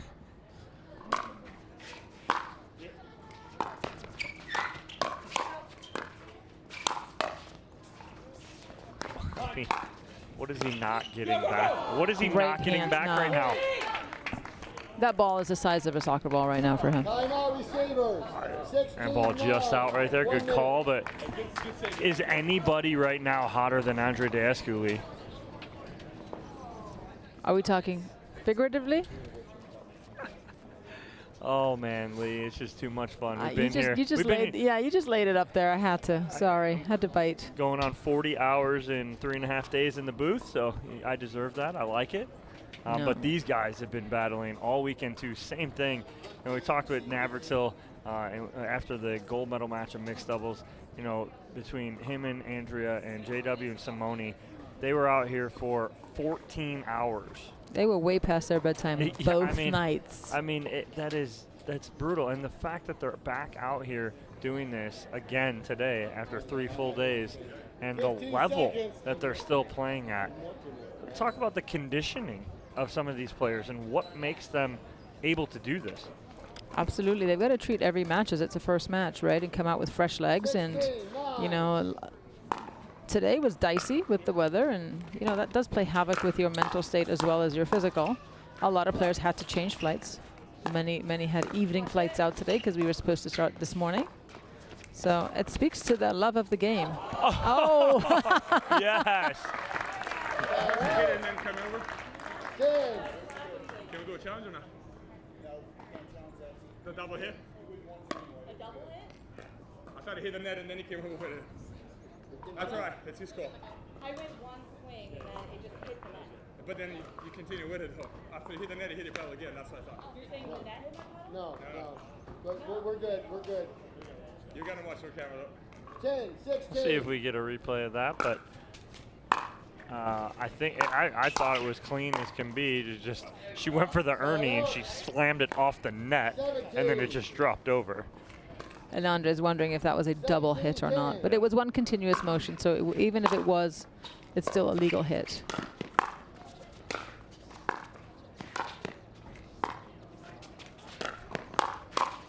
Wow, Kawamoto coming with the heat there.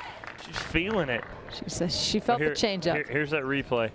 So Stratman, it's clean. She hits, and it just goes over. She never hit it again, but there's one motion. That's a clean Ernie right there. Damn, Kawamoto with the lob.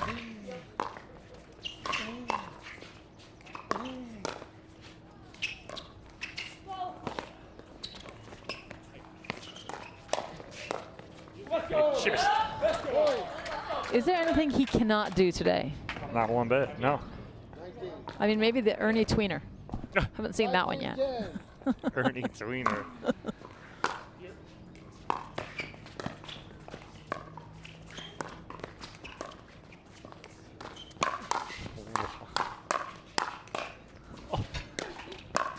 Are you kidding me right now? What is going on?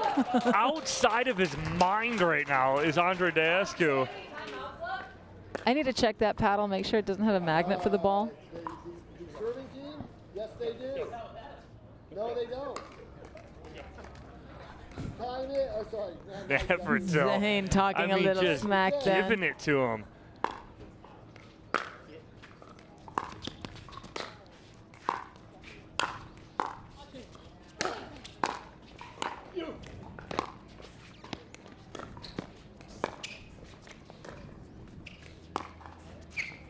And just handcuffed right there by Kawamoto in a 21-10 victory.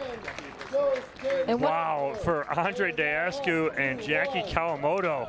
And what we've seen there, I mean, Andre displayed pure excellence on the court.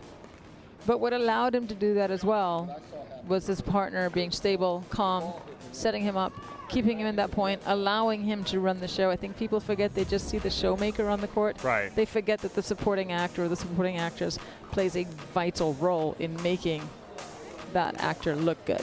Absolutely. Well, Team Pilsner will take a 2-1 lead. It is all going to be up to Simone Jardim and Dylan Frazier to force this dream breaker. We'll take a quick commercial break. When we come back, we'll have that 4th game for you and see if we're going to that dream breaker here at the MLP Series at Beer City.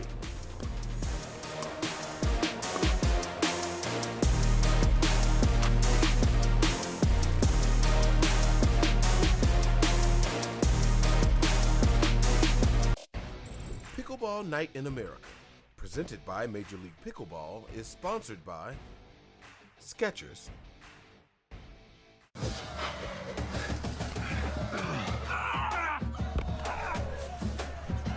Working out doesn't have to be this complicated. That's why I make walking my workout with Skechers' new Workout Walker. They're loaded with performance and comfort technology, including a carbon-infused plate to add more spring to your step. They're ready for your ultimate walking workout. Just put them on and walk. You guys tired already? I'm still walking. Try Skechers' new Workout Walker. It'd be a lot easier if you just rolled. It's hard to find supplements that work. No, thank you. You need supplements that are backed by science with natural and plant-based ingredients and that are third-party tested. Because cleaner is better. Like Oro Organic. plant-based supplements made from the Earth's most powerful plants for your immune health, gut health, workouts, and more. Find out more at auraorganic.com. Want a perfect pair of sunglasses for your every occasion? Hit up the Knockaround Custom Shop. With over 1 million possible combinations, why not get a pair for every you? 8 a.m. I need a coffee you. Clocking a few miles you. Game day you. Happy camper you. Fun in the sun you. On the slopes you. Dog days you. Happy hour you. Si se puede you. The Knockaround Custom Shop. You design them, we build them.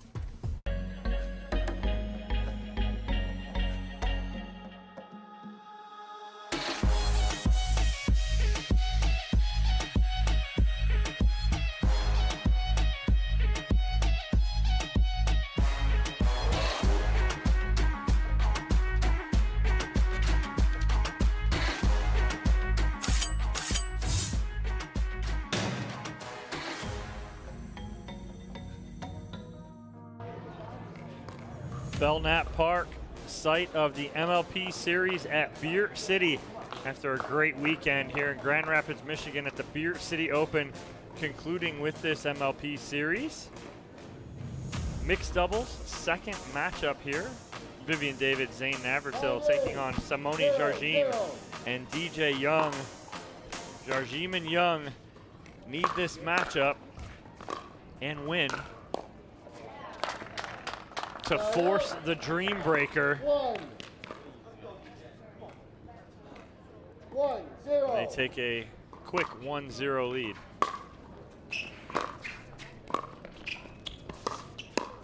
I'm gonna see Viv and Zane. I'd like to see them play loose in this game. There's not, you know, they've got the singles Dream Breaker. They've got good singles players on their team. Yep.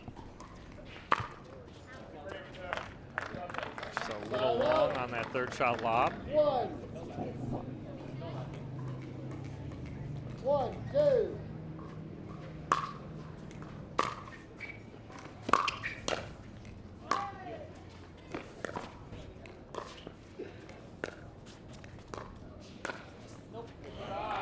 Great reflexes from Zane.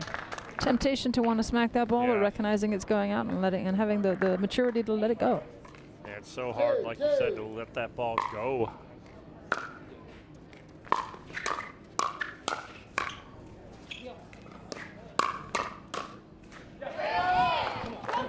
Great finish from Navratil again, getting on top of that, getting it at the feet of Simone Jardim. I think he was watching Andre in the last match. Going, you know what? Anything you can do, I can do better. 3-2.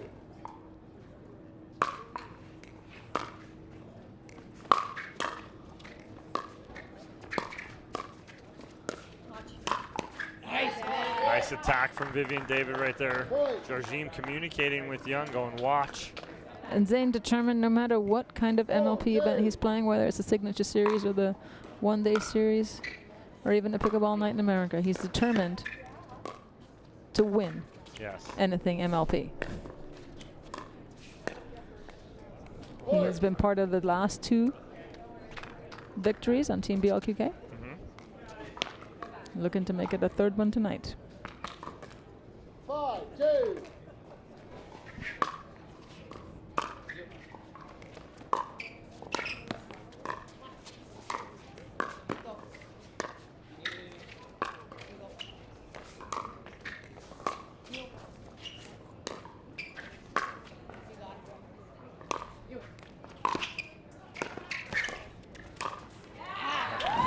Good patience right there from DJ Young. Not trying to do too much with that overhead because he didn't have too much anyway. And he goes for the reverse pancake. A little slap backhand. I like it. It's effective. It allows you to get a little bit more on the ball than a traditional backhand. Yeah, he's going to take that off the tape right there. But again, if he tries to rip that ball and it hits the tape, it's going way out. But he takes something off this, and even with the let cord, it stays in. Ball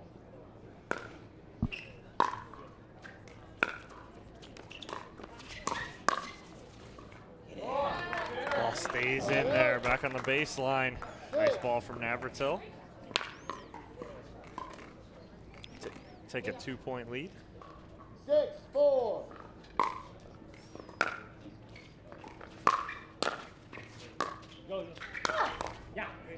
It's a nice reach in and a little acceleration from Simone, driving that ball into the ground. 5, 6.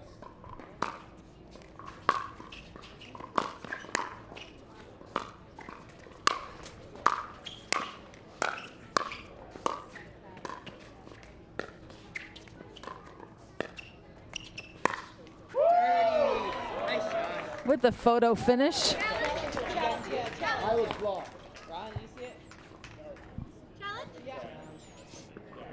Look at that photo finish there. So that will be We're going to look. There's a challenge The score is as 6-6. Young called that And ball Team out. Pilsner is requesting a video challenge. So, So we'll see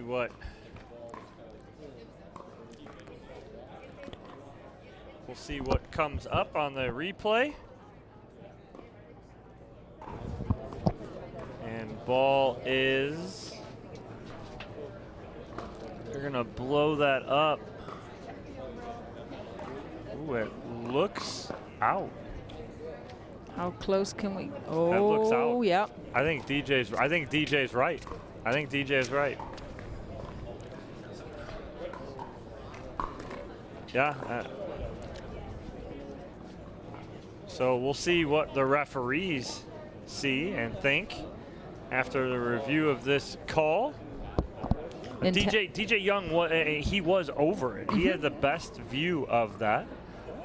In tennis, that ball is in because the tennis ball will compress on impact. The pickleball does not compress like a tennis ball. Not like a tennis ball. It will compress, but not like a Correct. A tennis ball will almost double in diameter. Right. A pickleball will not. And you can see that, the lack of compression right there. It still looks round on impact. Correct. And she hit it pretty hard. You're going to get more of a compression on pickleball when you're hitting down on it. Correct. Like Andre's After overhead. review, the call stands. The ball was out. You are serving at 6-6. 15 seconds, please. 6-6.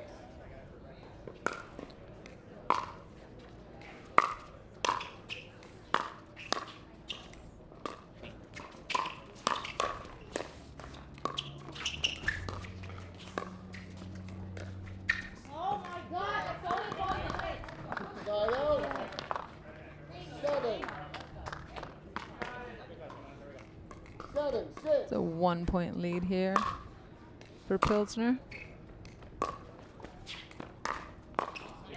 Nice pressure move by DJ.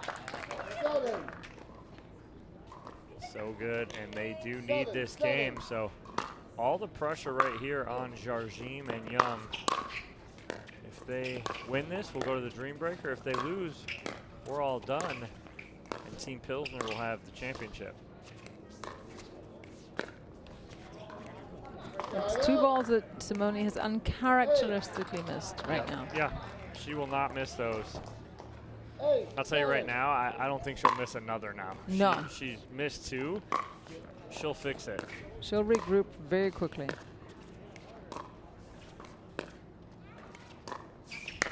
Right there. And that's a consummate professional right there, right? She sees what she did, and she makes the adjustment. 8.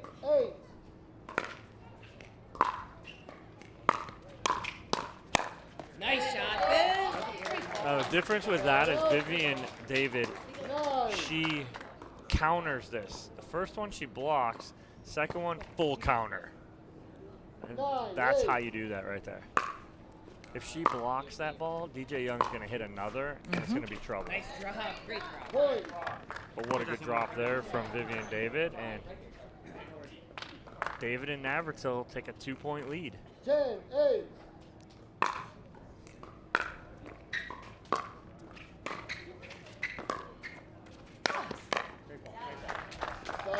All over Nice, that one yep. is Jardim, right at the feet of David. 9-10.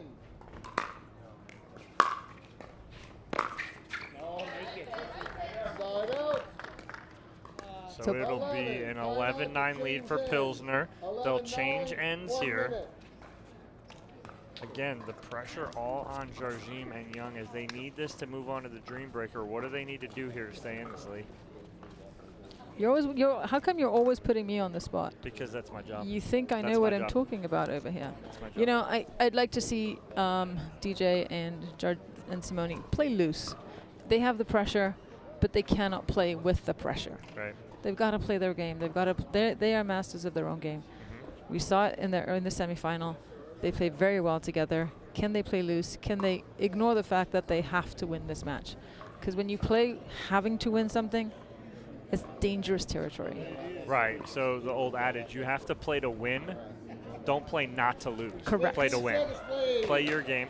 And that being a fact, too, is everybody listening right now is you go into a matchup, I'm going to play my game first. I'm going to go with my game plan. I'm not going to go with what you are Correct. first. I'll make an adjustment, but that's going to be after you can stop my game plan.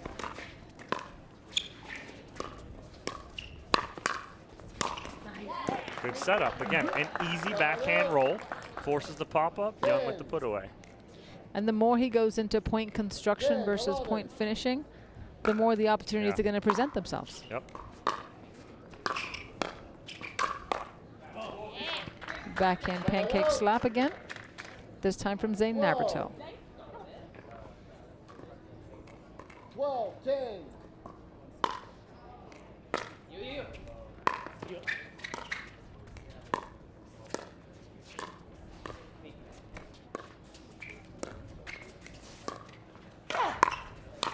So good, Simone. I feel like Simone's found this extra reach. She is coming into that kitchen and being aggressive and not just resetting that ball out of the air. She is going for it. I think her paddle change, I think she's able to control a little more with that Yola. I think it's allowing her to be a little more aggressive with that reach. You gotta make it, bro. He does, and he's exactly right. He tells himself he's got to make it because it is open right there. 13-11.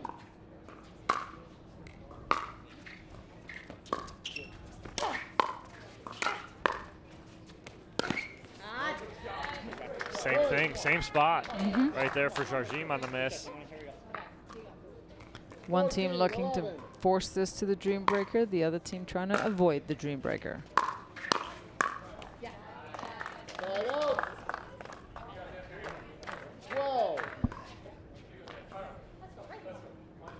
12-14.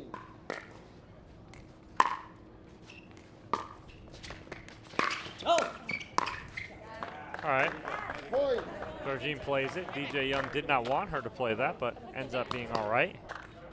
13-14. Within one.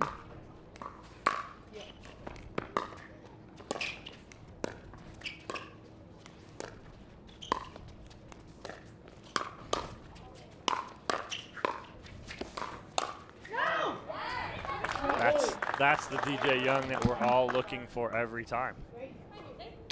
How do you beat that DJ Young? It's so hard to when he's playing so controlled. 14-14.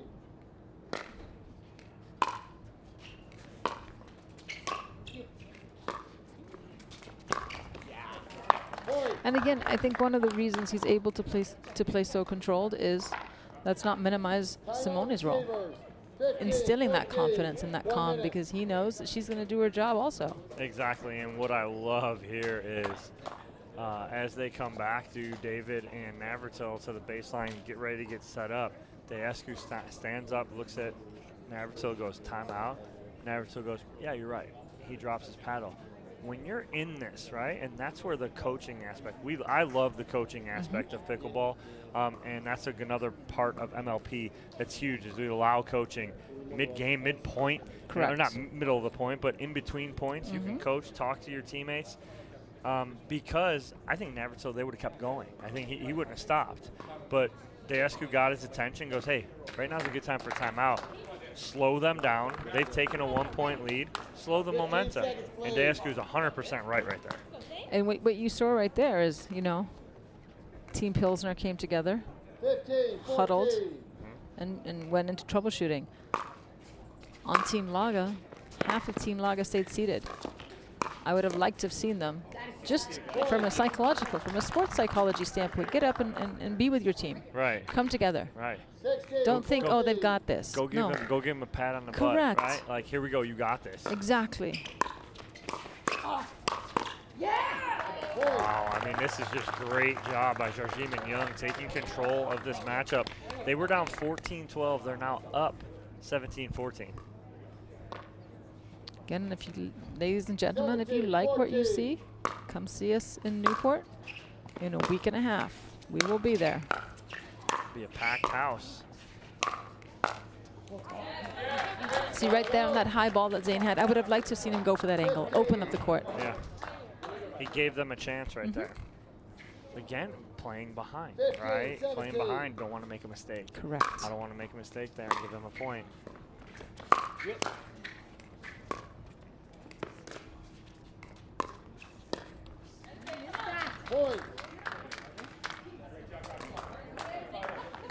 Andre getting fired up for his team. Yeah, they want to end this right here.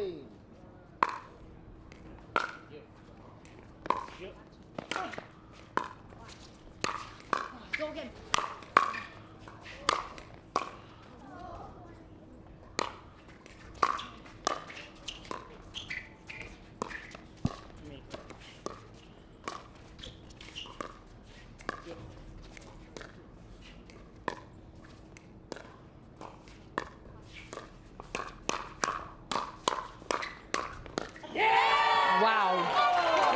Wow.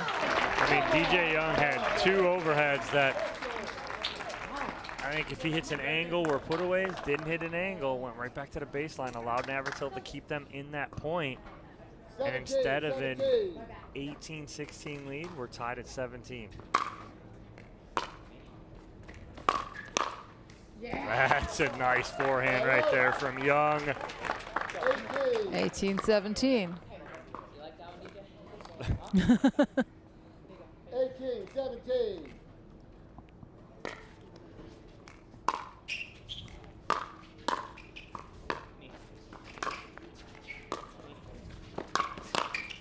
Wow, way to come over for that steal.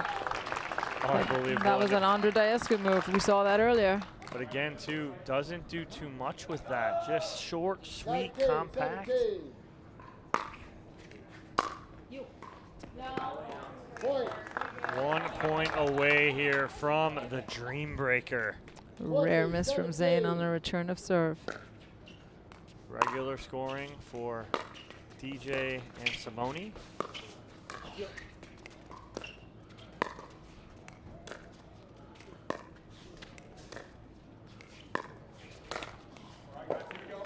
Trying to make something happen right there. Although, you know what? It's the right time to pull that trigger because, it, you know, Viv and Zane are frozen too now. Right. 2-point lead, traditional scoring. Yeah, he did miss that. Just overhits it a little bit. 19-20.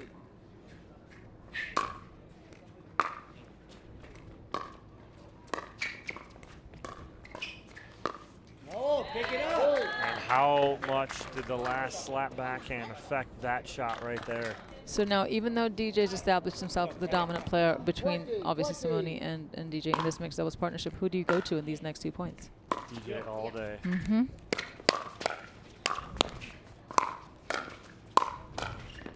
No way. Right? No way. She kept him in that point. Yeah! What a great job by Simone Jarjim there. Those are putaways. That point's over 6 times. But what they did was they let DJ settle into that point. Exactly right.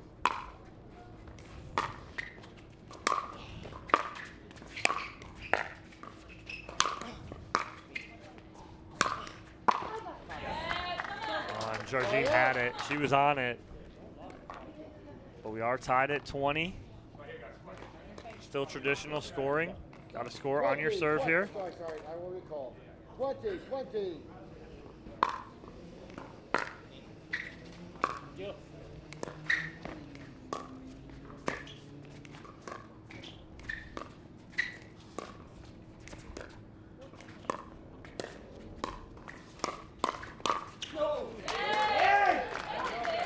Felt like Viv baited him a little bit into flicking that ball at her so she could be ready for the counter. Well, it is game and match point here for Team Pilsner. Do we get to see a dream breaker, or is it going to end right here?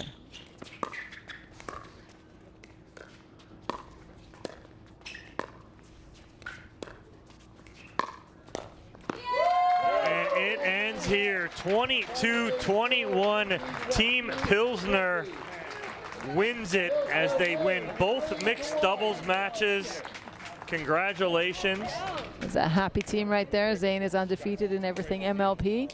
But if you enjoyed tonight, please tune in. First weekend in August, August 5th through 7th, for our signature series. 12 teams battling it out in Newport Beach, California. Piggybacking on that, the largest prize pool in amateur tournament history, $100,000 up for grabs in our DUPER waterfall. It's not too late to sign up. Head over there and sign up if you're going to come out to California. We'd love to see you.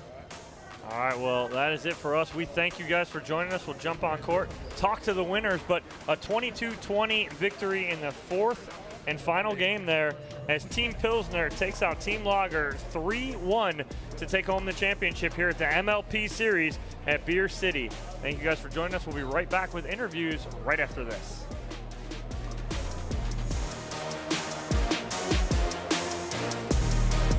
Pickleball Night in America, presented by Major League Pickleball, is sponsored by Franklin.